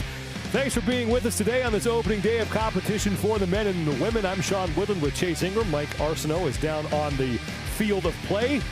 We've had two very different tests on two very different ends of the spectrums here. Now this one probably fits right in the middle. Absolutely. We went long in event 1, and then we had that mixed modality classic time frame with 8 to 12 minutes in event number 2, and now we have a single modality sprint, just pure monostructural, pure anaerobic intensity from start to finish. There is one major turn on this 550-yard course, and Mike Arsenault has more on that. On a typical track, athletes are able to run as fast as they can around the corners. That will not be the case on this course. You notice how tight this corner is. A chance that athletes could bang into each other, and the pavement moves away from the athletes, so there's the chance that they might lose their footing. As they enter the North Park, they'll have one final straightaway to the finish line through the rig. All I can say for athletes is to stay away from Cole Sager. Start list for this first of 4 heats. Tim Paulson, Colton Mertens, and Chandler Smith on your screen. Chandler Smith will be right in the middle. Zach Watts, Yurios Karabis, Rakelme Upnix, Alexander Eland, and then Sam Stewart, the other men in this opening heat. Here's the fun part is you can't really pick who's going to do well in this group of athletes for the first heat of men because it's a unique course. Like we said, that tight turn at the end when you're at your most fatigue. It's going to be very interesting to come down to the final part of this race.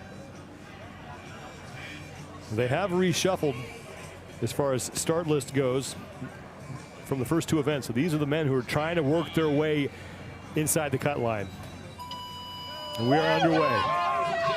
The number one thing you can't do is to come off to a dead sprint right off to start. In fact, it looks like a little sketch there, that yellow marker going across the field, but you got to make sure is that you're not sending the beginning too much. You do want to start fast. You want to rev up the engine, get yourself ahead of the clutter, and then in the second part, it's a very, very long straightaway. It's almost a 400-meter straightaway before we get into the back turn part of this event. It's Yurios Karabis who is out first. Sam Stewart is behind him, followed by Chandler Smith, and then Uldis Upnix in 4th. When it comes to the turn, you have to lean into the turn. So if it's turning left, you got to lean left and put a lot more pressure into the outside foot and that right foot. Here's the turn into the stadium. Karabis is first, followed by Stewart, and now the sprint to the finish, and Stewart is starting to gain on Karabis, and Sam Stewart has passed Yurios Karabis and Sam Stewart. The athletes getting locked up there at the end. Stewart's across first, Karabis is second. Upnix is third, Chandler Smith will finish 4th, Zach Watts is in, Augustin Rakelme is in. That leaves Eland, Mertens, and Paulson on the course. Paulson is across, and Colton Mertens.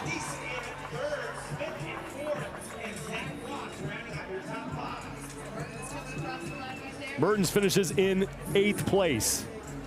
Now, what's fun as the weekend continues is if you think of the CrossFit Games as one big puzzle, and we're just starting to add little pieces before we put together that final picture. We started this morning off with almost an hour-and-a-half bout of swimming and kayaking, and then we come off in event 3 and just do a dead sprint, 500 meters just over in total. And here's the thing, you gotta know where you should go, where to push the pace and where to hold back a little bit. And at the start, Karabis, I think just came out way too hot. You had that dead sprint start in a long straightaway. Though on the straightaway, what's nice is that you actually should give yourself a good amount of time to have a long stride and find a rhythm. What you have on a traditional track is you usually have 2 turns in a 400 meter, and that's where you make your pacing. So there's only really one big turn. You have this slight one at the start, and then a back straightaway on the back side of this. And what you're gonna see is you're gonna see when that lock-in comes, right there. Karabis, arms start to get a little wide. You have more of a lateral swing. and then you just get that lock, that hamstring glute lock. And it comes in usually at the final 20 to 30 meters of any foot race you've seen from the Olympics or here in Madison, Wisconsin. So you got to make sure is that you know when to go, and it for sure is not in the beginning of the event. Unofficial results at Sam Stewart at 1:17.73 with a time to beat. Georges Karavis, who led for most of that heat, is 1 second behind him, less than a second. And Uldis Ukniks will finish in third, followed by Chandler Smith, as we are set for Heat 2. And you mentioned the pacing. This is not a distance athletes usually run when they test sprinting. No, all these athletes do track workouts. We see it all the time on social media. 400 repeats, 200 repeats. When was the last time you did a 500-meter run, not on a track in a distance that you are unaware of? And the other thing is that you can't see where you're going. They're running on the back side of the stands. It's a blind turn, so you don't even have an idea of where you're at on the course. 9 men in the second heat. Noah Olson is one of them, the man out of Peak 360 CrossFit in Miami, Florida. Finished second at the West Coast Classic to get himself into the CrossFit Games for the 6th straight time. A couple guys with football backgrounds in this heat as well. American football, Jason Hopper is one of them, and then Roy Gamboa the other. The two of them both played collegiate football. There is Jason Hopper, the man who walked on at Clemson, was a wide receiver there before choosing to focus on CrossFit. The thing about Roy Gamboa is that one of your most famous calls in the world with what Matt Fraser's sprint was, and he got second to Roy Gamboa. So Roy Gamboa is actually one of the fastest athletes in the field.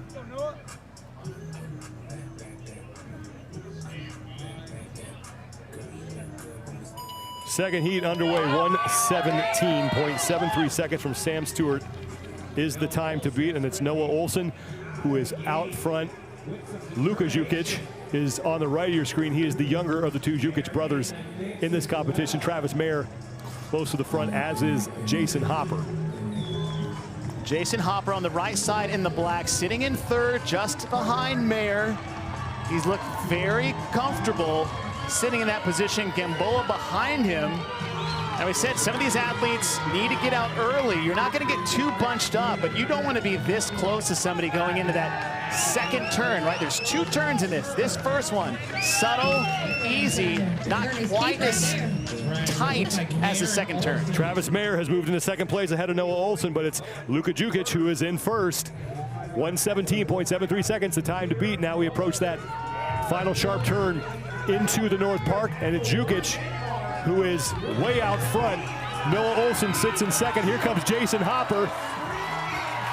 Hopper has passed Olson, and Hopper may not have enough time to catch Jukic, but it is going to be close. Jason Hopper putting on a kick here at the end, and that one will be a photo finish. It looks like Jukic got the best of him, though.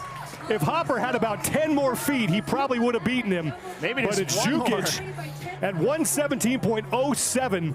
Hopper 1:17.26. So 0.2 of a second separate the two of them. It's Noah Olson in third and Travis Mayer in fourth. You're talking about 0.2 of a second. Blink, and that's it. That's how long the distance was between the two. In fact, you said 10 feet, maybe 1, because Hopper almost looked like he reached out just too soon with that lead leg to try to catch Jukic at the end. Great race from Jason Hopper, but just ran out of real estate, as Luka Jukic is your new leader in the event. 1:17.07 seconds. And right now, less than a second and a half separate first from fifth. Right off the start, Jukic was leading early right from the beginning. And see that yellow little bump right there? That's just one little thing they got to navigate through. And Jukic on the right in the gray tank top, out early. Now, usually when that happens, you're like, okay, probably a little too fast at the start. We saw the same thing in heat number 1. In fact, I was a little worried for Noah Olson because he has a tendency to start a little too fast on the sprints as well. But this first straightaway, it goes downhill a little bit, and you can see it goes uphill at about that middle portion right before we hit our first turn. Now, this first turn is not quite as tight as the second one. The second one is almost a curl back into the stadium, and the other part is it goes downhill slightly on the back half of this. So not only do you have 2 awkward turns at the tail end of the 500 meter, about the 350 and 450 mark, but you also have 2 different elevation shifts in the middle of this one. But Jukic, not many people start early and hold on late, and look at Jason Hopper just above him. Here's where he starts to push. Now watch for Hopper trying to reach for the finish line, and it was just a hair too late. You saw him reach, and he landed right before. Look at Hopper on the left. He reaches forward too soon, just too soon, and that was the difference between that 19 100ths of a second between him and Jukic. Luka Jukic now your time to beat at 117.07 seconds as the athletes for the third of 4 heats are on the starting line. 10 men will be in this heat, and Pat Vellner, who moved from 35th to 14th after event 2 in this heat. This isn't really a Vellner event. Neither was the first one. We thought he'd do better, but Vellner's not known for sprinting. It's one of the things that kept him out in 2019 was a sprint, but it was more of a step on a line than it was the speed. He was in that position, so this will be some damage control for Pat Vellner. There's 2 athletes in here I want to keep my eye on. One, Saxon Panchik. This was the event in 2019 that got him into the top 10. He is one of the faster athletes in the field. And then Cole Sager, just a bowling ball of a fullback on there who is not afraid of physical contact. And I think every event where you could make contact with the athletes, Cole Sager has taken advantage of this. So this is a 500-meter bumper car race for Cole Sager.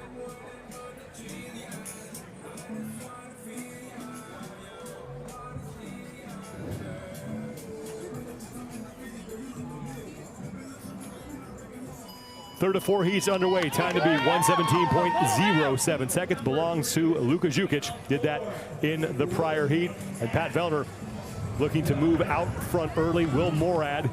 Also there's Guy Harris in the sunglasses behind the 2 of them. And Cole Sager working his way on the inside, trying to get around Saxon Panchik.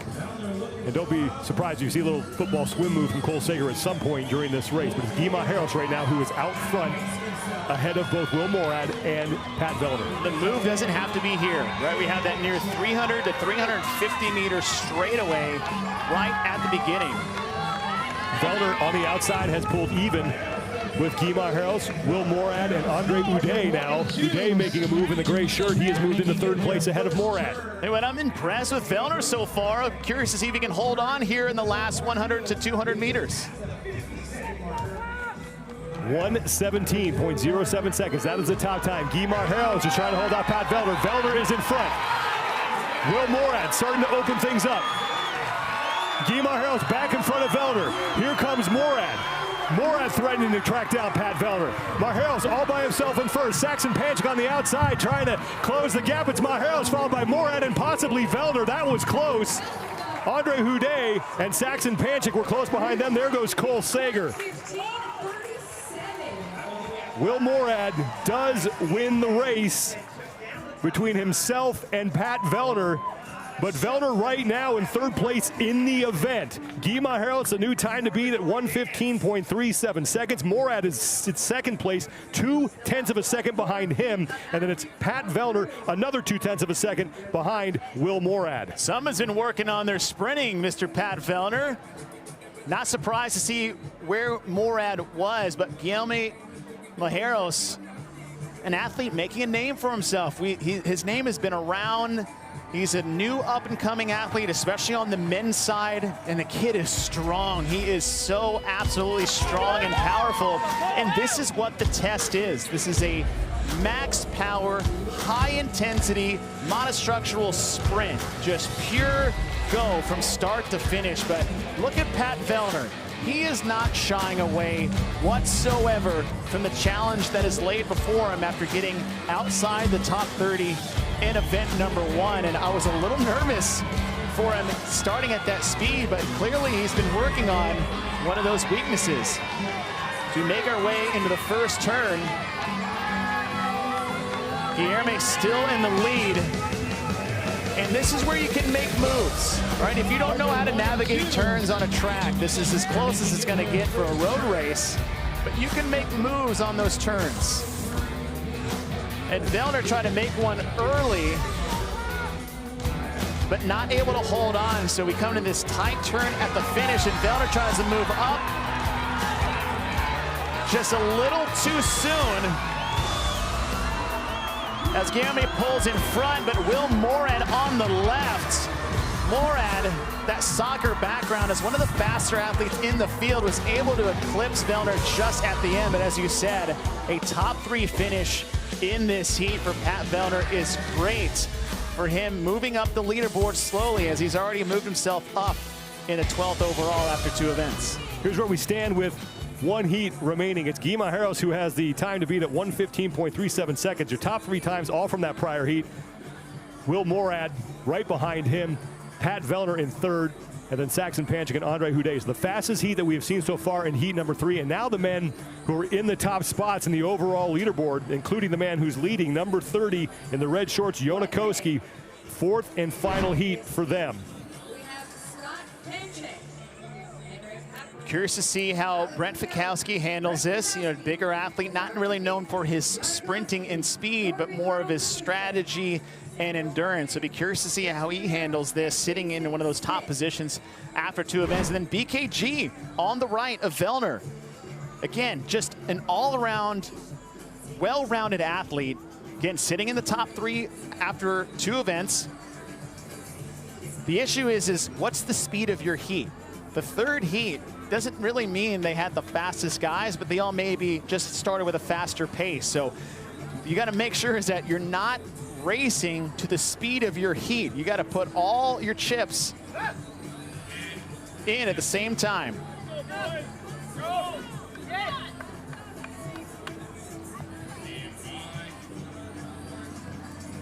Final heat is underway, 1:15.37 seconds. Guillermo Harros has the time to beat.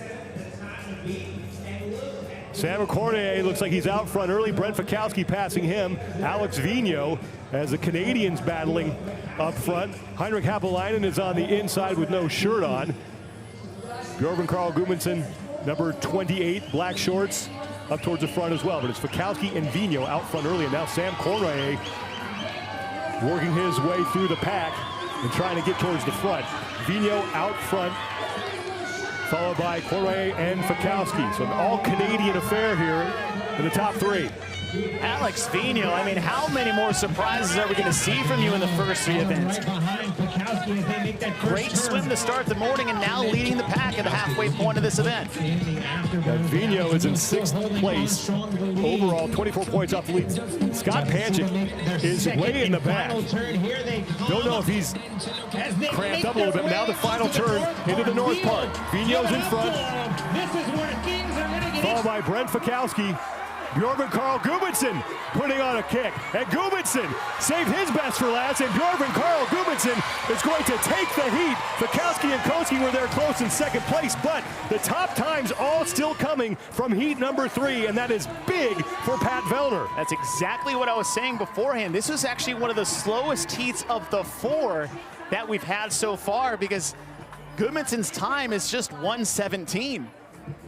Scott Panchik came across at 1:33. That is going to be close to the bottom, if not the worst time that we have seen in the heat right now. It's or in the event, 34th for him. And that's not an event that Panchik is supposed to be bad at. So I'm curious to kind of see whether it was just a pacing error or something else is going on with Scott Panchik. Bjorgvin Karl Gudmundsson wins that heat, but only finishes in 8th place in the event. 1:17.68 seconds.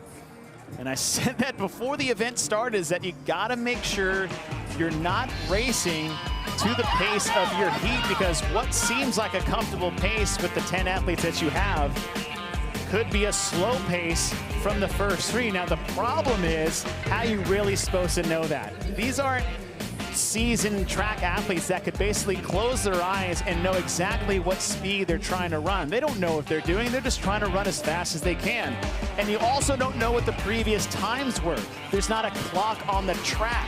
And so what I said prior to this heat going is that you have to run your race and understand is that you're going to need a lot of intensity and a lot of speed, more than what you are comfortable with during this event. If you're comfortable with your pace, you are going entirely too slow. And so though we had a good finish with Fikowski and Vigneault, BKG racing past him at the end, this is one of the slower heats we've had of the total 4. I like Vigneault coming out. He looks great. Vigneault looks lean. He looks like he's lost some weight. And you can tell because he had a great swim this morning. He had a nice fast pace here. But I'm very surprised by Fikowski sitting up in that top 3. But we warned you before this heat went, is look out for BKG as he waits to the very end to take the heat, but only 8th overall in the entire event. Guimar Harrows is going to pick up the event win, his first as an individual at the CrossFit Games. Will Morad with 97 points will finish second, and Pat Vellner, after an event win in event 2, he will get 94 points for event 3, and the good news for him, beats everybody who was ahead of him pretty much in the overall standing, so he will continue his climb up the overall leaderboard after that 35th place finish. Women coming up next in event 3 in this all-out sprint. Quick break, we'll be back here at the North Park at the Alliant Energy Center in Madison, Wisconsin.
Individual action continues on the opening day of competition at the 2021 Noble CrossFit Games for the men and the women. The men have just gone through event 3, the women up next. It's a sprint to the finish from start to finish. 500 meters right there, just above that mark, about 5:01, but that hairpin turn at the end isn't as tricky as we thought it was going to be. But again, this is the third part of the first day of competition. We went super long at that mid-range event that just had that weightlifting and gymnastics, and now we just have a full go, full send, high-intensity sprint here to start event number 3. And the opening heat will only have 4 athletes: Samantha Briggs, Laura Horvath, Turi Helgadottir, and Danielle Brandon on the right of your screen. Laura Horvath coming in 3rd place overall, 27 points back at Tia Toomey, but just 3 points back at 2nd place Haley Adams. Now the name that just screams off the page, but might be the hardest to say, is Turi Helgadottir. I won't even try the middle part or the full name. I did that mistake in 2012, but she has an extensive track background. So of the 4, I know Brandon did as well, but she was more of a pole vaulter. So look for the speed for Turi Helgadottir right there in the gray shorts.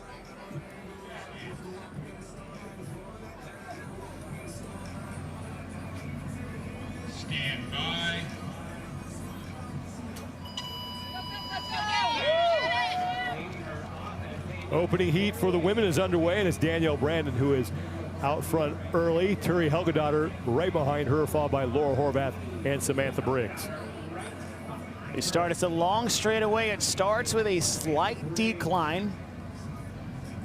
Not much of it, but just enough to have a good start, maybe lull some athletes into a false sense of speed and intensity. As you get to that midway point, it ramps up slightly before the first turn as Danielle Brandon's out pretty significant over Helgadottir.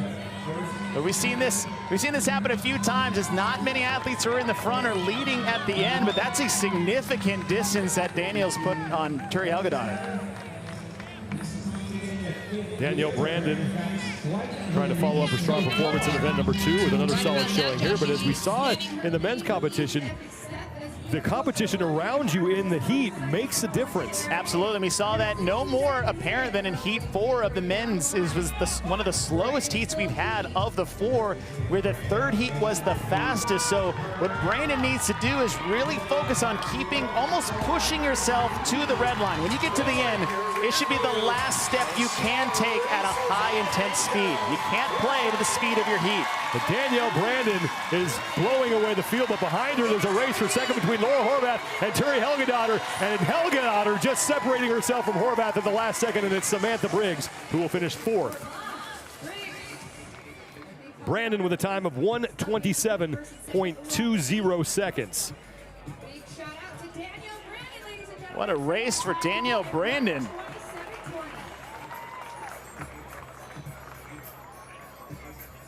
Laura Horvath, right now they have her in second, but we did see Turi Helgadottir get across the finish line before her. That will get corrected, but led from the start.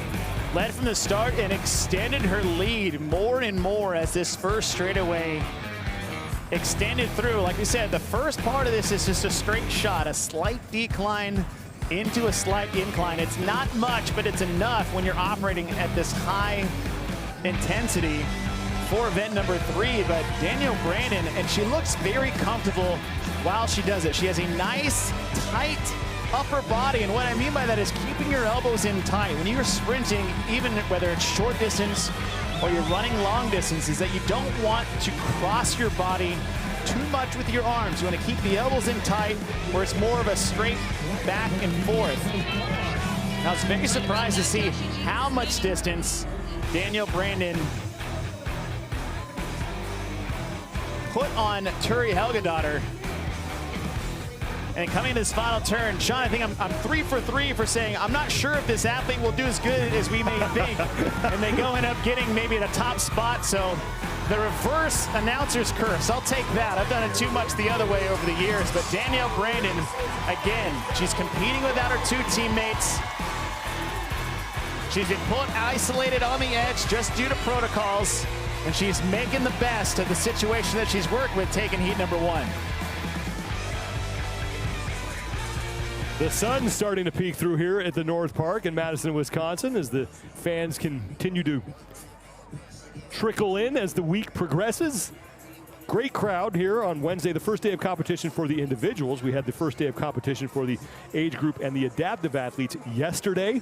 They are also competing again today. The teams will kick off tomorrow as the individuals get a rest. The age groups will wrap up along with the adaptive athletes, and then it's nothing but teams and individual competition on Friday, Saturday, and Sunday. 1 minute. Heat number 3, they're labeling it officially. Full field of 10 athletes this time.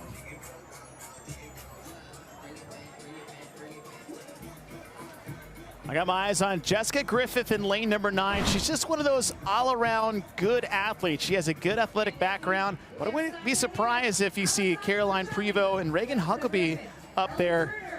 We've seen a lot of surprises so far, so anything can happen. Like I said, this isn't a traditional distance.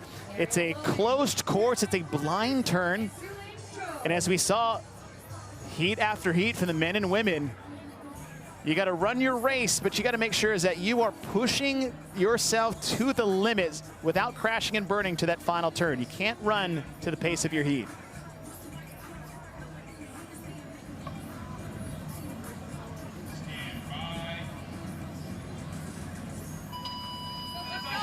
Second heat underway. It is officially labeled heat number 3, but the time to beat is Danielle Brandon's 1:27.20 seconds.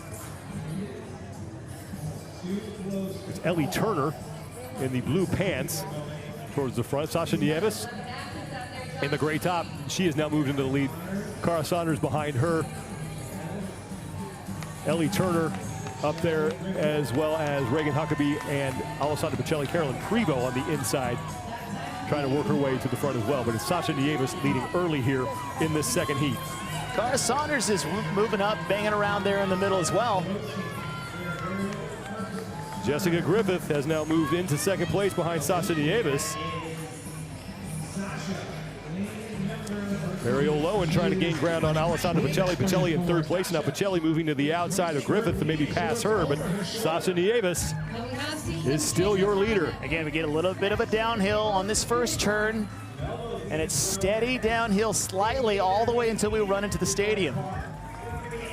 Now Griffith has the speed and the power. We saw that in the sprint for the teams in 2019. She can absolutely fly when she needs to. And Jess Griffith stomping the gas, and she has passed Sasha Nieves. Jessica Griffith is in the lead. Griffith is in.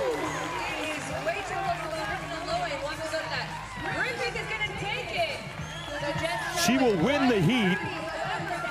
It remains to be seen if she will beat Danielle Brandon's time.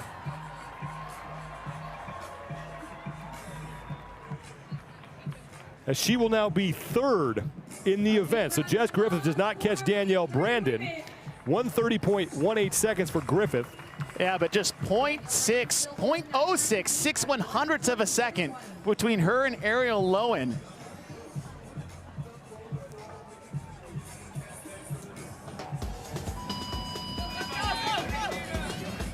It was Sasha Nieves out front early, but this time, Chase. This time. I had it right. So right off the bat, Nieves on the right side in that dark gray top, early to the lead. In fact, she was leading all the way through the first turn. And finally got it right. I said you can't jump out too soon if that's not the pace you're supposed to run. Sean, what's awesome about this heat is we have 3 moms in this heat. Cara Saunders, Reagan Huckabee, and Ariel Lowen. Lowen, a rookie here at the CrossFit Games, coming out of the Granite Games, winning the Granite Games overall. And as things start to take shape on the first turn, look at that lead. It's about a 5-yard lead on Jessica Griffith. But Griffith playing, again, this is playing to the pace of your heat. Griffith she's not pushing hard, she's waiting. She's waiting for the finish. You can see Pacelli behind her, Lowen on the right. And it's when you get in the stadium is when Griffith makes her move. Look how far back Lowen came to almost take down Jessica Griffith. And he said towards the final straightaway, just 6/100ths of a second separating the two, but the times from the first heat still stand. Danielle Brandon is still your event leader with a time of 1:27.20 seconds. Laura Horvath sits in second, and it was Jessica Griffith who just put up the third best time at 1:30.18. Heat 4, technically the third heat, but labeled as Heat 4 due to some adjustments they had to make in athlete lineups. The full heat, 10 athletes getting set here, including Danny Spiegel, the former two-time champ, Katrin Davidsdottir, and Brooke Wells. Now, these are two athletes that really need to have a good race. Not really the best finish for Katrin Davidsdottir in event number 2. A decent finish in event number 1, but Wells has had a very underwhelming first 2 events. But you're talking about the track background for Brooke Wells. That should play in a factor. This is going to be a little redemption from her from 2019. Katrin has decent speed, not top-end speed. But again, this isn't just a full send sprint. This takes a lot of pacing and strategy, where to push and how to finish towards the end of this sprint.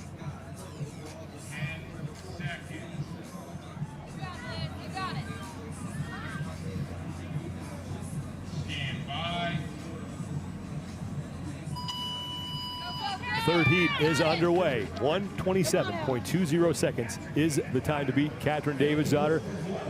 Trying to keep pace with Brooke Wells, who is out front early. Said Brooke has the speed. She has the experience. She was a track athlete before she started CrossFit. Wells followed by Davidsdottir. Bailey Rail behind Davidsdottir. Now here's where it ticks slightly up before we get to that first turn. As you get this first turn is where it'll start to go back down. Look at the lead Wells has put on Davidsdottir, and Davidsdottir has a decent lead on the rest of the field behind her. A lot of separation in this heat. Brooke Wells is first, Katrin Davidsdottir sits in second. Bailey Rail and Gabby Magala fighting for third place. Wells desperately needs a top 3 finish in this event. 1:27.20 seconds is the time to beat. Brooke Wells makes the turn into the North Park all by herself. Katrin Davidsdottir trying to close the gap. She's not going to have enough time. Brooke Wells is going to take the heat, but now can she beat Danielle Brandon's time? And Brooke Wells is going to do it. Katrin Davidsdottir may have a shot at it. Gabby Magala is going to edge out Rail at the finish line. And it's Emma Carey to close out the heat. But Brooke Wells, 1:24.43 seconds. Danielle Brandon now in second place as Katrin Davidsdottir is in third place in the event. 1:27.49, so about 0.3 of a second between Davidsdottir and Danielle Brandon. And Gabriella Magala is in fourth, Bailey Rail in fifth. Fastest heat we've seen so far. And it all started by Brooke Wells right from the beginning. Top time in close to 3 seconds. Now 3 seconds in a 500-meter swim is like half a mile in track sprints terms. So that is a big separation between Brooke Wells and Danielle Brandon's time. Davidsdottir just behind Brandon at that 27.4. Brooke Wells now your new top time at 1:24.43 seconds with 1 heat remaining. We said it from the start, is that Brooke Wells needed something to get her back in gear from the slow start from the morning. We didn't think she was going to have the best swim. That's a long swim for Wells. It's a long aerobic bout from that start in event number 1. I would have thought she would have fared a little bit better with the pig flip, sled pull, and muscle ups. Those are all 3 things that she has experience with and that she is decent with. But she didn't have the finish that she needed there. So after 2 events, she's sitting in second, 22nd overall. And so this is one of those where you look at a 500-meter race, look at who has the background, who has the ability, and Brooke Wells is one of those athletes that jumped off the page. Now, it's one thing to be on paper, it's another thing to be on the competition floor. But Brooke Wells didn't wait for the rest of the group. She started at the pace that she knew she could hold. She pushed the pace throughout the whole time. And taking this final turn, she extended her lead on the field. That's the first time we've seen the top athlete actually get further ahead once they enter the stadium. And the last time Brooke Wells ran on this competition floor, she got cut for the CrossFit Games and not able to showcase all the hard work she's had since then. Now, a little redemption for Brooke Wells. Brooke Wells looking to hang on for what would be her 4th career event win. 5th and final heat, and your overall leaders coming into this event will be on the course. Tia Toomey looking to go 3 for 3. She's already been perfect through the first 2 events. The 2nd straight time that she's done that at the CrossFit Games. And she's poised for a 3rd. We're talking about who has the track background. It's Tia Toomey. That's what she actually was training to go to the Olympics for back when she started her athletic career. Ended up doing it in weightlifting, and now she's your 4-time CrossFit Games champion. But don't count out Kristen Holta, who's sitting on the left side of your screen. She is one of the best sprinters in the women's division.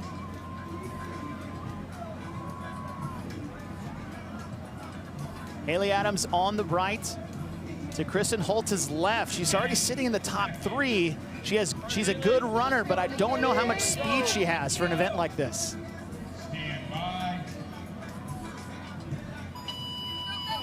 Final heat of event 3 for the women is underway, and it's Brooke Wells, who just put up the top time in the prior heat at 1:24.43 seconds.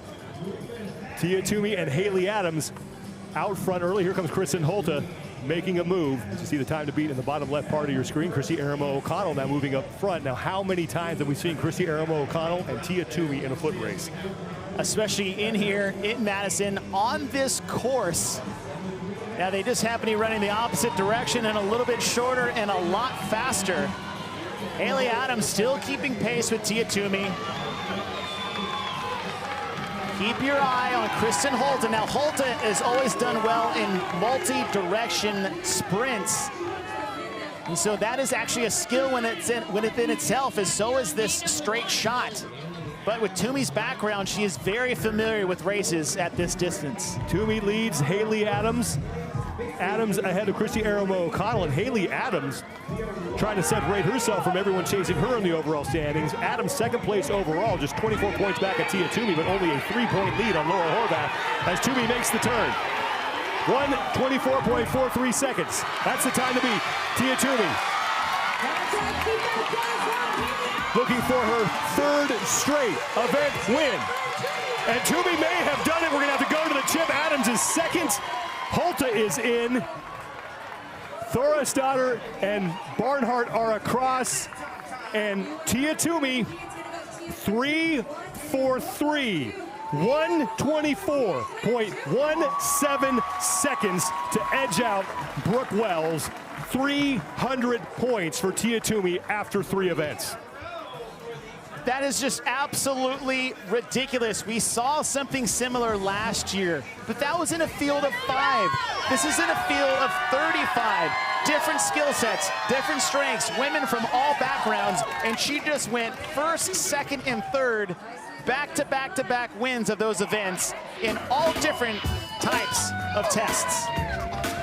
And Toomey leading from wire to wire in this event, and that might be a theme that plays out this entire weekend. Well, she's 3 for 3 so far with 1 event left to go today, but she started strong right off the bat. Now with Tia in her background, that's not something you'd be worried about like another athlete that doesn't have the experience, but who I'm very impressed with was actually Haley Adams. Right? Like I said at the top, she's a great runner. She's more of a distance endurance-based runner. But look at the speed of Haley keeping pace with Tia Toomey. Chrissy O'Connell on the left in the gray and black, and then Kristen Holta just behind those 2 at the start.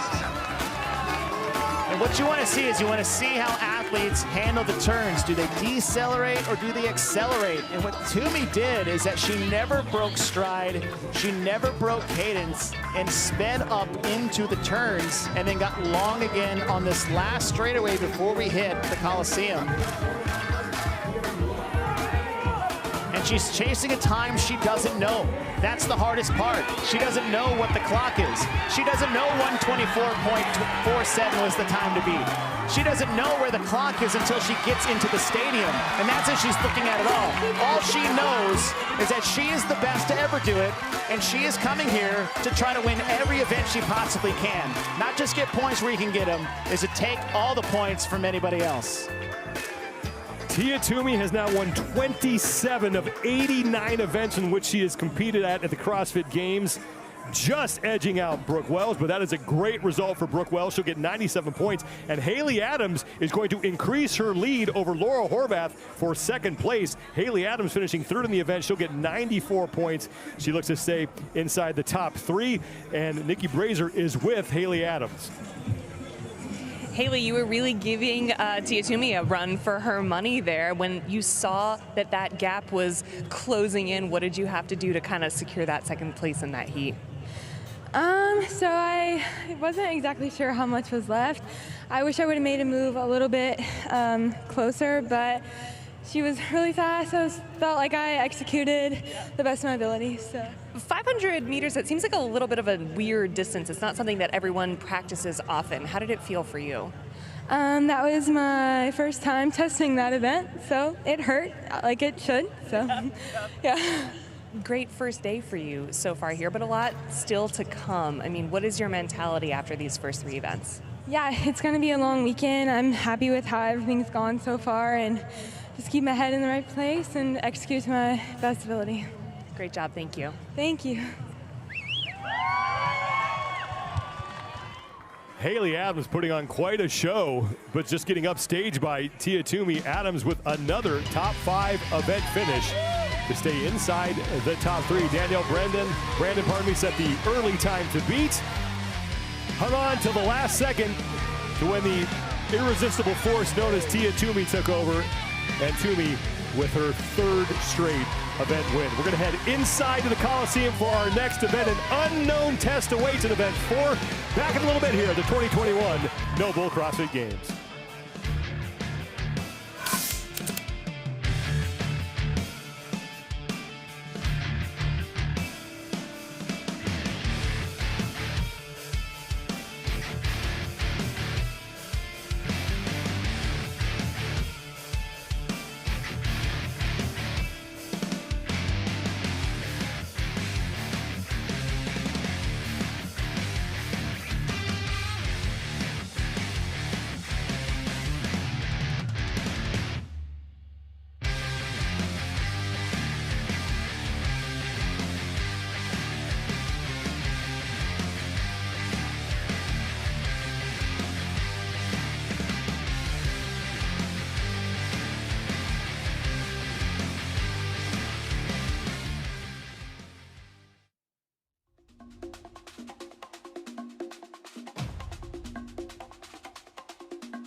Ladies and gentlemen, this is the 15th year of the CrossFit Games. We are incredibly proud of the global community CrossFit has become and are honored to celebrate all 41 countries being represented this year at the 2021 Noble CrossFit Games.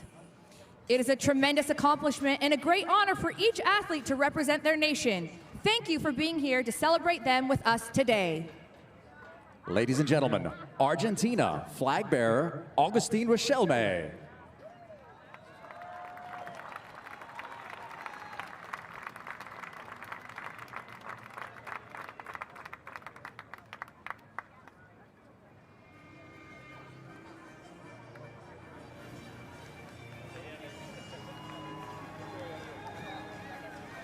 Australia, flag bearer Royce Dunn.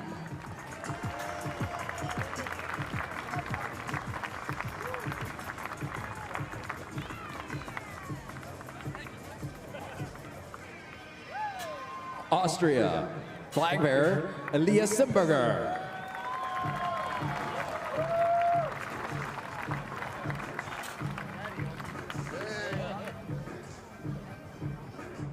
Brazil, flag bearer Guillermo Malheiros.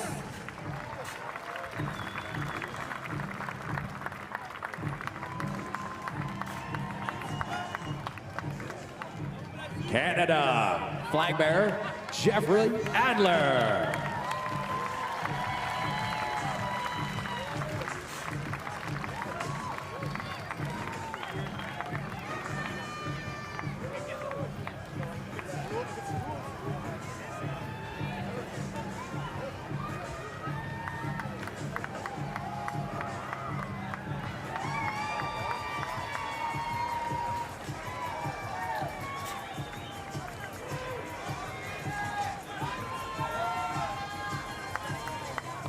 Chile, Rolando Gonzalez.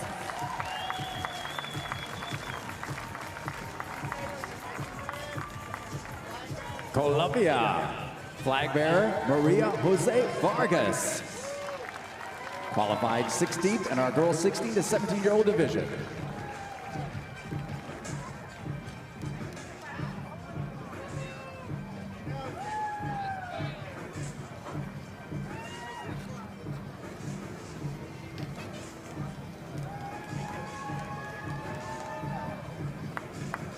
Czech Republic, Anita Tucker. Next up, Denmark, flag bearer Andre Hude, qualified 4th at the German throwdown.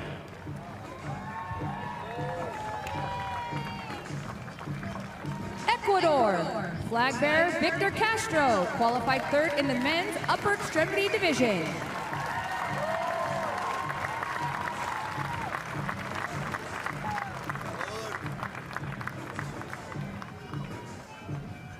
Finland, flag bearer Emily Lupinen, qualified 4th in the German throwdown.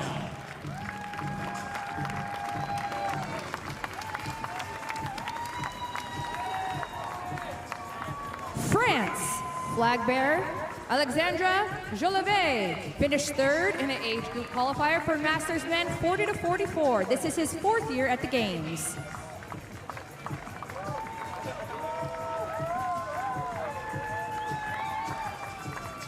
Germany, Anna Quost.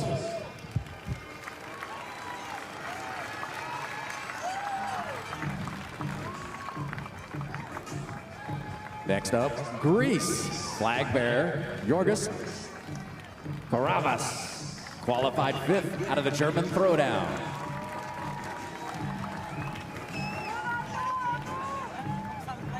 Hungary, flag bearer Laura Horvath, finished 2nd in the Lowlands throwdown. This is her 4th consecutive year at the CrossFit Games.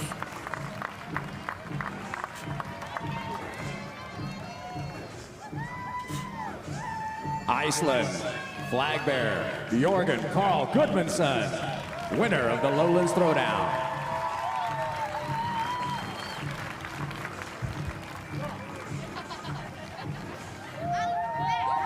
Ireland, flag bearer Emma McQuaid, champion of the Lowlands Throwdown. This is her 3rd consecutive year competing at the Noble CrossFit Games.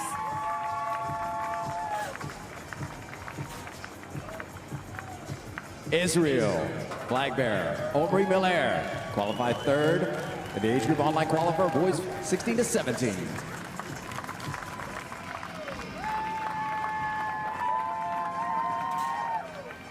Italy, flag bearer, Giulio Silvino, winner of the Masters Men 45 to 49 division. This is his 4th year competing at the Games. Japan, Tomohiro Itaya, qualified 15th for Masters Men 35 to 39.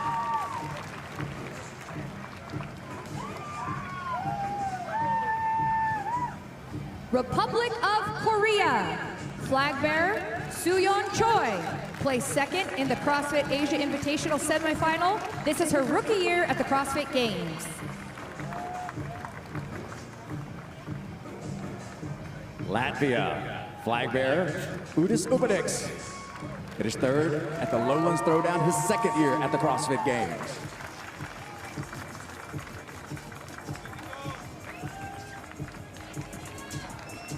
Mexico, flag bearer Paulina Haro, qualified in 4th place for girls 16 to 17 in the age group division. This will be her 3rd time competing at the Games.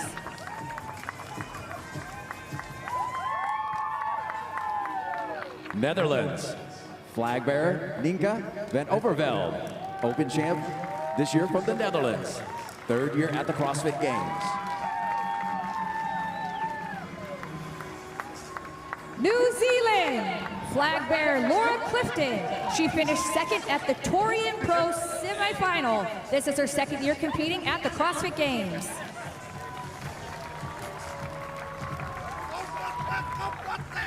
Norway, flag bearer Kristen Holta, champion from the German Throwdown, her 8th consecutive year at the CrossFit Games.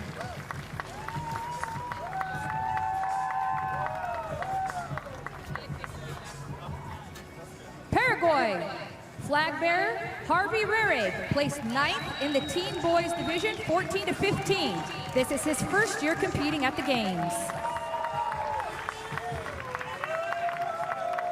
Poland, flag bearer Gabriela Magawa, finished 4th at the Lowlands Throwdown, 3rd time competing as an individual at the Games. Portugal, flag bearer Rodrigo Candias, qualified 12th in the Teen Boys 14 to 15 division. This is his 1st time at the CrossFit Games.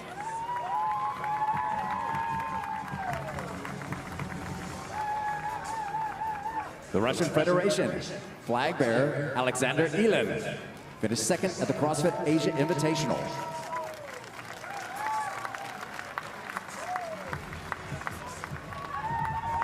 Serbia, flag bearer Lazar Jukic, placed 2nd in the German Throwdown. This is his 2nd time qualifying, but 1st time competing at the CrossFit Games. Slovakia, František Heriban, qualified 16th for Men's Masters 35 to 39, his 1st year at the Games.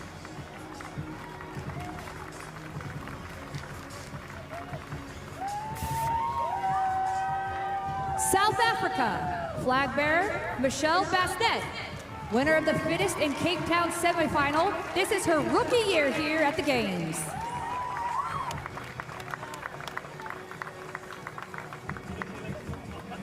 Spain, flag bearer Shashbi Oze,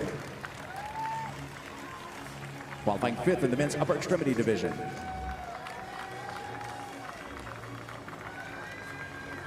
Sweden, flag bearer Emma Tall. She was the winner of the Last Chance qualifier. This is her 2nd appearance at the CrossFit Games.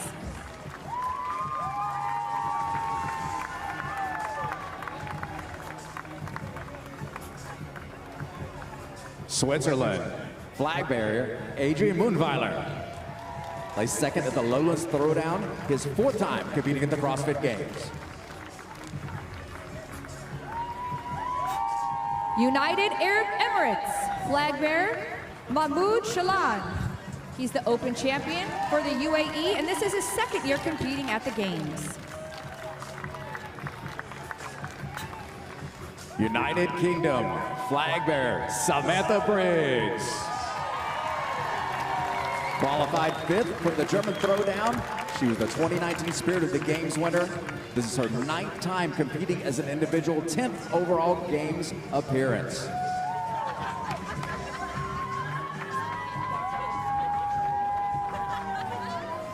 Uruguay flag bearer, Rolo Omez. He qualified in 8th place for the Masters Men division in the 35-39 age group. This is his first time competing at the Games. Venezuela, flag bearer, Virginia Fino. Qualified 18th for the Masters Women 40 to 44. Her first time competing at the CrossFit Games.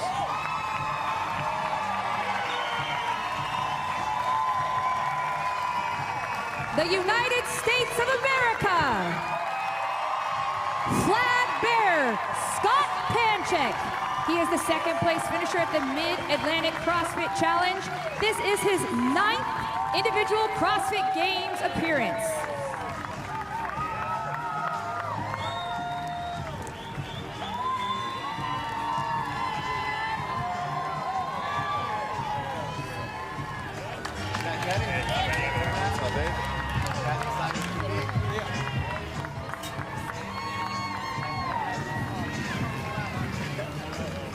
The United States bringing 346 athletes here into the 2021 Noble CrossFit Games.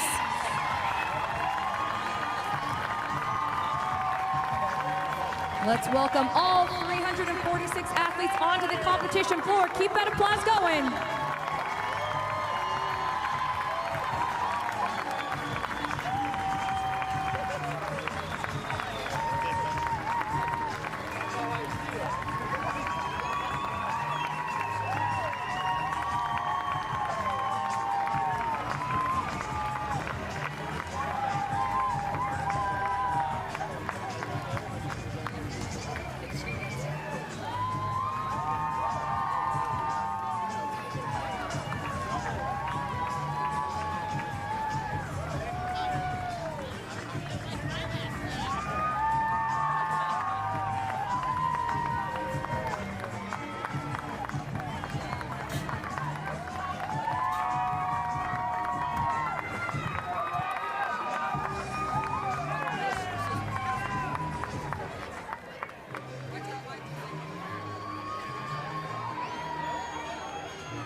And the United States keeps coming. 346 athletes. We've got some new faces and some veterans making their way onto the competition floor here.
All 346 athletes from the United States have made it on to the field to play for our opening ceremonies.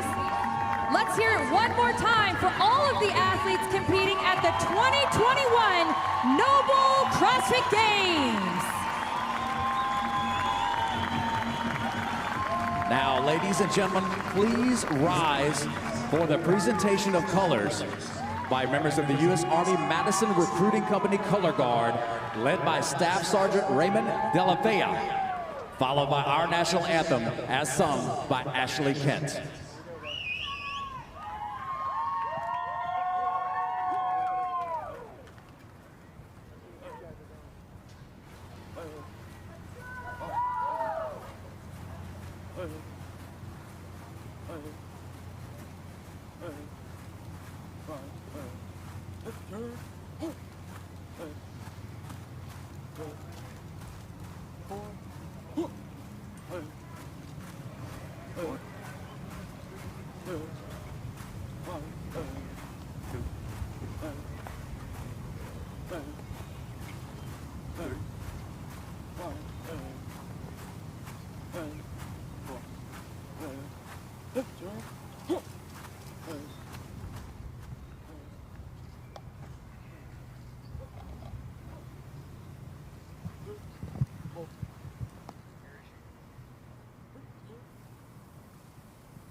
Oh, say, can you see by the dawn's early light what so proudly we hailed at the twilight's last gleaming, whose broad stripes and bright stars through the perilous fight o'er the ramparts we watched were so gallantly streaming, and the rockets of red glare, the bombs bursting in air, gave proof through the night that our flag was still there.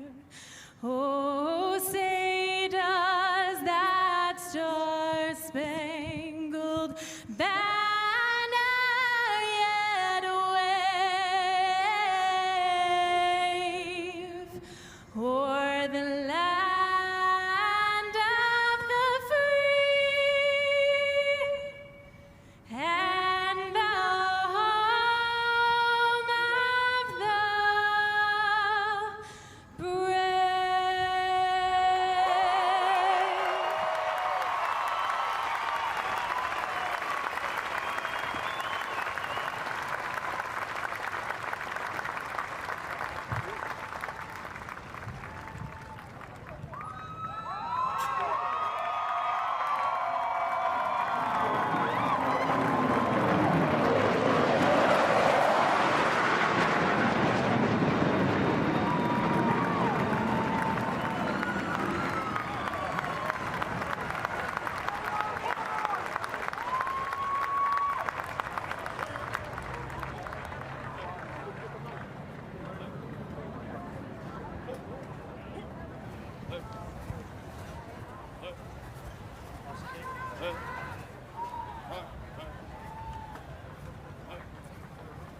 the Individual Event 4 is the next event for the individuals in the Coliseum. All the athletes out here, age groupers, teens, all of you will do a variant of what I just introduced the individuals to. This event is a couplet with the following rep scheme: 10 and 10, 9, 9, 8, 8, 7, 7, 6, 6, 5, 5, 4, 4, 3, 3, 2, 2, 1, 1. The first movement is a movement all of us did this year, and it's a movement all of you did this year if you did the Open. It's a movement that we introduced to the Open for the first time. The wall walk. All athletes will do this event with the wall walk. The individual version is 10 down to 1. The second movement is another movement that we all love to hate. The thruster. The individual men weight 185 pounds. The individual women weight 135 pounds. This is the final event for the individuals today. Teams and age groupers will do something similar tomorrow. Welcome to the CrossFit Games.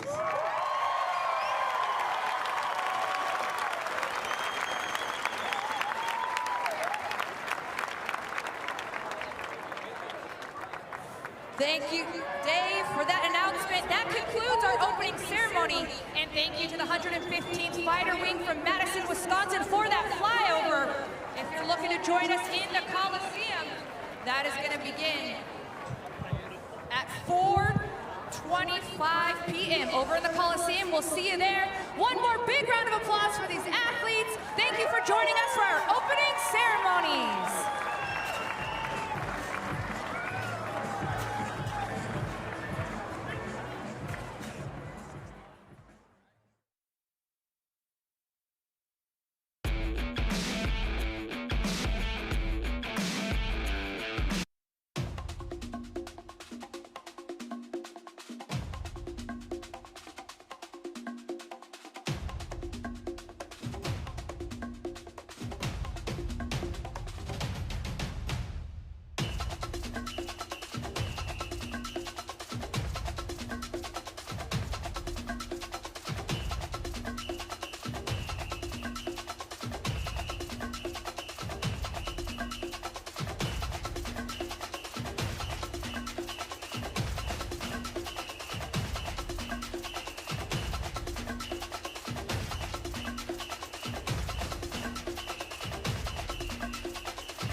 The 2021 Noble CrossFit Games are presented by Noble. Just the horns.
The 2021 Noble CrossFit Games are presented by Noble, Just the Horns, the official footwear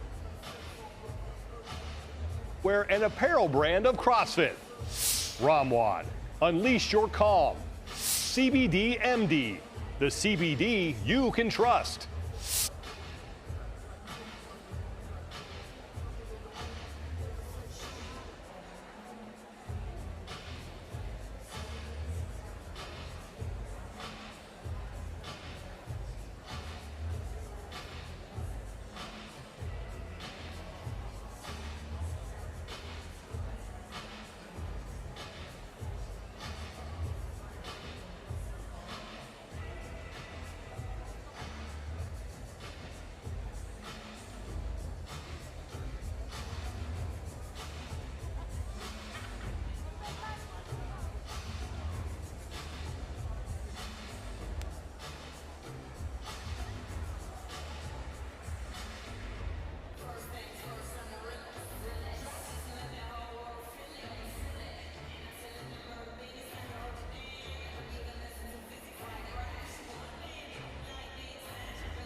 You got me? Oh, okay. Okay, so basically what we're going to do is where Sean and Chase are, if they're facing the floor, we're going to go to the left side in section 211. There's 4 rows of 5 seats each. It says CrossFit Reserve. That's the coach's section. I'm going to have Michelle in an aisle seat. I can kneel beside her in the aisle. I just need to know what camera you want me to look at.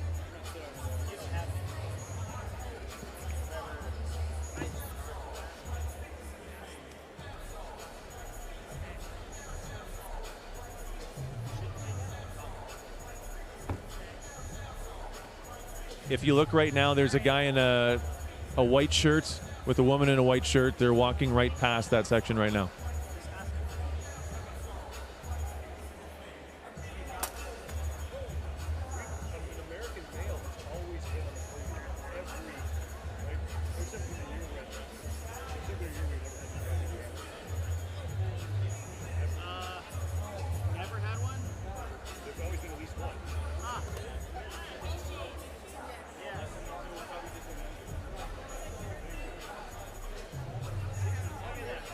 Sorry, one second, sorry.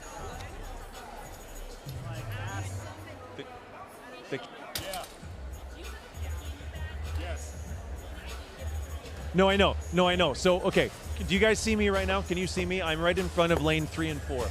I'm at the starting mat between lane 3 and 4. Okay, so now I'm facing the stands. Right, okay, yeah, right in those seats right there. Joe, yeah, do you see Joe in the red shirt? Joe's waving. That's the coach's section. Do we see Joe? Yeah. So Michelle and I will be there for Heat 2. Okay, and I'll have something else for Heat 1. All right.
So we were just talking about you. Boyfriend has got a hot rod of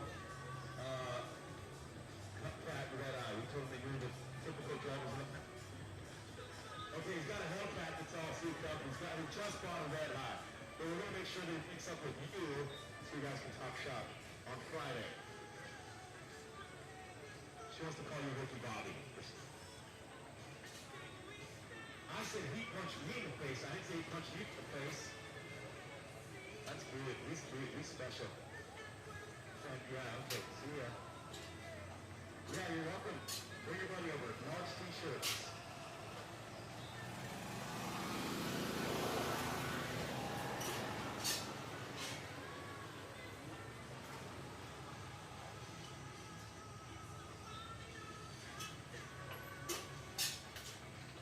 Hey guys, whenever you're ready, we're ready for you. It's 1% free. Takes 4 minutes.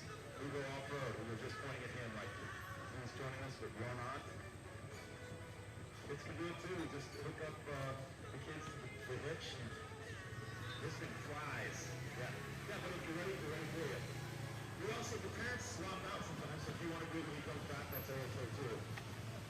Your call. It is a tremendous amount of fun.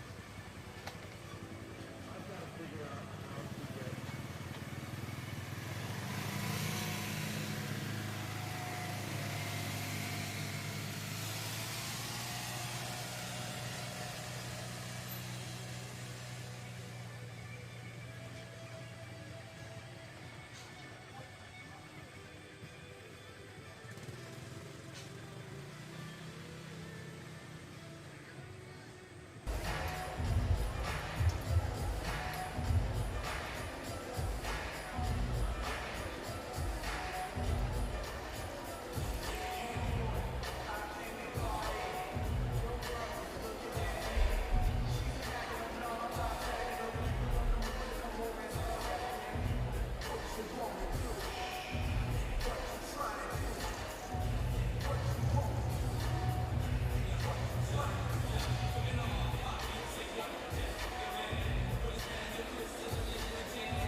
The most powerful thing about CrossFit is the community.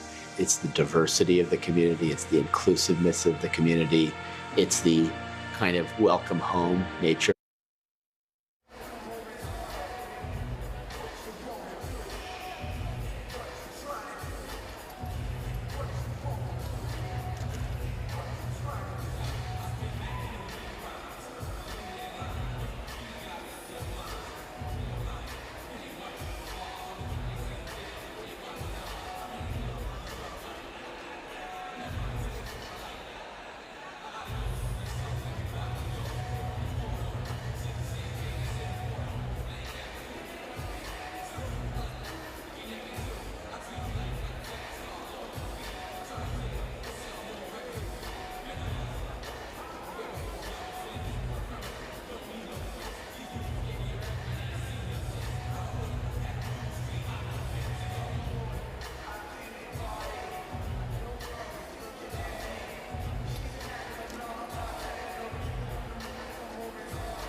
The 2021 Noble CrossFit Games are presented by Noble, Just the Horns, the official footwear and apparel brand of CrossFit.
The most powerful thing about CrossFit is the community.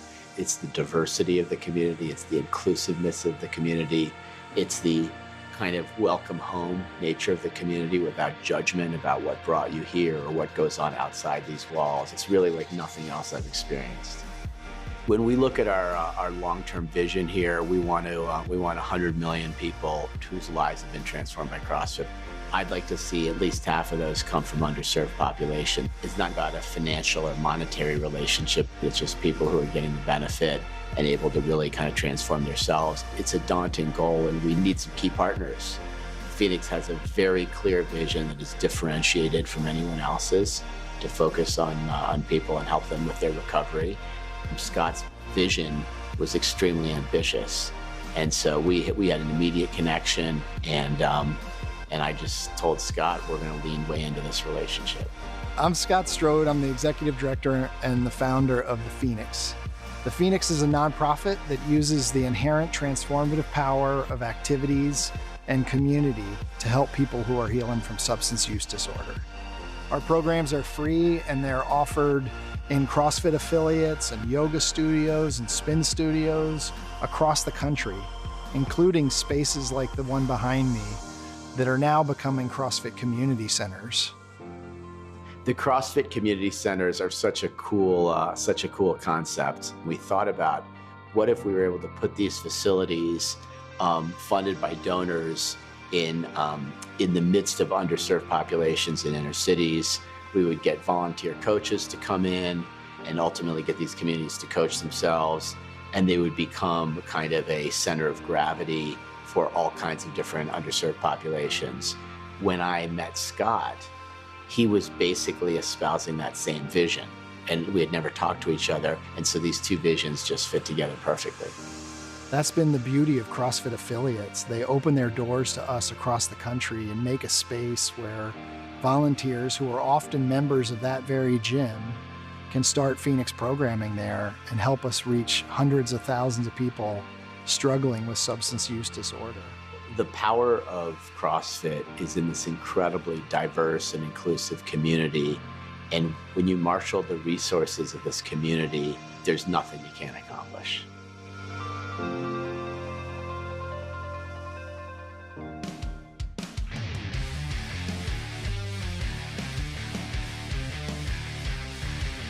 The 2021 Noble CrossFit Games are presented by Noble, Just the Horns, the official footwear and apparel brand of CrossFit. Ramwad, unleash your calm. CBD MD, the CBD you can trust. Beast Gooder, shades that stay put no matter how sloppy your burpees get. And CrossFit, affiliates first. For the first time in 2 years, the athletes return to the Coliseum at the Alliant Energy Center in Madison, Wisconsin. It's event 4, the final event, the opening day of competition for the individuals. Sean Woodland with Chase Ingram, Mike Arsenault is back on the competition floor. Hey, the wall walks are back. Hello, darkness, my old friend. I've come to wall walk with you again. A classic Castro callback. You hated that in the open? Well, I'm bringing it back, and I'm going to add thrusters to it. 10 down to 1 of wall walks and heavy thrusters at 135 and 185. This is just flat out long grunt work.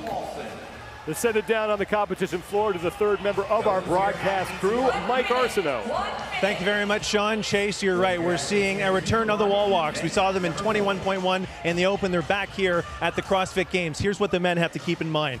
Pretend this blue line is wet paint. It's 59 inches from the wall. At the bottom of the rep, they want to make sure they have blue paint on their hands. At the top of the rep, they want to make sure they have red paint on their hands. So they're going to switch from blue to red as they traverse the wall, and that's going to make good reps.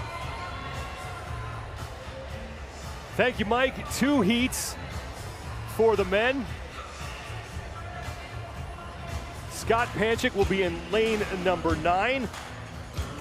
He's been dealing with a bit of a knee issue. We'll keep an eye on him. And then Cole Sager also on the competition floor as well. More on both of those athletes in just a second.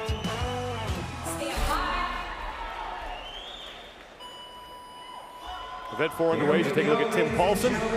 He's also been dealing with a bit of an issue. We ran into his family earlier in the day. Apparently he's had a little bit of a GI issue that he's been dealing with, and that has certainly slowed him down here on what Sager's been dealing with is just a slow start, and he's going to have to live up to the name, right? We have the comeback kid in Cole Sager. He's sitting in 22nd overall after 3 events. Actually, he's 24th. It's Scott Panchik that's in 22nd. And you're going to look at an event like this, is that Panchik, this is his final ride. He announced that this will be his last year competing at the CrossFit Games, and unfortunately, he suffered a little bit of a knee injury during the swim portion, which derailed his sprint in event number 3.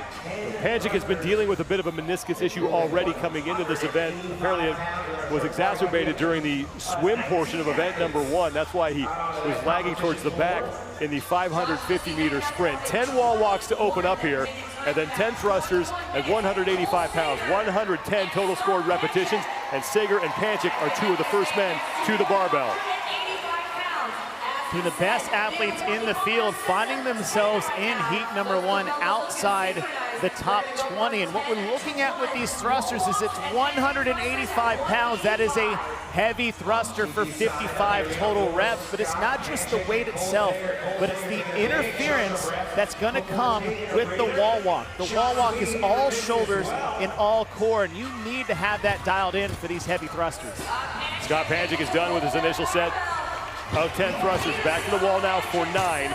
They will do the rounds of 10, 9, 8, 7, and 6 on one wall. Then they will move forward and perform the next round.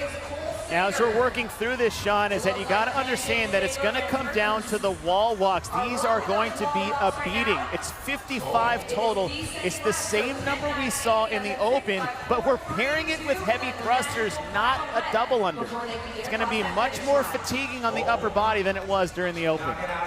Visit thorne.com/u/CrossFit and learn more about the official supplement partner of CrossFit, trusted by U.S. national teams and more than 100 professional sports teams. Keep an eye on the top of your screen. The man's name that is highlighted in red is your heat leader. The number of repetitions in the white box next to his name will be the number that he has completed. Everyone else, the number in the white box will be the amount of reps that they trail the leader. Colton Mertens, bottom right. He is also on the lead pace with Cole Sager, Lucas Oupnieks, and Jeffrey Adler.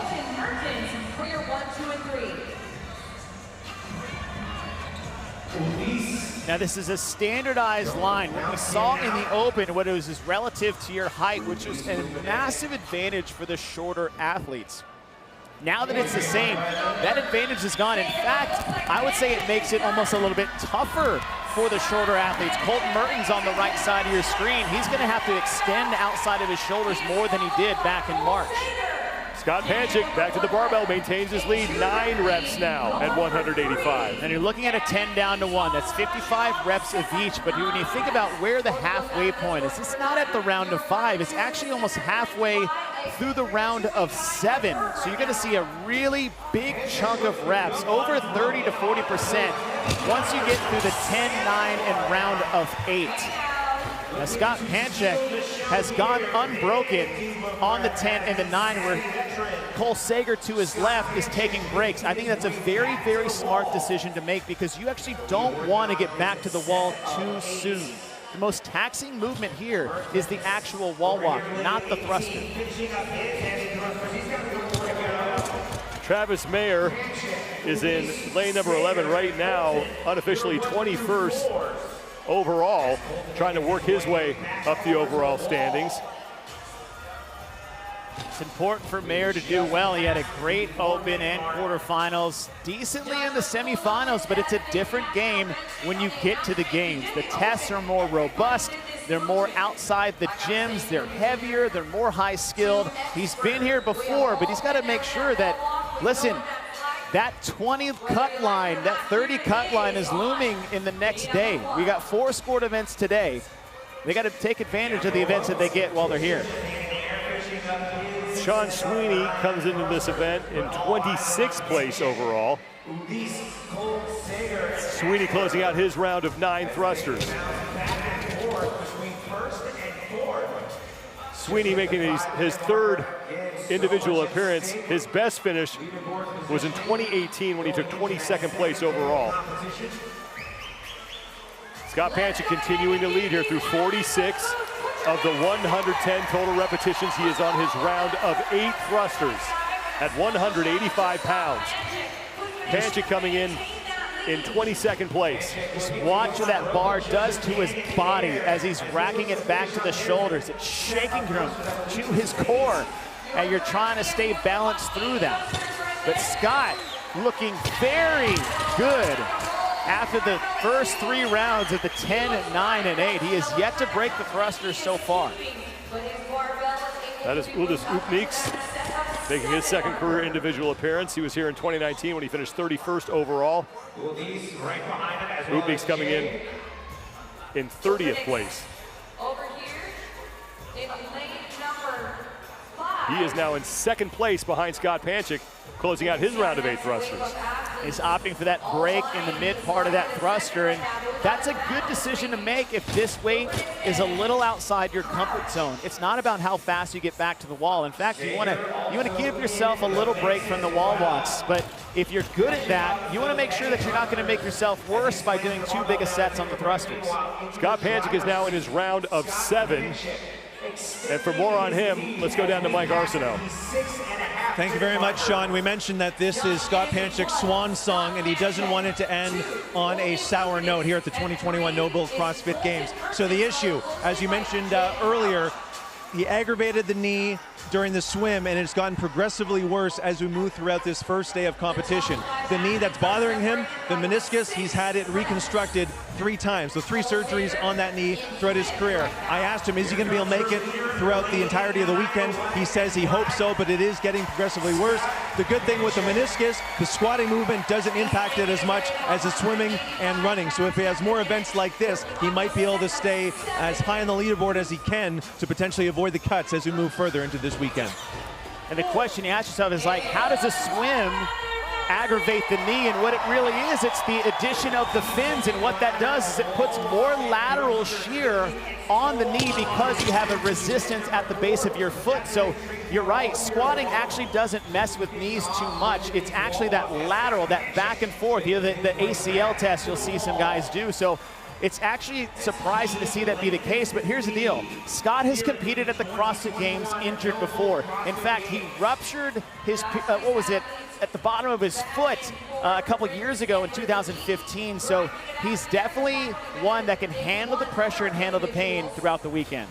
Panchik is well over the halfway point of this event. 110 total scored repetitions, and now in his round of 6. This will be the final round he completes on this wall, and then he will move to the second wall that is on the floor as the athletes work their way down the field of play here at the Coliseum at the Alliant Energy Center. But Panchik has been in the lead from the start of this event. Uldis Upnieks is still in 2nd place. Jay Crouch, Colton Mertens, and Cole Sager are your top 5 in this opening heat. 2 heats here for the men in the 4th and final event of day 1. 15 events total here at the 2021 Noble CrossFit Games. And this is kind of your last opportunity to really separate yourself from the field. And Chandler Smith, listen, this is just a tough day of programming for Chandler Smith. If you want to put in, it's like, hey, what are a few things that are going to give you some pause and give you some troubles? Long distance swim, a sprint, not so much an event 2 with the rings and pig, but this is an event that's going to be tough for Chandler Smith. He was tough for him in the open. He's one of the bottom 5 coming in of these athletes that took this test in 21.1. So Chandler's just in survival mode in day number 1. Right now, 32nd place overall for Chandler Smith. He is in 7th place in this heat. Scott Panchik continues to lead as he closes out his round of 6 thrusters, and now he will be the first man to the second wall to start his round of 5. And this crowd loves what they're seeing from Scott Panchik. As you heard earlier, this is his final appearance at the CrossFit Games. He has never stood on the podium in his career, hoping that this is finally the year that he breaks that streak. He has been 4th 3 times, though. And it makes a difference to have the crowd here, knowing what's at stake for Scott Panchik and where he is and what he needs to go forward into this. And it's going to be, this is what we missed in 2020. It wasn't just Madison, but it was the crowd, it was the fans, and it makes a massive difference for these athletes on the competition floor. Scott Panchik through 83 of those 110 total scored repetitions as the fans continue to file in here. The opening night of competition in the Coliseum for the individuals. Colton Mertens, meanwhile, in 4th place right now, 11 reps back of Scott Panchik, but just 1 rep back of Jay Crouch and Uldis Uknieks for 2nd place. So Mertens hanging tough. And Mertens' toughest part is actually going to be the wall walks because of the distance from the wall. This distance was further than they had to go in the open because it was standardized to your height. So as we get less and less reps in, it becomes more and more of an advantage for an athlete like Colton Mertens. Jay Crouch is in 2nd place. He's 11 reps behind Scott Panchik. Crouch finished 18th at the CrossFit Games in 2020. Part 1 being held virtually, and Crouch was in 18th place after that competition.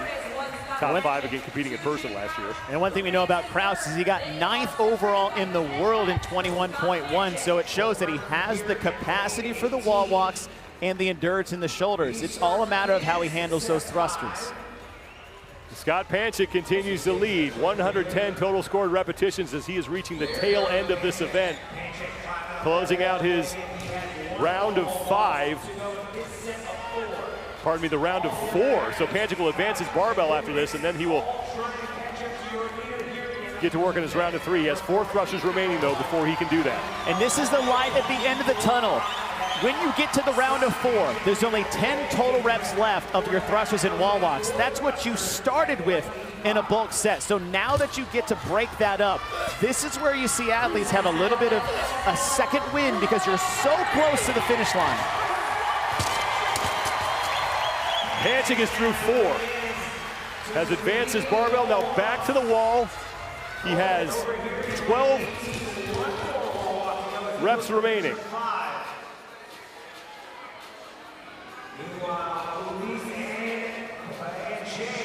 Jay Crouch and Uldis Uknieks and Colton Mertens fighting for 2nd place, and it's Cole Sager who's trying to hold off Chandler Smith. So Chandler Smith is moving up in this heat. He was in 7th place the last time we checked in with him, and now in the battle for 5th with Sager.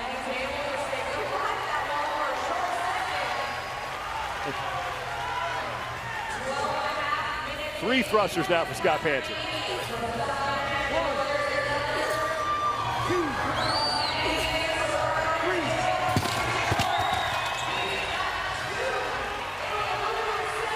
$104 of the 110 total repetitions down for Panchik. He's back to the wall.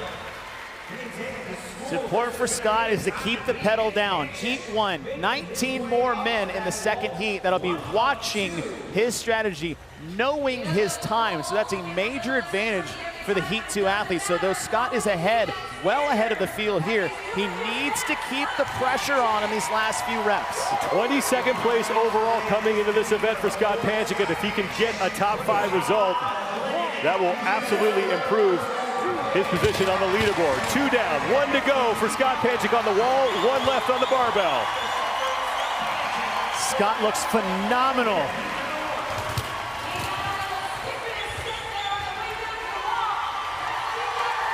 One final rep for Scott Panchik as he looks to take the opening heat. Panchik is in. Scott Panchik wins heat 1.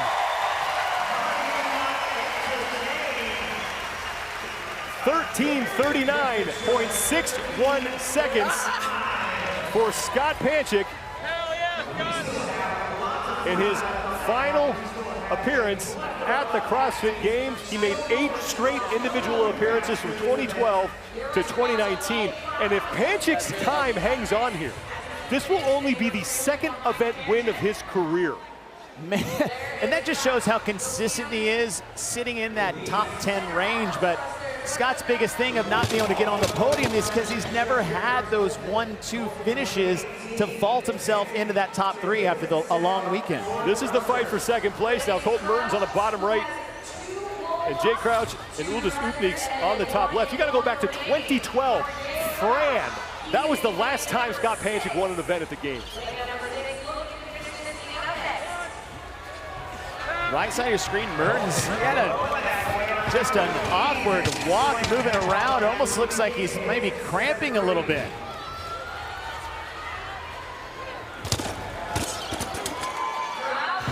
remember what we did before this, the 550-meter or yard sprint. Not just that, but the sled drag as well. What did Vellner say? The sled drag is going to affect the run. Well, the run is going to affect the thrusters. So you have this compounding effect as we add events to this total test. Jay Crouch is done, and Jay Crouch will take second place in the heat. Crouch coming in with a time of 15:18.65 and gets congratulated by Scott Panchik, as Uldis Upniks now in third place by himself. Meanwhile, Chandler Smith on the left of your screen has moved into fourth.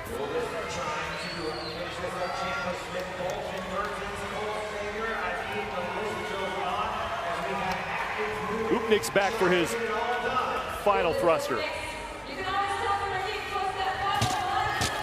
And Uldis Upniks is across in his second career individual appearance. A solid result for him here in the opening heat, 15:53.12 seconds. Now Chandler Smith, who has crept his way up here in this opening heat, has stayed in the top 10 for most of this event, but is now in fourth place trying to hold off Colton Mertens.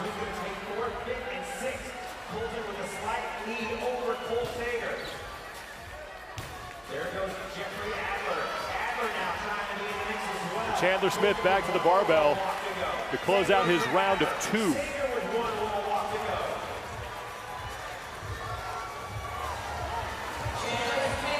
Here comes Colton Mertens just behind Smith. Smith wraps up his 2 thrusters, 1 wall walk and 1 thruster remain for Chandler Smith. Colton Mertens is back to the wall, but doesn't look like he's going to be able to catch Chandler Smith.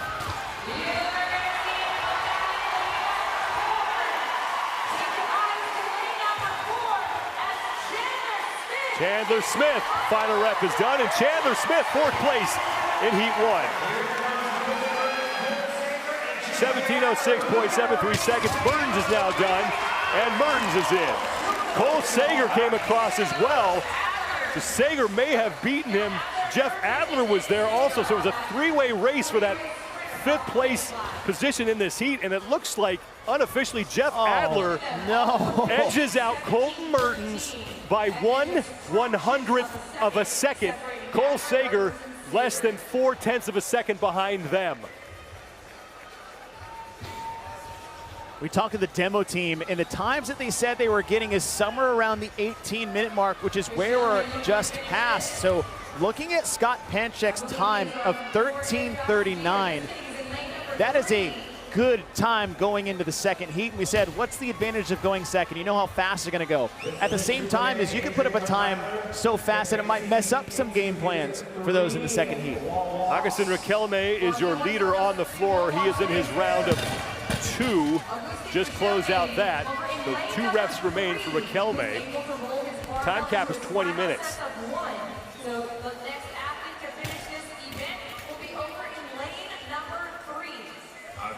Final wall walk is down for Riquelme.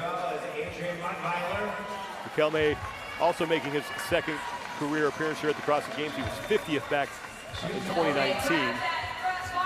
He finished first at the Brazil CrossFit Championship to qualify here in the CrossFit Games, and he is across the finish line.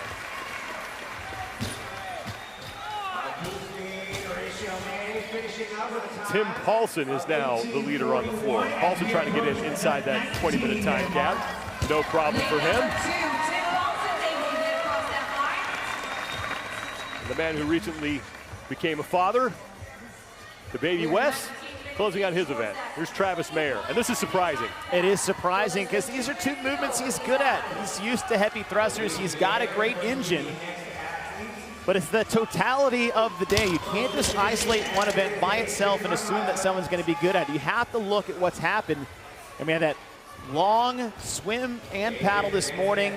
We went really fast and intense with that run. And then just that mixed modality triplet that we had with the pig flips and muscle ups. So it adds up as you build on each event throughout the day. 21-minute time cap in this event. 21 minutes as Travis Mayer back to the barbell for his final thruster, and Travis Mayer is in.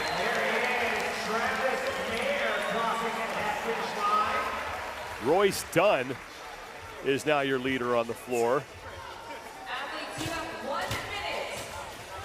8 athletes still on the floor here. Royce Dunn is across.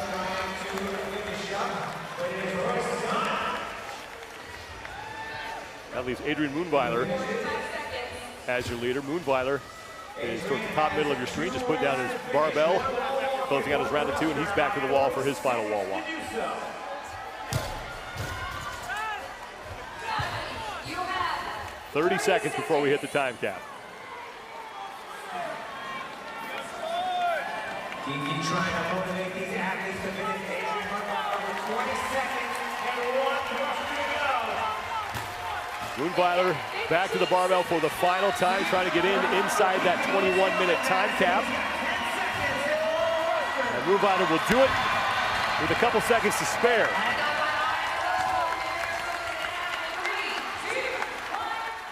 But Scott Panchik setting an impressive time to beat at 13:39.61 seconds. Looking for his second career event win.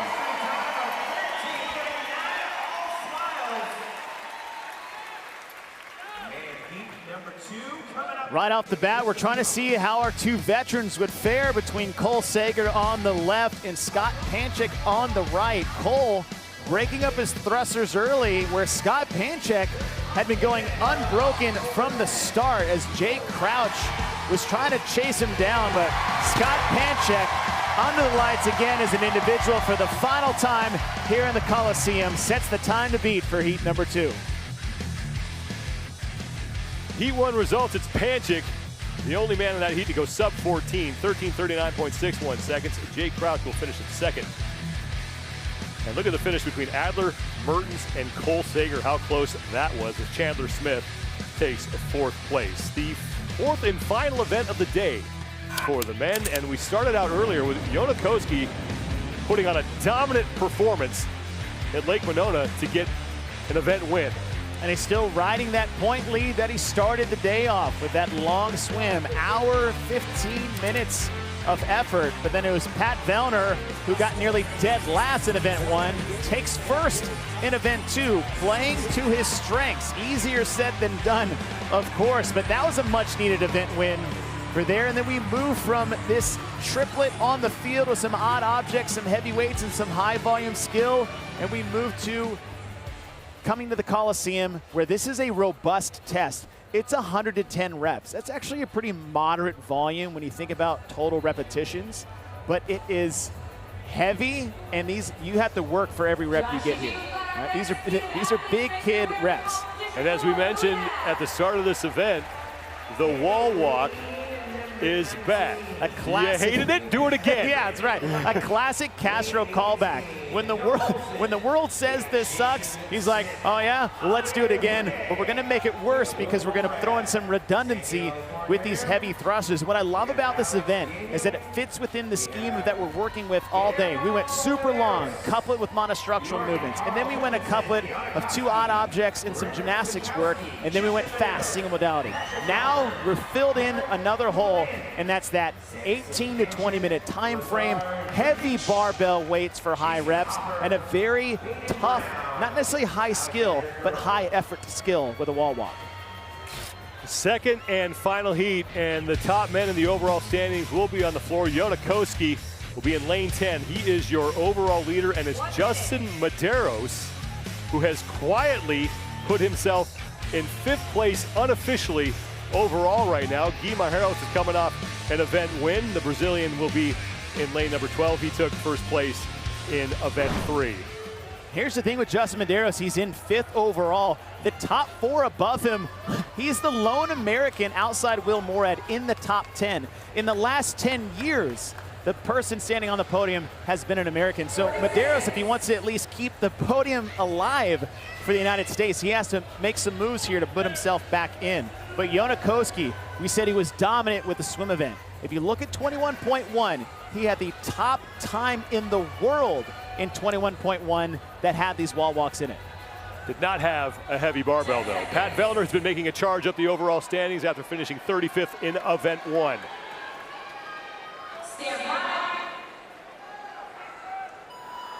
Let's look at the rookie Jason Hopper as we are underway. 13:39.61 is the time to beat. Belongs to Scott Panchik. 10 wall walks to open up with, and then 10 thrusters at 185 pounds. That is a fast time that Panchik put down in heat number 1. And what you have to make sure of is that you do not put yourself in too much of a hole as you work through your first 10, 9, and sets of 8 reps, because that's nearly almost to that halfway mark in the first 3 rounds alone. Save your intensity for the second half of that 5, 4, 3, 2, 1.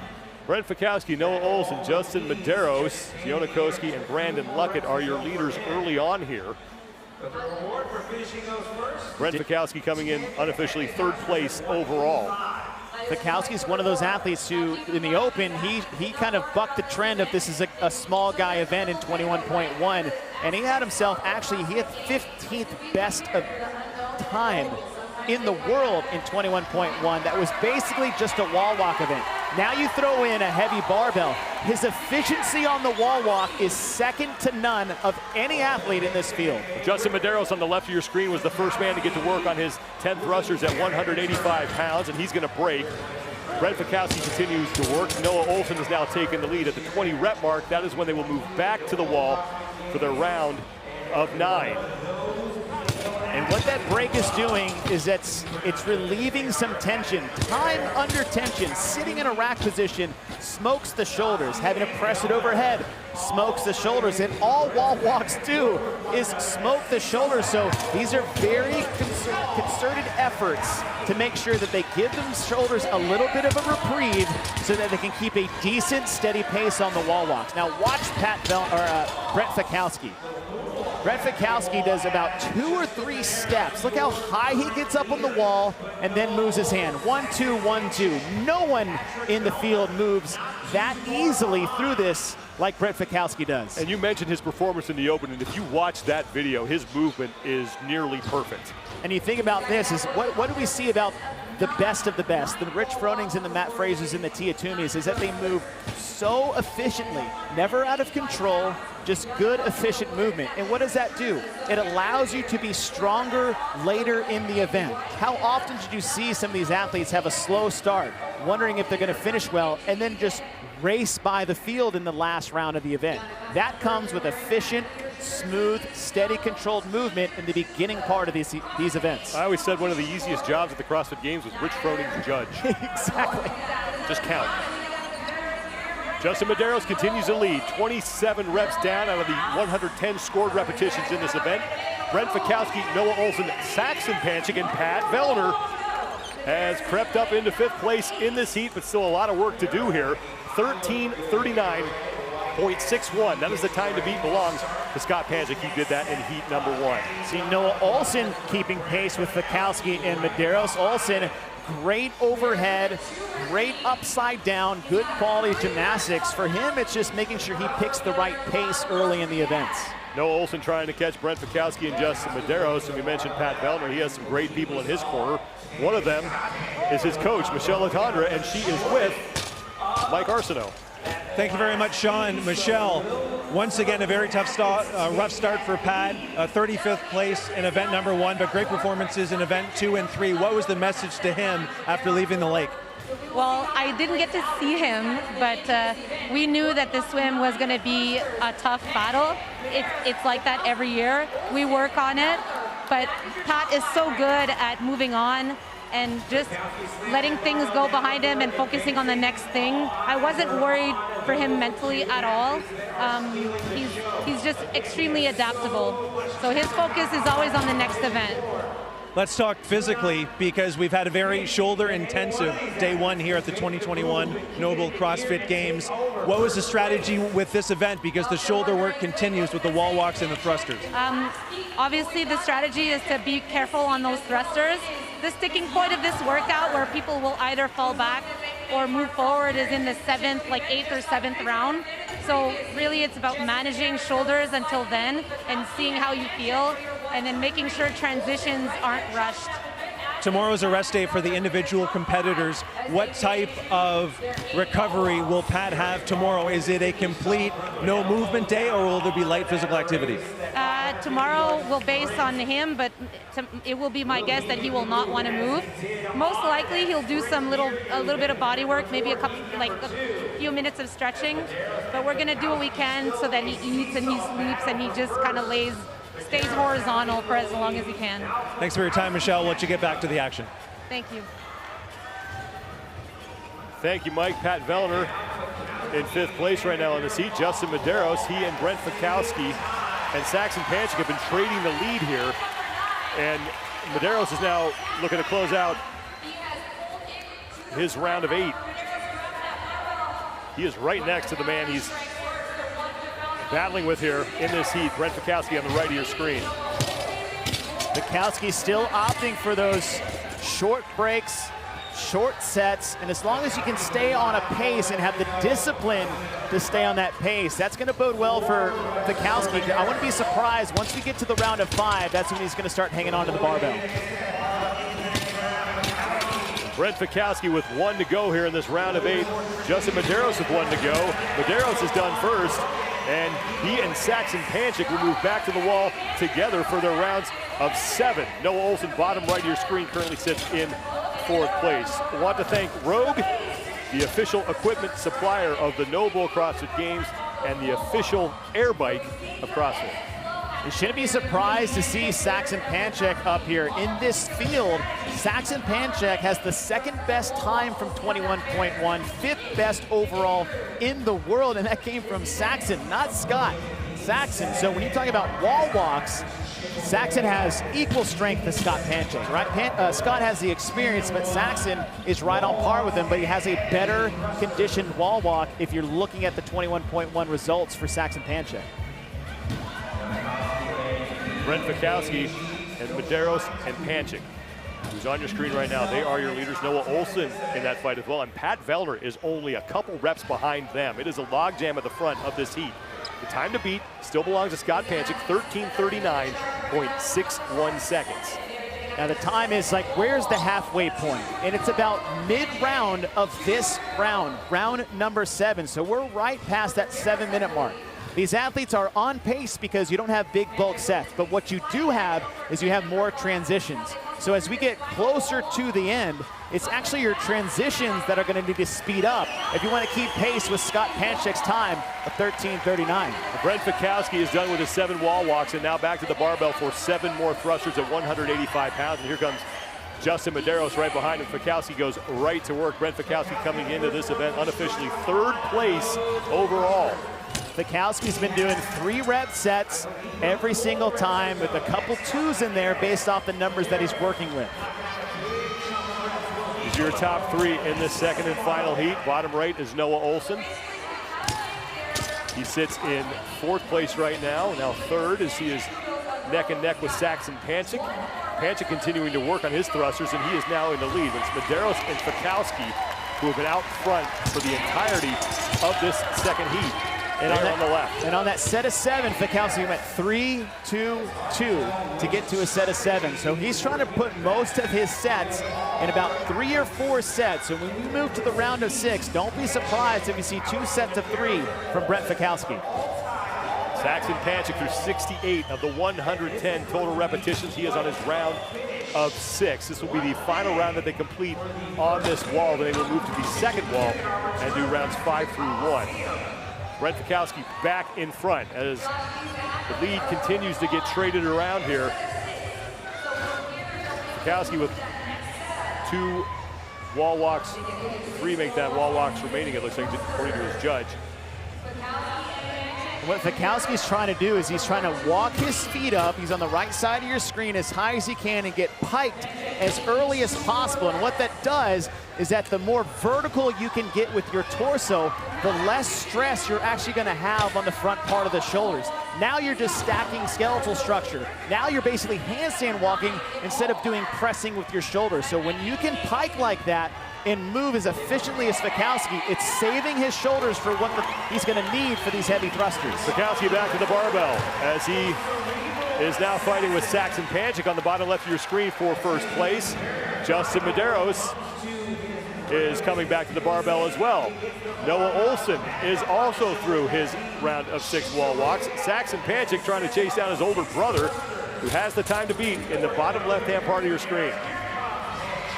Fikowski on the right, hit a set of 3.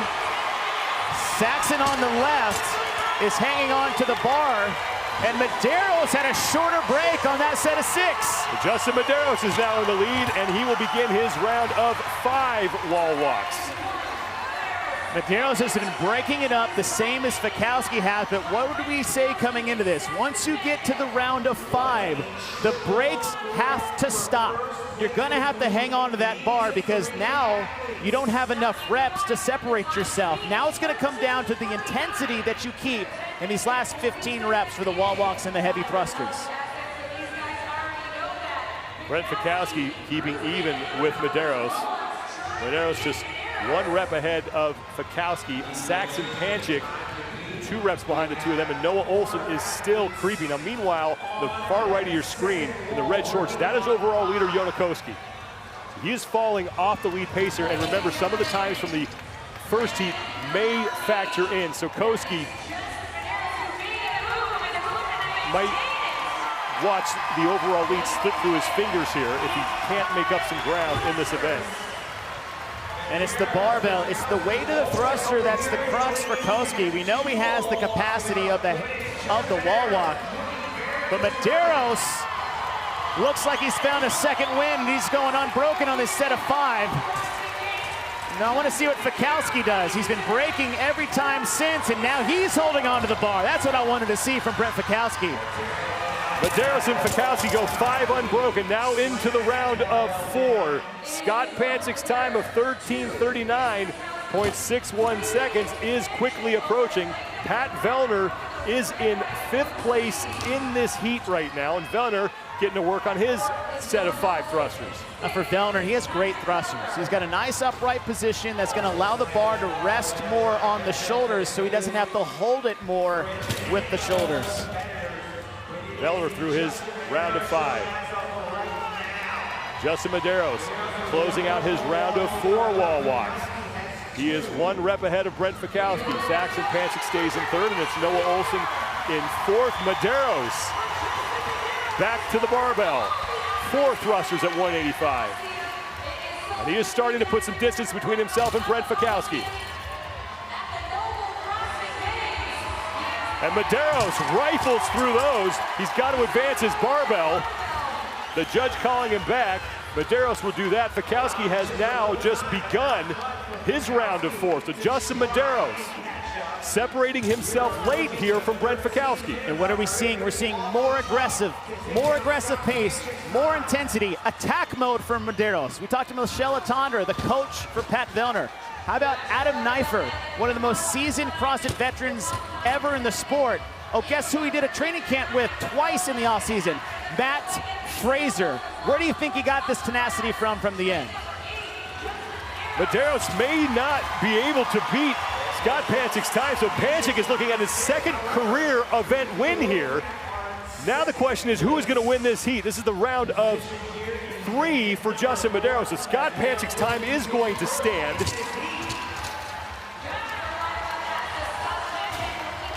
And he will earn 100 points as Panchik will move up the leaderboard. Scott Panchik will. Brent Fikowski is now on his round of 3.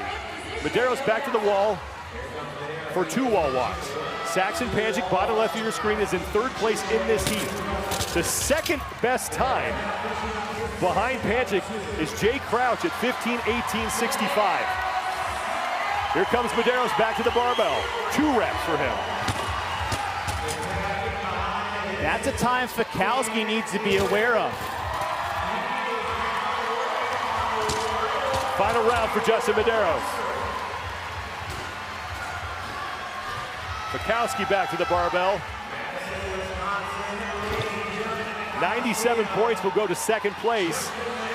Right now it's Jay Crouch at 15:18.65. Medeiros, final wall walk is down. Fikowski back to the wall for the final time.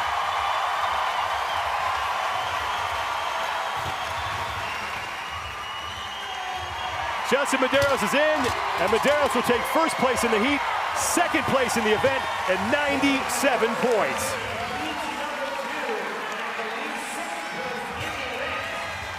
Brent Fikowski can get a third place finish. Fikowski is in. Fikowski will earn 94 points. 15:18 is the next best time, and Saxon Panchik is going to creep in underneath that, so Panchik is going to finish fourth. So two Panchik brothers inside the top 5 in this event. Pat Vellner and Noah Olson fighting through their final rep. Vellner taking a look at Olson. Olson right to the bar. Vellner was there first. Vellner locks it out. Barbell is down. Olson may have gotten across, but Vellner slid. We'll have to go to the timing chip. Olson, 15:35.01. Just ahead of Pat Vellner. Vellner will take 7th in the event. Olson will take 6th, and that means that Jay Crouch, he will wind up in 5th. Now, Yona Koski, who is your overall leader coming into this event, is trying to do some damage control because the two men directly behind him in the overall standings, the two of the men in the top 4 have already finished. Brent Fikowski is in, and Justin Medeiros, who's 5th, is already in. So try not to surrender too many points to those two. Bjorban Carl Gudmundsson came in second place unofficially in this event. He's on the right of your screen. And he's behind Yona Koski. And so all I'm seeing is a compression of the top 5 athletes on top of the leaderboard. Lazar Jukic is in. 21-minute time cap here, and still plenty of athletes on the floor working. Bjorban Carl Gudmundsson, as Jukic's time is going to be good enough for 10th place in the event. Gudmundsson is in. Bjorban Carl Gudmundsson, as Andre Houdet also came across the finish line. Gudmundsson will take unofficially 12th place in the event. That's going to be good for 67 points. Alexander Caron in the round of 4. Or 5 make that. Caron well off the lead pace. There's Samuel Cornuaye, who has had a pretty good day 1. Cornuaye coming in 8th place overall. He is your leader on the floor.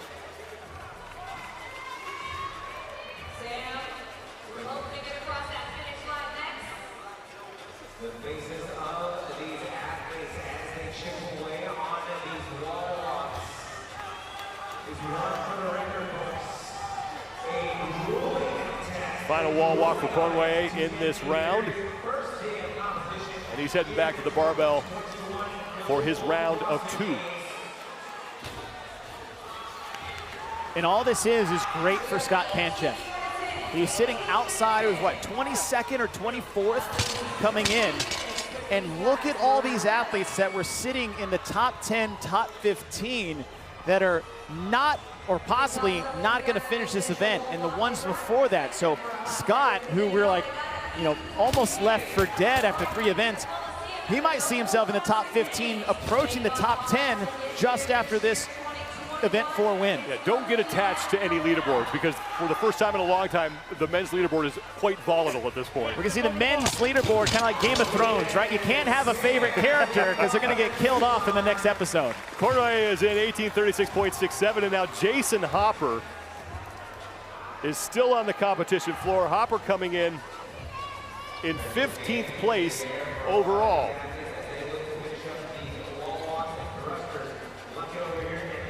And he's getting a no rep because what you can't have is you cannot have your hands move away from the tape line without both feet on the wall. You can just see how difficult this is getting for Hopper. Now there's one thing to note, look at the ground. There's no matting on the ground. What did we see in the open, right? We put like Dahmer mats, crash pads, so you can just free fall from the top. Yeah, exactly, right? And you can't have that. We don't have that here. So though this is the same volume, a little bit different distance than most of these athletes had to go, not having that pad at the bottom actually makes a massive difference in the difficulty of this movement because you have to show so much more control. Will Morad is your leader on the floor. Morad on his final rep, and Will Morad is going to get in inside that 21-minute time cap. Saxon Panchik looking on is Jason Hopper, the man who beat Scott Panchik at the Mid-Atlantic CrossFit Challenge to qualify for this event, is now back to the wall for the final time. As Justin Medeiros talks things over with Director of Sport Dave Castro. Medeiros winning this heat, 14:50.28 seconds. Good enough for second place in the event, and 97 points for him as Jason Hopper, the former Clemson wide receiver, on his final rep, and Hopper is in. 30 seconds to go before we hit the time cap.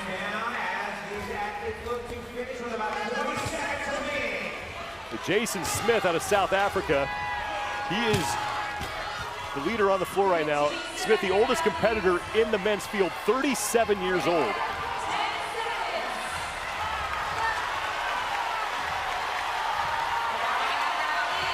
Smith has it locked out, and the vet is going to make it. A great effort from Jason Smith, and a fantastic effort from Justin Medeiros to win the heat. 14:50.28 seconds, good enough for second place in the event, but he cannot track down Scott Panchik, who will end up with his second career event win. Right off the bat, it was a little neck-and-neck race, a game of cat and mouse between Brent Fikowski and Justin Medeiros, pacing out the wall walks nice and steady in those high volume sets, 10 through 7. But when we got to the final sets of 5, 4, 3, 2, 1, Medeiros turned on the tenacity and brought the intensity here to the Coliseum. Look at that mullet, just dripping with American swag. It's been 15 years. We've never not had an American on the podium. Medeiros does not want to have that happen the first time we don't have Matt Fraser in the field in the last 7 years. As a rookie, he was on the podium in 2020 in third place overall, and trying to repeat that here in 2021. Scott Panchik, 13:39.61 seconds, the only athlete to go sub 14. Justin Medeiros finishes second, and it's Brent Fikowski in third. It took 9 years, but Scott Panchik finally gets an event win, and he's with Mike Arsenault. Sean, it's not just Scott Panchik that is joining me. 10-month-old Kinsley Panchik is joining me as well. Scott, we have so much to discuss. 2 event wins in your CrossFit Games history. The first one in 2012, your rookie year, and now here in your swan song. How does it feel bookending your CrossFit Games career with 2 event wins so far in the first and last? I wanted one this year, and I was going to do everything I could to get it. So it's special to do it here under the lights on the first night of competition. And what is it like competing for the first time on the CrossFit Games floor in front of little Kinsley here? It's joyful, man. I mean, look at this little girl. To be here and have family, friends, and everyone around, I couldn't ask for anything else. I feel like I already won. Great performance so far on the first day of competition, having some knee issues. Your left knee has been reconstructed 3 times, you mentioned meniscus issues. How were you able to push away the pain and win event number 4? Big guy upstairs is with me, and I know it's gonna hurt, and I'm good with that. Thank you very much, Scott, and thank you, Kinsley. Sean, back to you. Thank you, Mike. It is hard not to pull for Scott Panchik. Everything he's done and the ambassador he has been for this sport. Great to see him do well here in event number 4 and pick up the second event win of his career. Men are done, women up next. We'll take a quick break and we'll be back to close out day 1 of competition here at the 2021 Noble CrossFit Games.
athletes.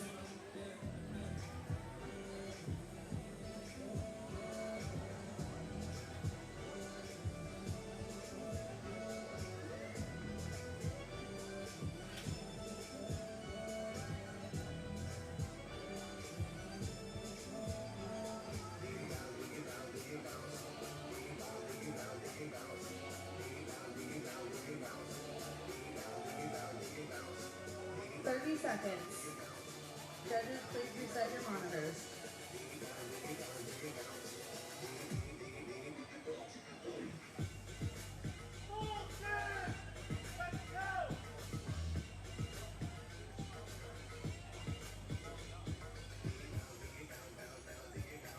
Seconds.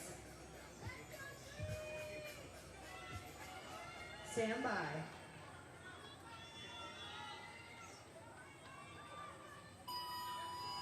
All right, ladies and gents, here we are. The women's division 35-39 has taken the field. They fit in a sprint workout, so to speak. They're on the rowers now, sprinting for 24 calories. They're done with that, they'll move forward to the barbell, work their way through 15 clean and jerks. Make it behind their respective sleds. They drive that sled 160 feet down the field across the finish line. A 5-minute time cap in place for some stellar performances all afternoon long.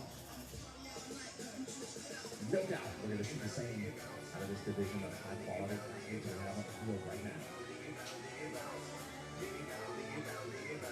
A quick sprint to 24 calories to kick it off here for these ladies. Judges' hands already in the air across the field. Michelle Palmer, one of those athletes first to reach those final 5 calories. Palmer quick off the rower. She's down here in lane 19. First to strike on the barbell, 105 pounds, loaded up. Several athletes, Whitney Glenn, your overall leader, right in the center, very quick to the barbell as well.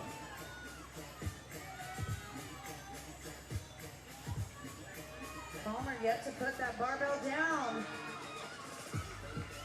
Looking to make a statement here on event 6.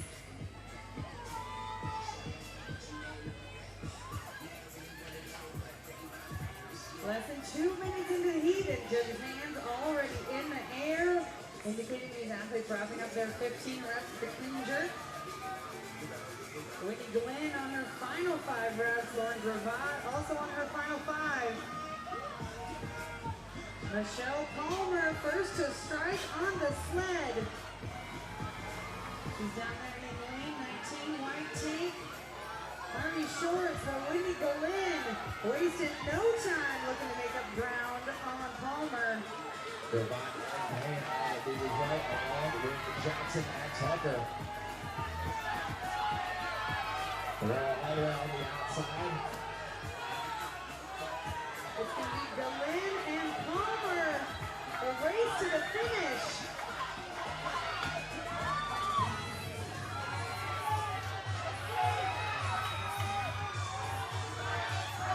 And coming from behind and taking the event, give it up for Whitney Glenn. A strong second place to Michelle Palmer.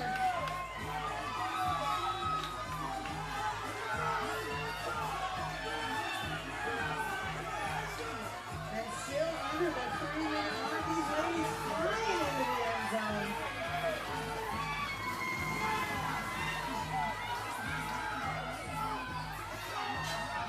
Christelle Eldred in the end zone.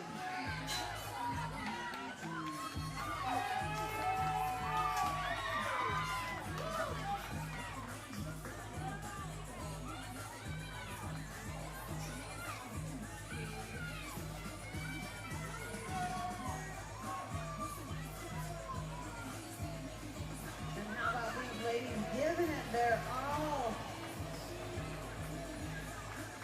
Giving us everything they've got for their 6th event here.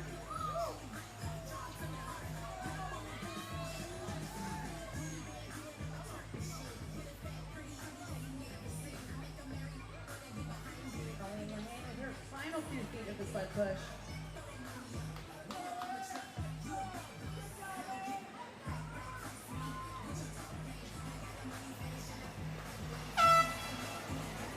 There we go, folks, with the sound of the horn. Just past the 4-minute mark. That's got to wrap it up for this team of athletes. Stellar performance, just like we said. Not even a thing with that time gap. Moving away from CrossFit, CrossFit. Cinching up a birthplace finish in this event. Submitting the overall standing at the end of day number 2.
The 2021 Noble CrossFit Games are presented by Whoop.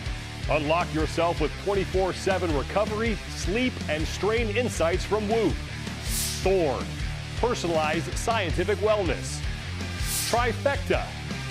FitAid, the official recovery beverage of the CrossFit Games. And by CrossFit Training. Improve as an athlete and a coach. Explore CrossFit's training courses. Time to hit the wall. Final event for the women here as we close out the opening day of competition for the individuals at the 2021 Noble CrossFit Games. Thanks for being with us, everybody. Sean Woodland with Chase Ingram. Nikki Brazier is on the competition floor. And you said it earlier, I'm going to steal your line. Hello, darkness, my old friend. Watch that last step, because it's a doozy. These wall walks are no joke, but what's going to be the big separator is how athletes manage their pacing on the thrusters. It's going to be a heavy rep, 135 pounds for 55 total reps, compounded with the difficulty and volume of the wall walks. We just saw what the men had to go through. It's going to be a tough sledding for event number 4. Strategy was key for the men. It will be key for the women. And for more on that, here's Nikki Brazier. That is absolutely right, Sean. You know, the vibe on the competition floor down here is pretty tense. On the one hand, this was a late announced event, but on the other hand, the women who have just come out on the floor had the chance to watch the first 2 men's heats. They've been waiting in the wings of the Coliseum and trying to figure out what's been working for the guys, what hasn't, where have they broken up their reps. Many of them have been changing their strategies on the fly in the back in the athlete warm-up area. This is truly the unknown and unknowable down here. 30 seconds. First of 2 heats for the women. Ariel Lowen in lane 5. She qualified out of the Granite Games, the surprise winner of that competition. And Carolyn Prevost in lane 15. Prevost, who qualified out of the Atlas Games and had quite a trip around the leaderboard during that competition.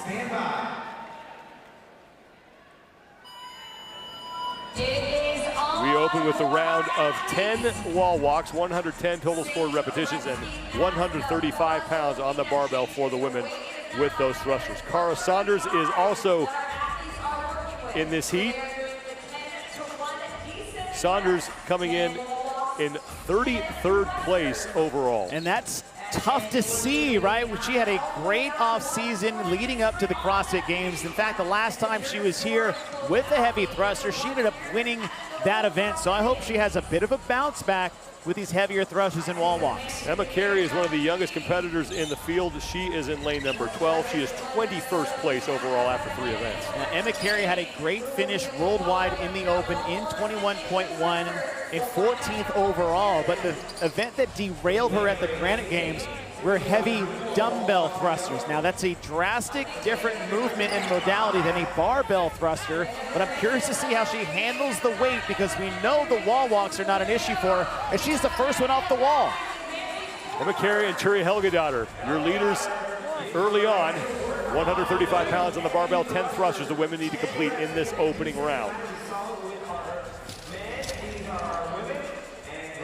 We saw a tale of two strategies on the men's side. Scott Panchik wins the event, able to go unbroken on the thrusters. If you're that athlete, be that athlete. If you're not, don't you dare do that. You need to go the Fikowski-Medeiros route. They were doing 2s and 3s all the way up until you got to the round of 5 to give themselves a little bit of a breather and a little bit of a time between the barbell and the wall.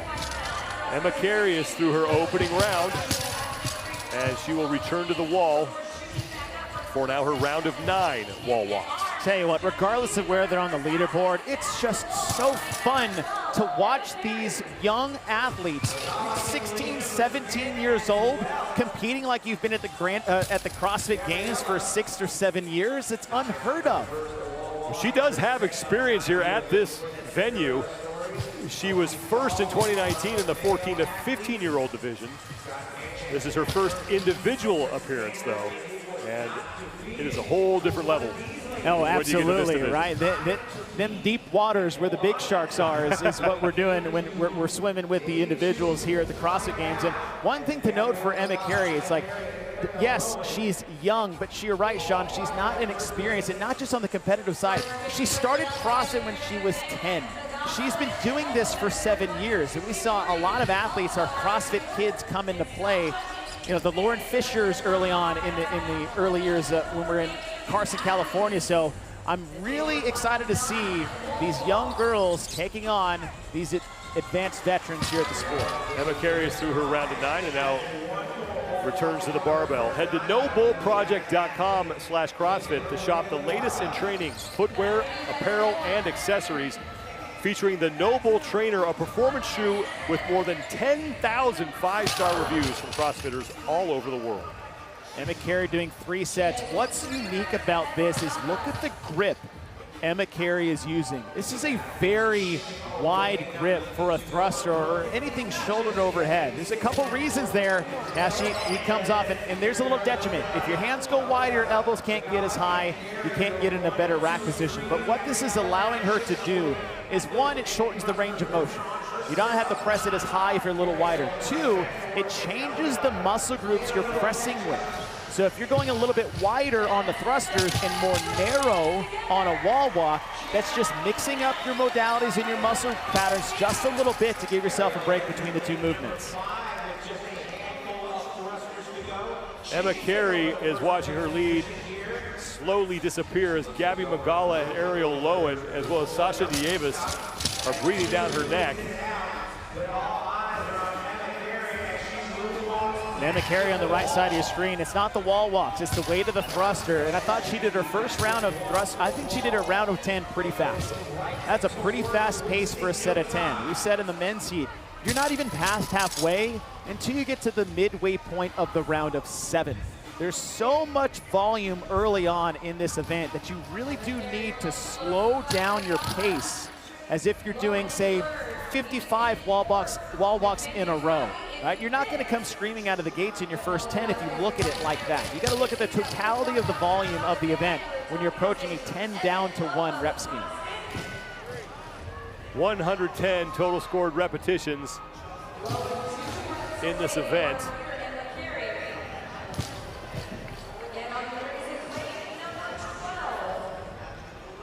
Emma Carey is now through 44 of those. Ariel Lowen is in second, and Gabby Magala.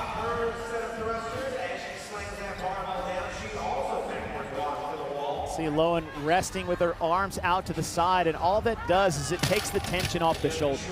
If you come down to the bottom and you keep your hands underneath you, that's actually still work being done, compressing those muscle grooves in the bottom of that. By shooting your arms to the side, it just gives them a little bit of a break, and it makes a big difference when you're talking about 55 total reps. Well, Gabby Magala is now in second place and creeping closer to Emma Carey. Emma Carey through 48 of the 110 total scored repetitions.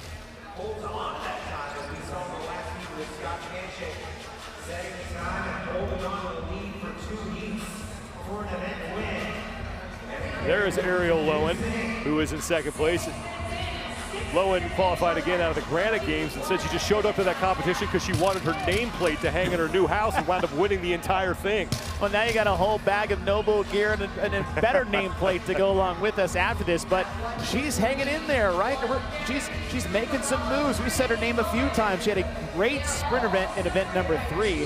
She was only in the first heat because of what happened in events 1 and 2.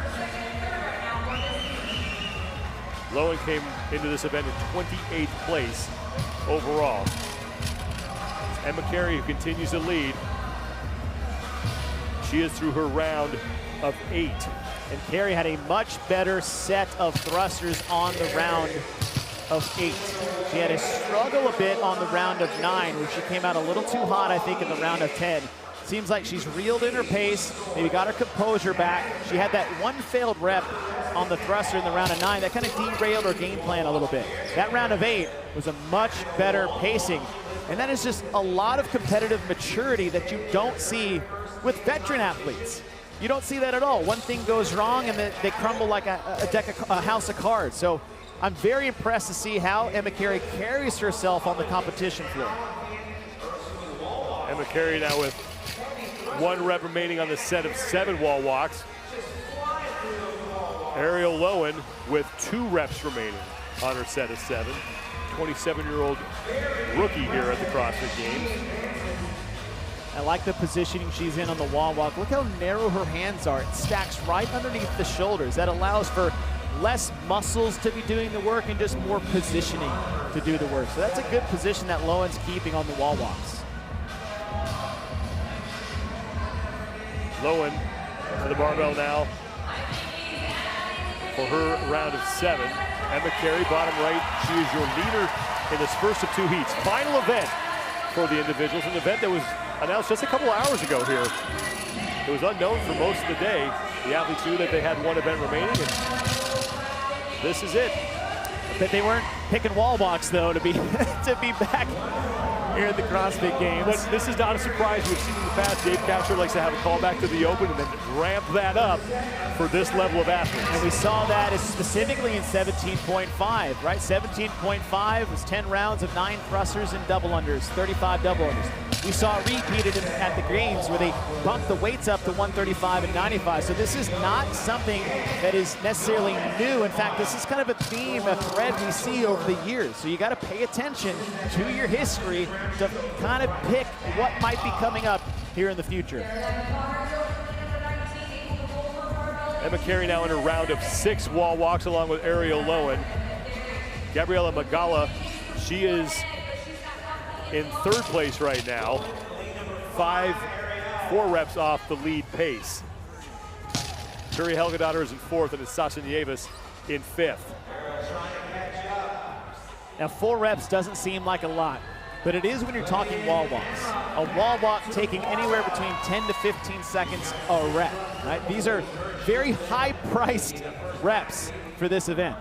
We spoke with Allison Scudds, the captain of the demo team, yesterday, and she said exactly that. You do not want to miss a rep on those wall walks because it will cost you when you get back to that barbell.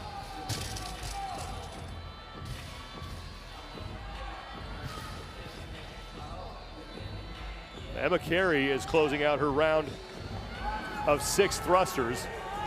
At the 80 rep mark, she will put that barbell down, and now she will be the first woman on the 2nd wall to begin her round of 5. Now this is an event in this rep scheme pattern of 10 down to 1 is going to favor you as we get less in the movement that you're worse at. And for Emma Carey, it's the thrusters, which is great because that's the smaller time domain of this event. If you just look at the start, 10 thrusters unbroken, it's going to take it 20 to 25 seconds. 10 wall walks, it's going to take you 60 to 90 seconds, right? It's 3 or 4 times longer to do a wall walk. So if your disadvantage is getting less and your advantage is still there, this is good for Emma Carey as the thruster numbers are decreasing because she can keep that strong pace on the wall and not be too slow on the bar. Event 4 is 10 down to 1 by 1 of wall walks and thrusters, 135 pounds on the barbell. As Emma Carey is on round number 5. Or her round of 5, I should say. We said at Granite Games that there's a heavy dumbbell running event that really derailed her. It was one of her worst finishes there, but she says she's specifically been working on it. Well, if you've been working on heavy dumbbell thrusters, that makes barbell thrusters that much easier. So we see some hard work, some holes being fixed paying off for Emma Carey. Emma Carey is 20 reps away from finishing. She is in her round of 4.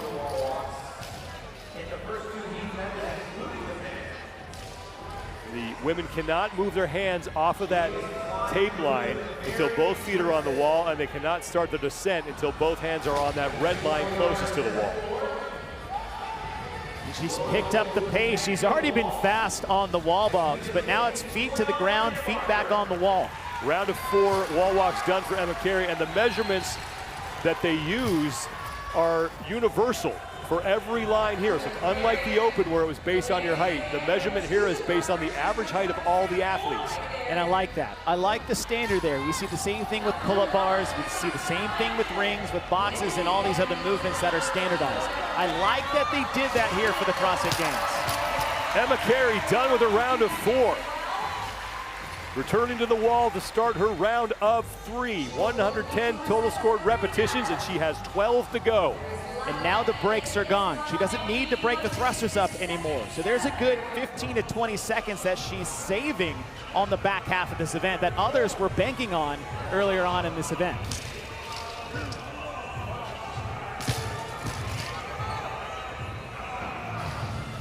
"21-minute time cap, and we now have 8 minutes to go before we hit. That will not be a problem for 17-year-old Emma Carey. What an individual debut for her here at the 2021 Noble CrossFit Games. All by herself in the lead on her round of 3 thrusters at 135 pounds. Here's what I'm excited about. Who should this get more excited than anyone in Heat 2? I would say Mal O'Brien. Because now you're this teenager and you're gonna have some doubts, right? How good are these girls gonna be? This is a heavy bar. I know I'm okay at wall walks. And now you just watch basically your counterpart go out in heat number 1 and walk away with this in heat 1. That's gonna give me some confidence coming in, seeing someone that is just like me in the same position I'm in to boost that confidence going into the second heat.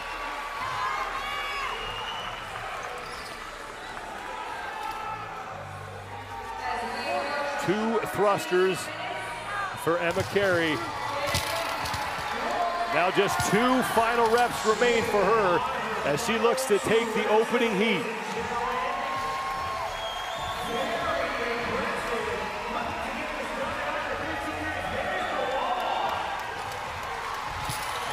Final thruster for Emma Carey.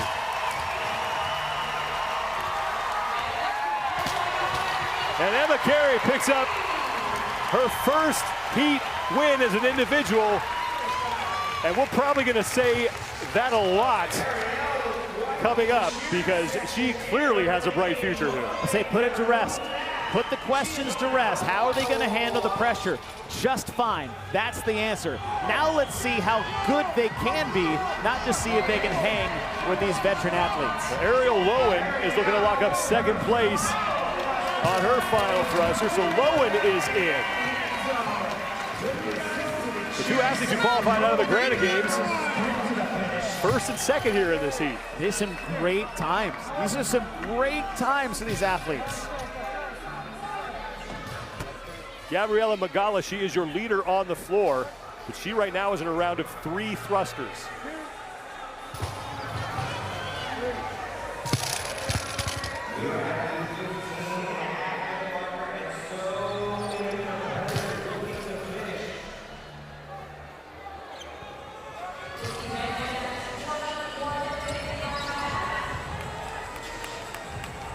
Gabriela Magala on her set of 2 wall walks. Now 2 more thrusters at 135 for her.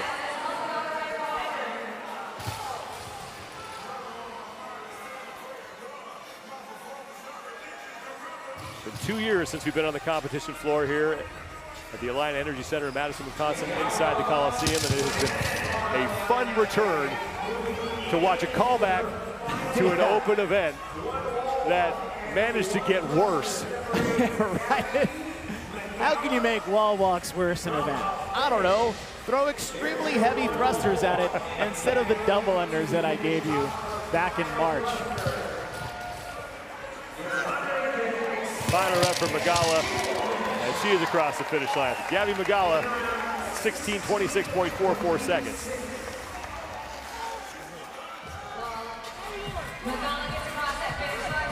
Turi Helgadottir and Laura Clifton are your leaders on the floor right now. Clifton will get to the wall for her final wall walk.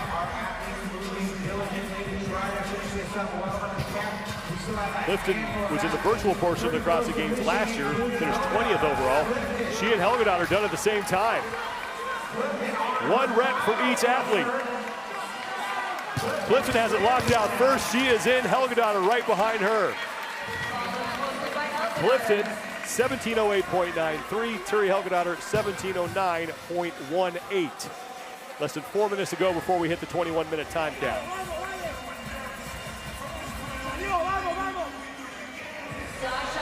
Sasha Nieves, Mackenzie Riley, and Amelia Lepinen, who's just rolling her barbell forward there in the dark top.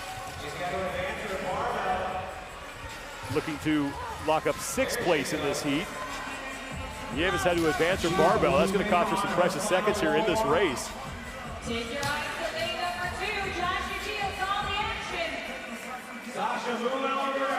Nieves is back to the barbell.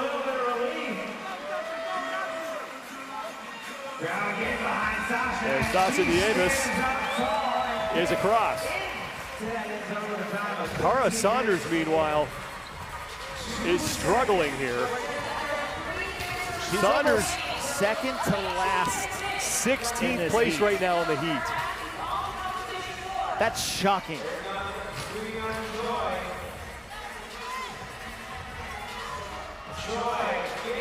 You have to start wondering if everything's okay with Cara. Well, I mean, we know what she went through coming in prior to the games, and that's going to play a factor.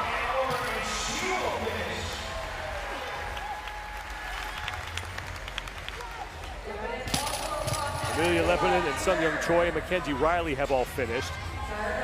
Riley was behind Nieves, 18:12.29. Sung-Young Choi, 18:34, and Amelia Lepinen, 18:36.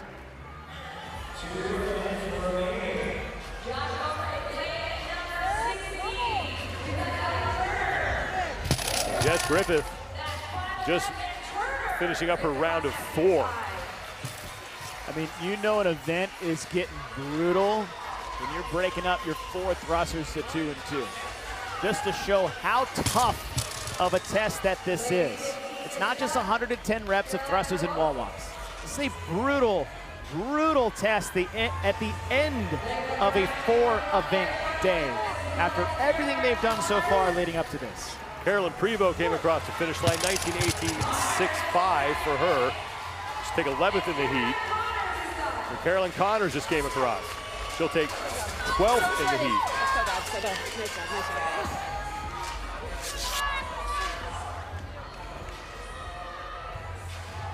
Reagan Huckabee moving back to the barbell.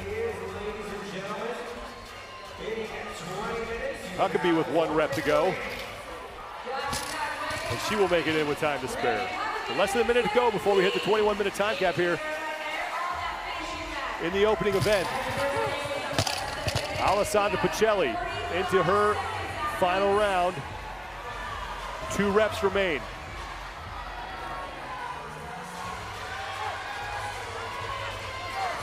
One final thruster for Pacelli.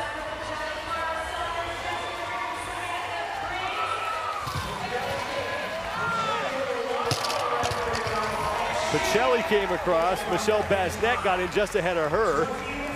Basnet 20:35.26. Pacelli 20:37.73. Now Cara Saunders looking like she is going to get time cast. That is something I did not think I was going to say in this competition. Not a thruster event. A thruster event. And Saunders will not get in. That's tough. Emma Carey, the top time, 14:25.57 seconds. I mean, we said enough during the event of what she was capable of, and the questions coming in is how is she going to handle this heavy barbell? Well, it was a little touch and go in the early part of that because she came out blasting out of the gates in the set of 10. Had a fumble there in the set of 9. Lowen was keeping pace with her the whole time, but once we got to the back half of this on the round of 5 and on, this is when Carey's advantage became the ease of the handstand or the wall walks for her and the less reps of the thrusters. And she not only set the time in this heat, but I think that's going to be a very hard time to beat if you're looking at the next 19 athletes. Only 2 women go sub 15. Emma Carey does it the fastest, 14:25.5 seconds. Ariel Lowen finishes second. Gabriella Magala will take third. And then Laura Clifton edging out Ura Helgadottir for fourth. Tia Toomey is in the next heat, and Tia Toomey is trying to stay perfect on day number 1. Already 3 event wins under her belt. And that's 3 event wins in 3 drastically different tests. Top had that monostructural start, over an hour plus of work. Then you had that classic triplet there with the heavy pigs and the high volume gymnastics, and then an all-out sprint. This is a specialist event, and 38 other athletes could not get between Tia Toomey and a first place finish.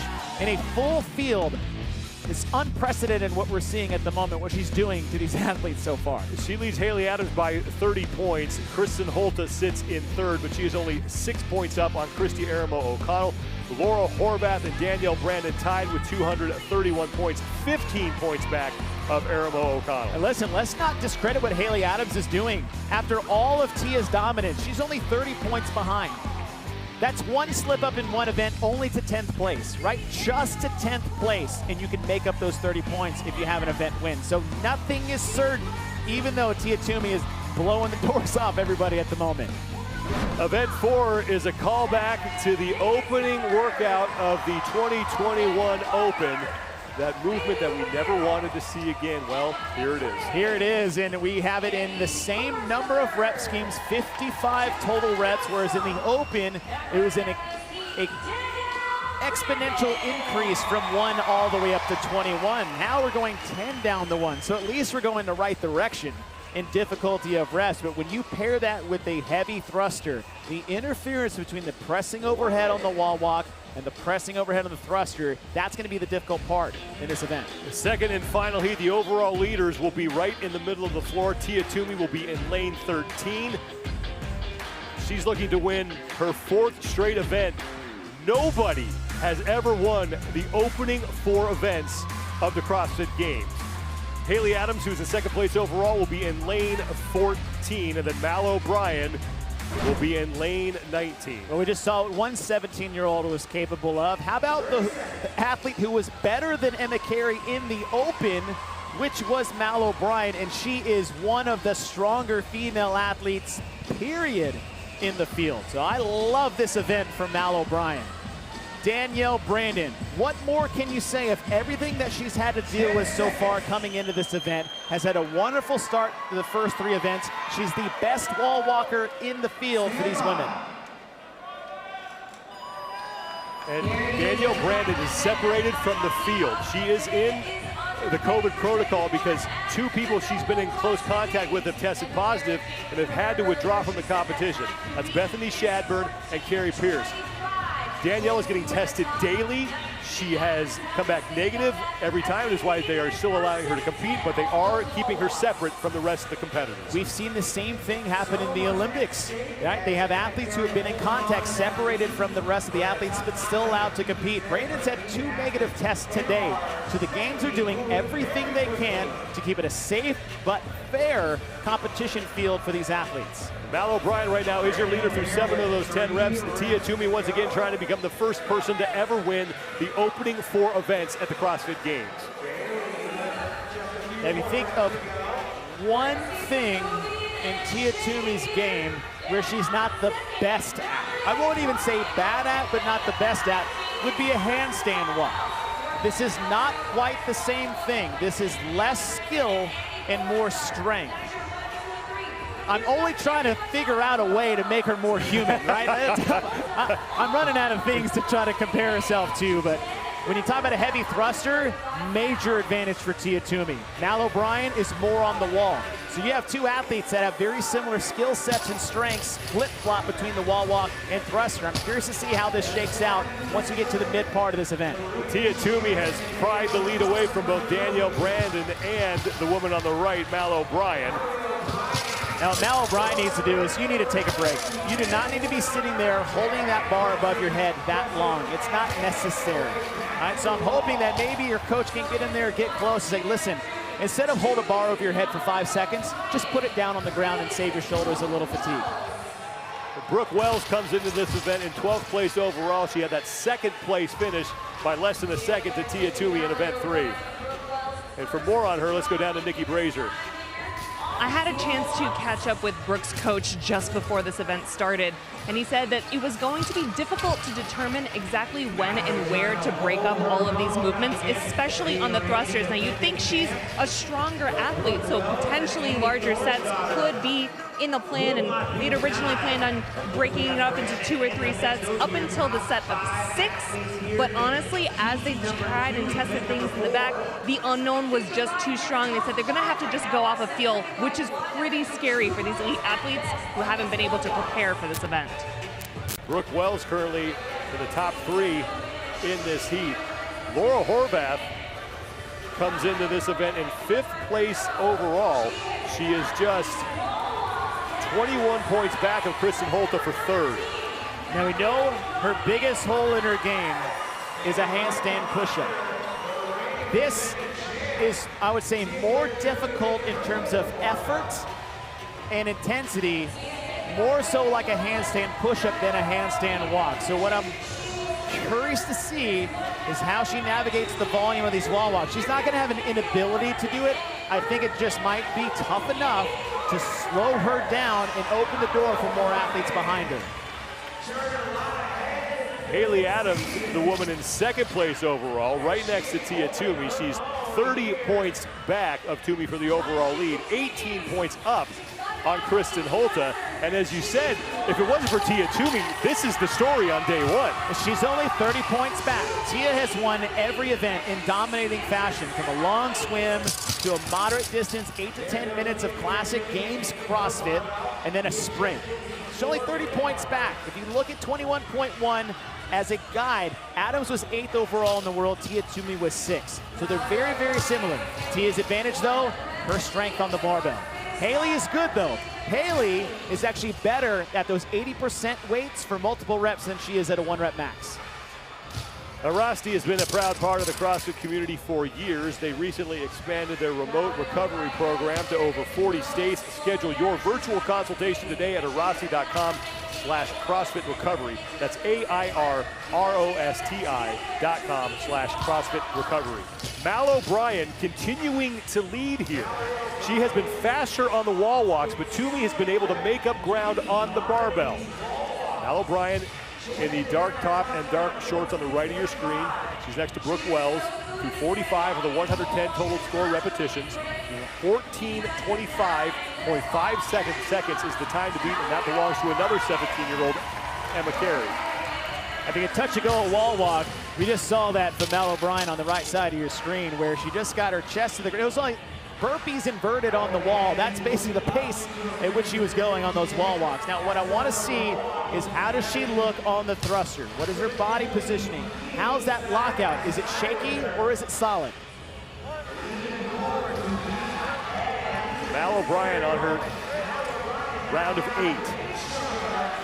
Tia Toomey getting back to the barbell, and this is where Toomey has been able to cut into O'Brien's lead.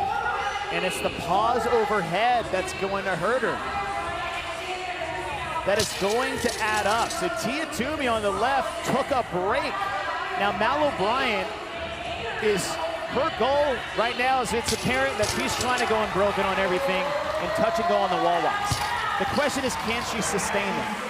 After watching what she did in Granite Games, I am going to say yes, because there was many times when she would start an event and we would say too hot, too fast, too soon, and she was able to hold on to it. So Mal O'Brien has proven that she has the capacity to. Now, the floor of the CrossFit Games here in the Coliseum for the first time in 2 years might be a different story, but we'll see.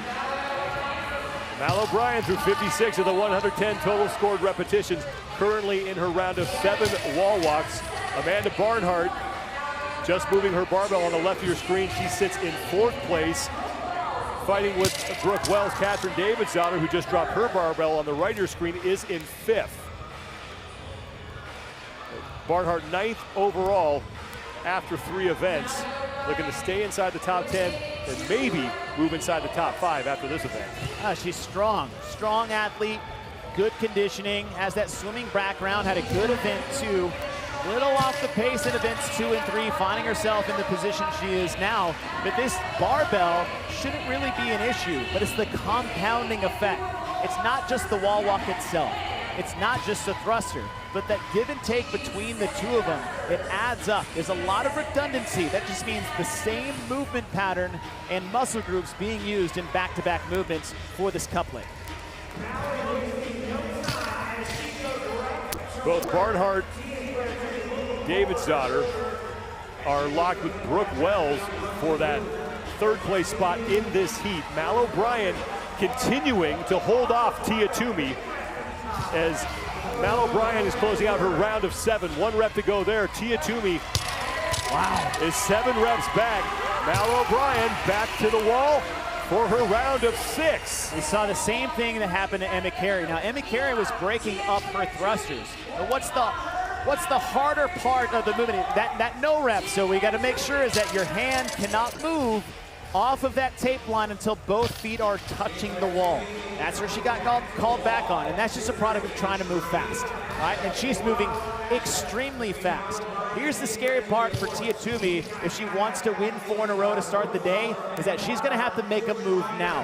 Because the hardest part of this event for Mal is those thrusters. It's not the wall walks. So Tia's running out of real estate, which is that heavy thruster if she wants to keep pace with Mal O'Brien. Tia Toomey has gained a little bit of ground here now, just 2 reps back of Mal O'Brien. Those are big reps, right? We talked about that. 2 reps on a wall walk, 20 to 30 seconds.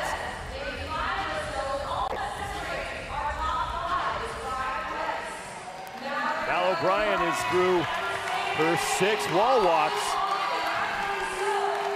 Toomey 2 reps back of her. Taking a big break. Now here's what you don't want to do. Just because you're going unbroken does not necessarily mean you're going faster if you're resting more time between the wall walk and the thruster so that you can go unbroken.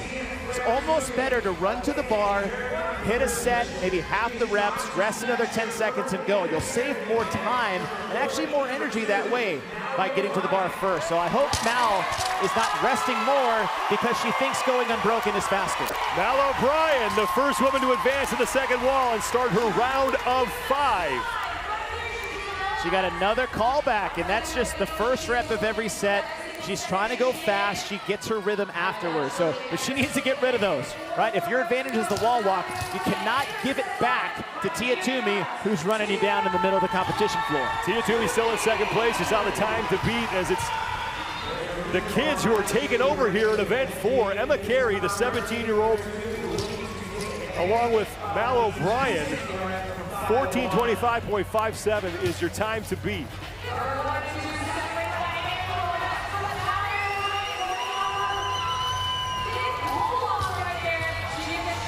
Mal O'Brien, this is her third career appearance at the games, but her first as an individual. She competed twice in the teenage division. She was 5th in the 14 to 15-year-old division in 2019 and then 4th in 2018. Gotta pick up that bar. Gotta pick up that bar. It's 5 reps. You've been holding on up to this point. It's only 15 left to go with the 40 you've already done up to this point. You gotta have some confidence getting under that bar. Your wall walks are fine. Just pick up that bar. Try to break spirits so they're not gonna try to chase you down. 5 reps down for Mal O'Brien. 20 reps to go. Now into a round of 4. Still ahead of Tia Toomey. Catherine Davies-Otter, Amanda Barnhart, and Brooke Wells still fighting for 3rd.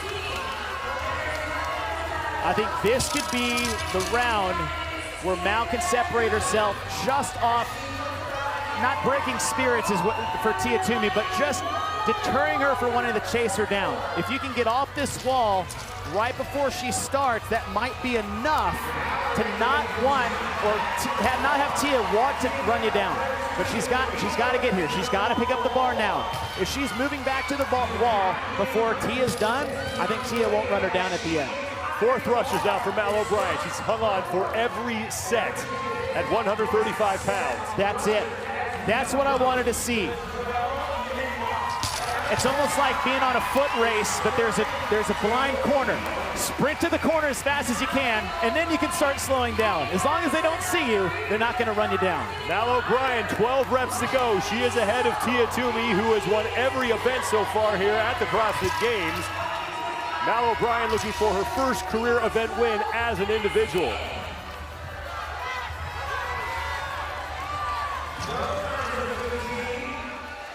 If she hangs on here and is able to get it inside that 14:25.57 mark, Mal O'Brien will become the youngest event winner ever at the CrossFit Games. 9 reps remain. She's on a round of 3 thrusters.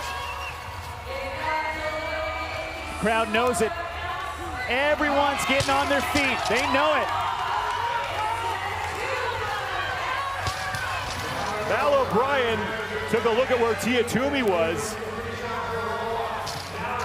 and she is right back to work.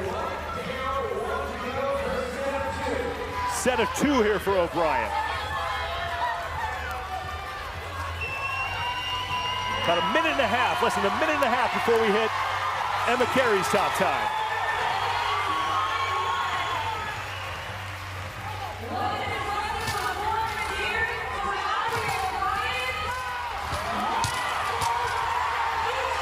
One rep remains for Mal O'Brien.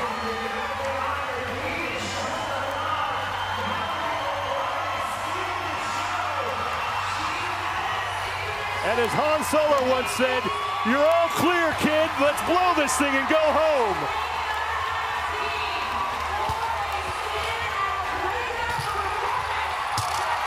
Score 1 for the youngsters. Mal O'Brien will win event 4.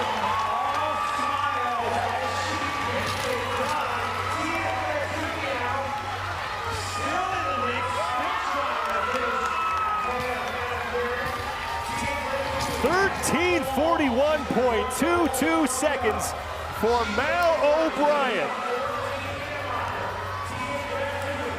Tia Toomey is looking at a 2nd place finish, and she will remain in the overall lead, and she salutes the effort from Mal O'Brien. Now it's Brooke Wells, Amanda Barnhart, and Catherine Davies-Otter fighting for 3rd.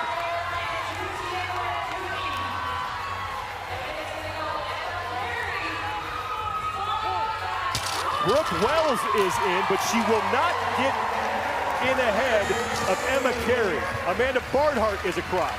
So Brooke Wells will take 4th in the event. Barnhart gets 5th. And that's great for Brooke Wells, building off her event win on the sprint in event number 3. Catherine Davies-Otter Looking to close out her day, and she is in. Davidsdottir ahead of Kristen Holta. 7th place in the event for Davidsdottir. She'll pick up 82 points. Kristen Holta will finish in 8th place in the event. That will earn her 79 points.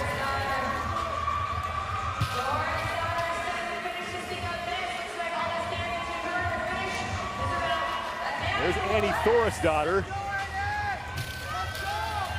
in her 11th career appearance here at the CrossFit Games, has competed in 3 different decades. The original teenage girl competitor, 2009.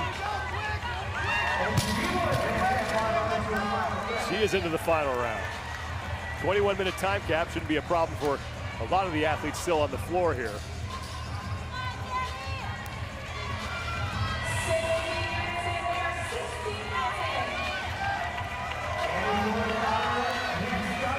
Final rep for the former 2-time champ. And you gotta finish with a smile if you're Annie Thorisdottir.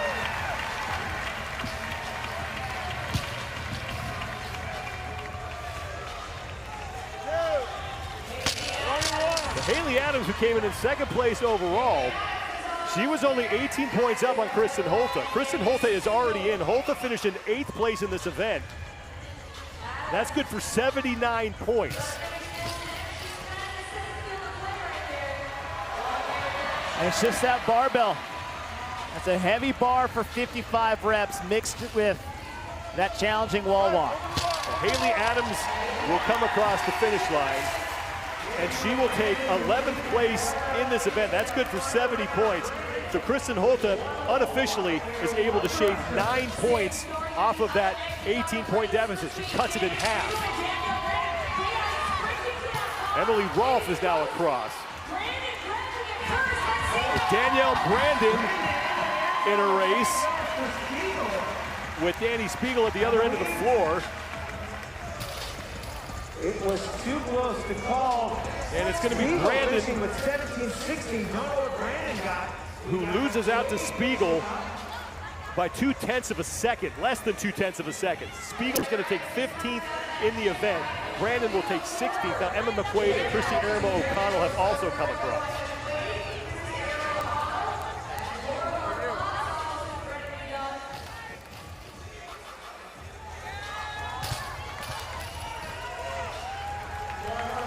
Laura Horvath, Jacqueline Dahlstrom. Now Horvath is across the finish line, leaves Jacqueline Dahlstrom, Bailey Rail, and Emma Tall, who you're looking at now. The only 3 women left on the competition floor. 21-minute time cap, so less than 3 minutes to go here.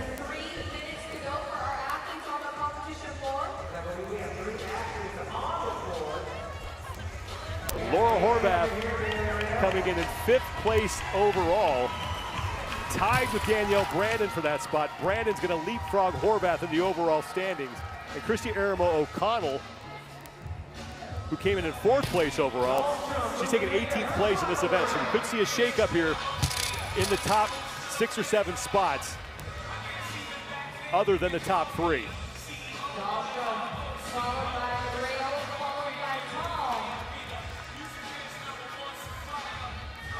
Danielle Brandon, who once again is in the COVID protocol, has yet to test positive, but they are testing her every day. Came out with a negative test today. That's why she's allowed to compete. They are keeping her separate from the other athletes. Make sure everyone is as safe as possible. Jacqueline Dahlstrom is in. Now Bailey Rail and Emma Tall, the last 2 athletes on the floor here.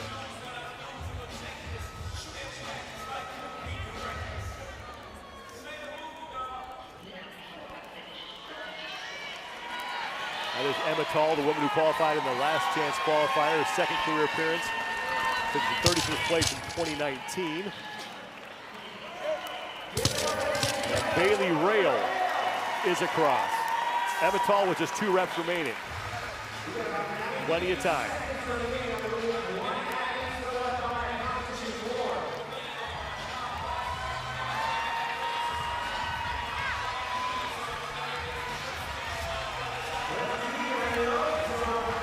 Final rep for Emma Tall, and it will be the final rep of the day for the individuals here at the 2021 Noble CrossFit Games. Mal O'Brien, the youngest event winner in the history of the CrossFit Games, stares down and holds off the four-time champ, 13:41.22 seconds. That was just 2 seconds of Scott Penchik's time of 13:39. That's some elite company. Just beat Tia Toomey, 2 seconds on, one of the best male CrossFitters to ever do it. Now I'm gonna sit here and just say, I apologize for saying you shouldn't go unbroken on the early part of that. So you shut me up real good, Mal, so well done, and well done in this event. Just so tenacious on the wall, but yet unwavering on the thrusters, holding the bar at the top. Tough thing to hold on to, but when we got to the end, as those thrusters reps got less, she got faster. Impressive performance from Mal O'Brien. The only athlete to go sub-14, Tia Toomey, earns a total of 397 out of a possible 400 points on day one. And what I'm seeing here is like, yes, Tia didn't win 4 in a row, but what did happen is that second place finish and how the athletes who are chasing her did is that her lead expanded greatly, even though she didn't win this event. It's the other ones that did not live up to their potential here in this 4th event. So look for Tia to have a more comfortable lead going into Friday, even though she just got second in the event. Mal O'Brien, her first career event win as an individual, and she is with Nikki Brazier. Mal, you were the only athlete out there that we saw go for that strategy of longer unbroken sets, but a rest at the top with that heavy barbell. Why was that a part of your strategy, and why did it work for you? I'm really confident in wall walks, so I know they wouldn't fatigue me that much. And with the barbell, it's just such a low rep scheme. I didn't want to take the energy to do another squat clean. So I was just like, okay, just hold it on top. You know, your shoulders are strong enough. So, yeah. When it's you chasing down the most dominant other female competitor that we've ever seen here in CrossFit, I saw you kind of looking over at her, but then at the end you guys also had a hug. What's going through your mind when she's the person that you're trying to catch? I got out in front and I was like, oh no. I was like, we still got like 9 more rounds, but I just kept that consistent pace, kept my same strategy. And I mean, obviously I looked over to see where she was at. It wasn't supposed to be like an aggressive or mean look, but yeah, just to see where she was, and it was really cool. Now, you're one of the youngest competitors that we have out on the field of play, but you are not the only one. And when you see your counterpart in the first heat do incredibly well, too, does that light a different kind of fire in you moving forward? Nope, I'm always just paying attention to what I'm doing, staying in my lane, and focusing on what I can do to do my best. So, congratulations. Thank you. Thank you. Don't tug on Superman's cape. Mal O'Brien says, hold my age-appropriate non-alcoholic beverage. Well, her coach called her Mal 1000 in the Granite Games based off the way she attacked events, and that was full Mal 1000 to finish off day number 1. Probably the first of many for Mal O'Brien as she heads off the competition floor with an event win. The teams will kick things off tomorrow, and their opening day of competition, 9 a.m. for their first event. And then a break at 1 p.m., back-to-back events in 2 and 3, and then 4 p.m., they will close it out. What a fun day one. It is great to be back in live competition here in Madison, Wisconsin at the Alliant Energy Center, and what a great way to close it out. Mal O'Brien stares down the champ and wins her first event of what will undoubtedly be an illustrious CrossFit Games career. Head to games.crossfit.com for all the latest leaderboards. For Chase Ingram, Nikki Brazier, Mike Arsenault, I'm Sean Woodland. Thanks so much for joining us, everybody. We'll see you tomorrow.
Mitch to Dave.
This is Mitch, go ahead.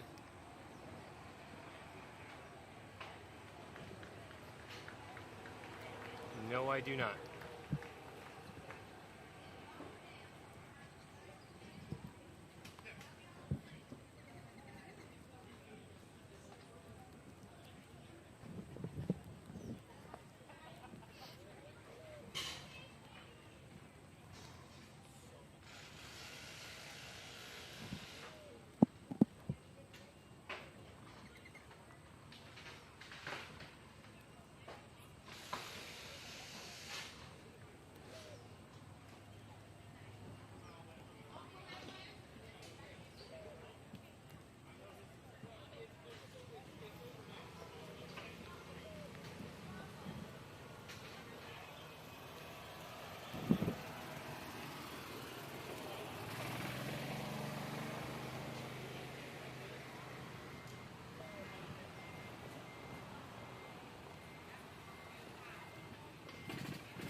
Michael, I'm just sending you a voice message because I'm here trying to weatherproof everything in Madison.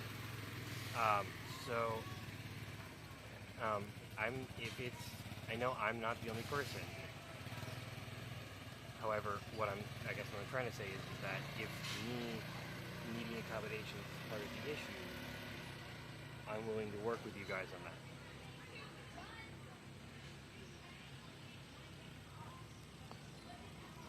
If you are saying that the shoot is no longer happening at the time until you can figure some things out, that's a different story. I'm just trying to understand what's really being said.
Howdy, boys.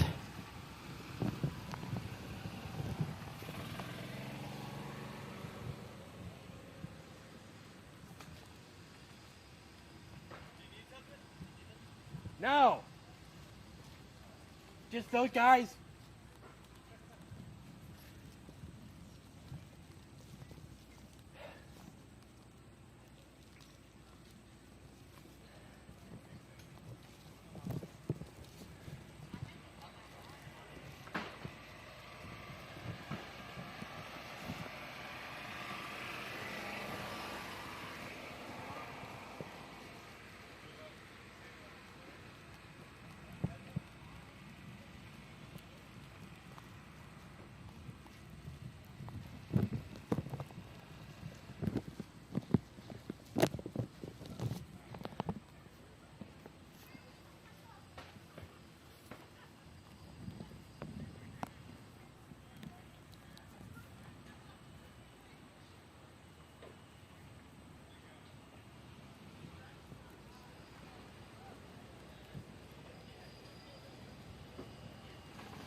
Shut down that shed? Yep.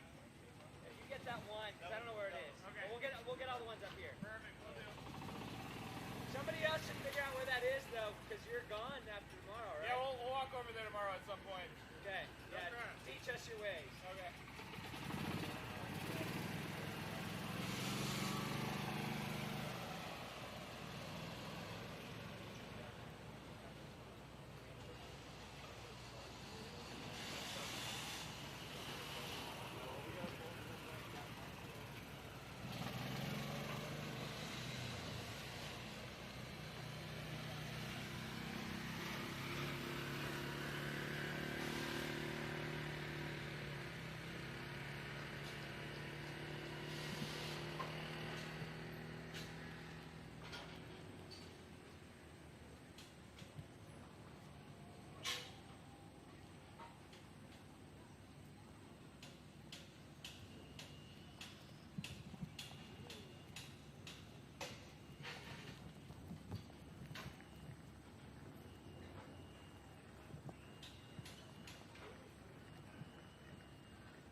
It was hot, it was humid, and it was exhausting for the athletes, but that's also called day one of the 2021 NOBULL CrossFit Games. This is day at the Games. Derek Forrest, Tommy Marquez. Last time you joined us, we hadn't seen events 3 and 4, and boy, did they put on a show.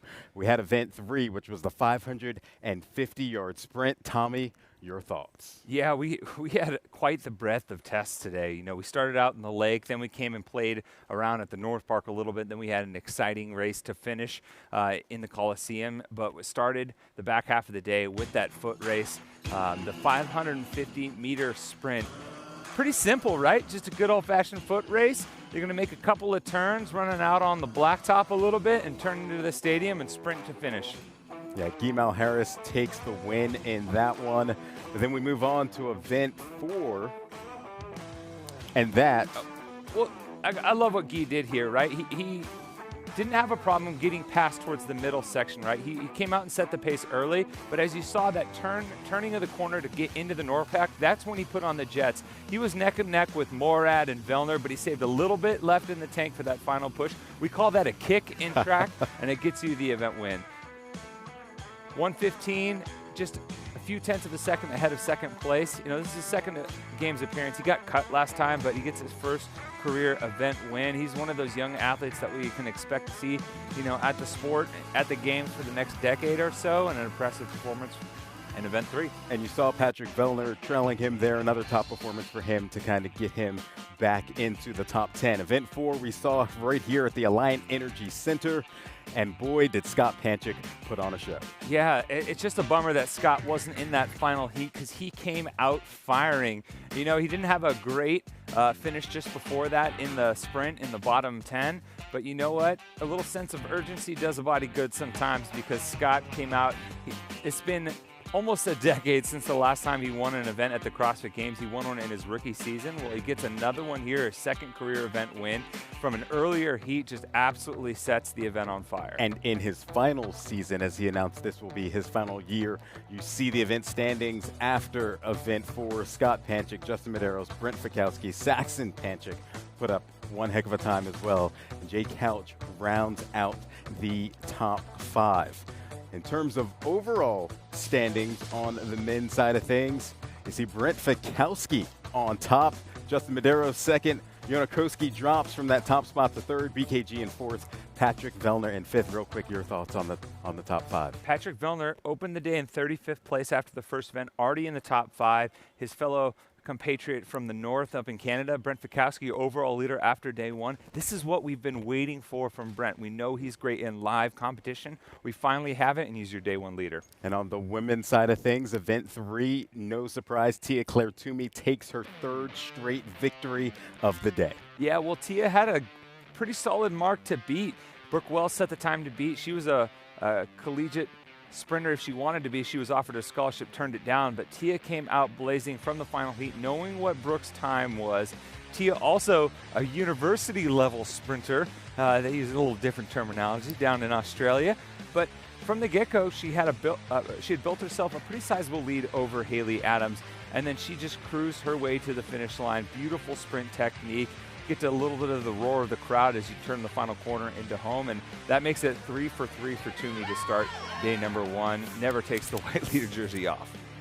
Yeah, and as you see, events 1, 2, and 3, 300 points, 30-point lead over second place at that point, but that left one more event to go in the day, and that is where the streak broke because it was Mal 1000. Oh, man. Mal O'Brien, the 17-year-old, taking the event win.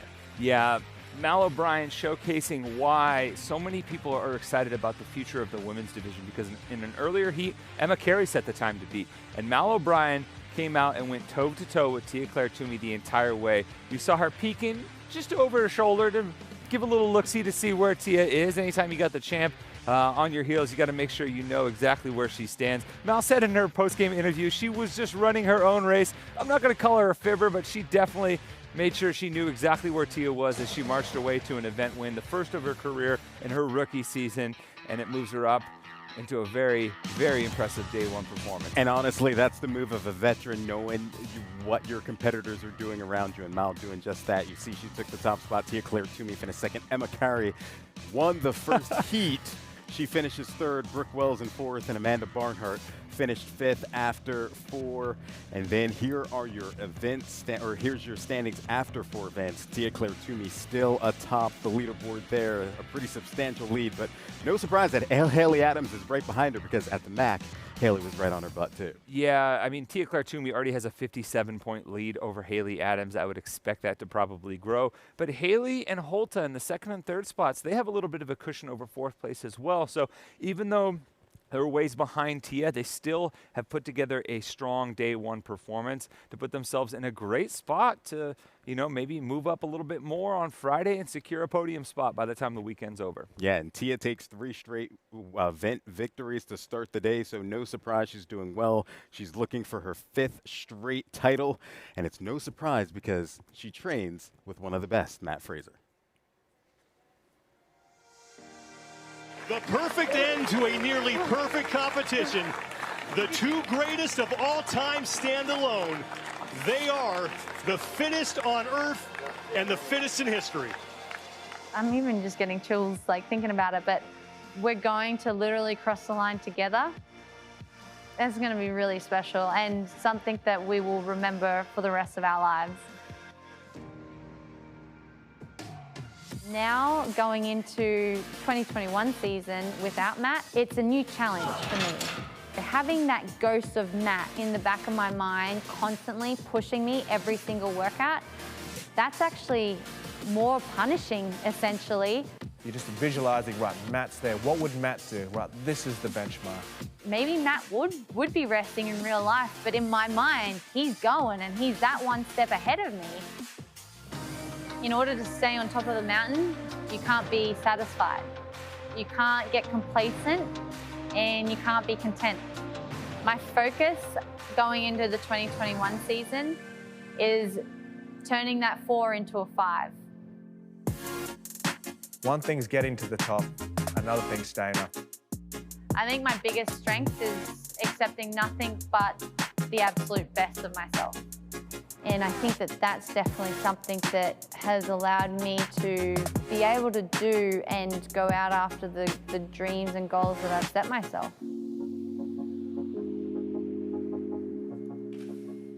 And it's no surprise to see what Tia's doing, and it helps to have someone like Matt to be able to push her. And she talks about the shadow of Matt Fraser now. That competitive edge always, helps an athlete excel. For sure. I mean, we use the cliche, not to lean too far into hyperbole, but iron sharpens iron. And that's precisely what has happened with Tia-Clair Toomey since her time working with Matt Fraser and them training together. You look at some of the close finishes that she had in the past, just a couple of points ahead of Cara Saunders in her first title, about 40 to 50 points ahead of Laura Horvath in her second title. Then she starts working with Matt.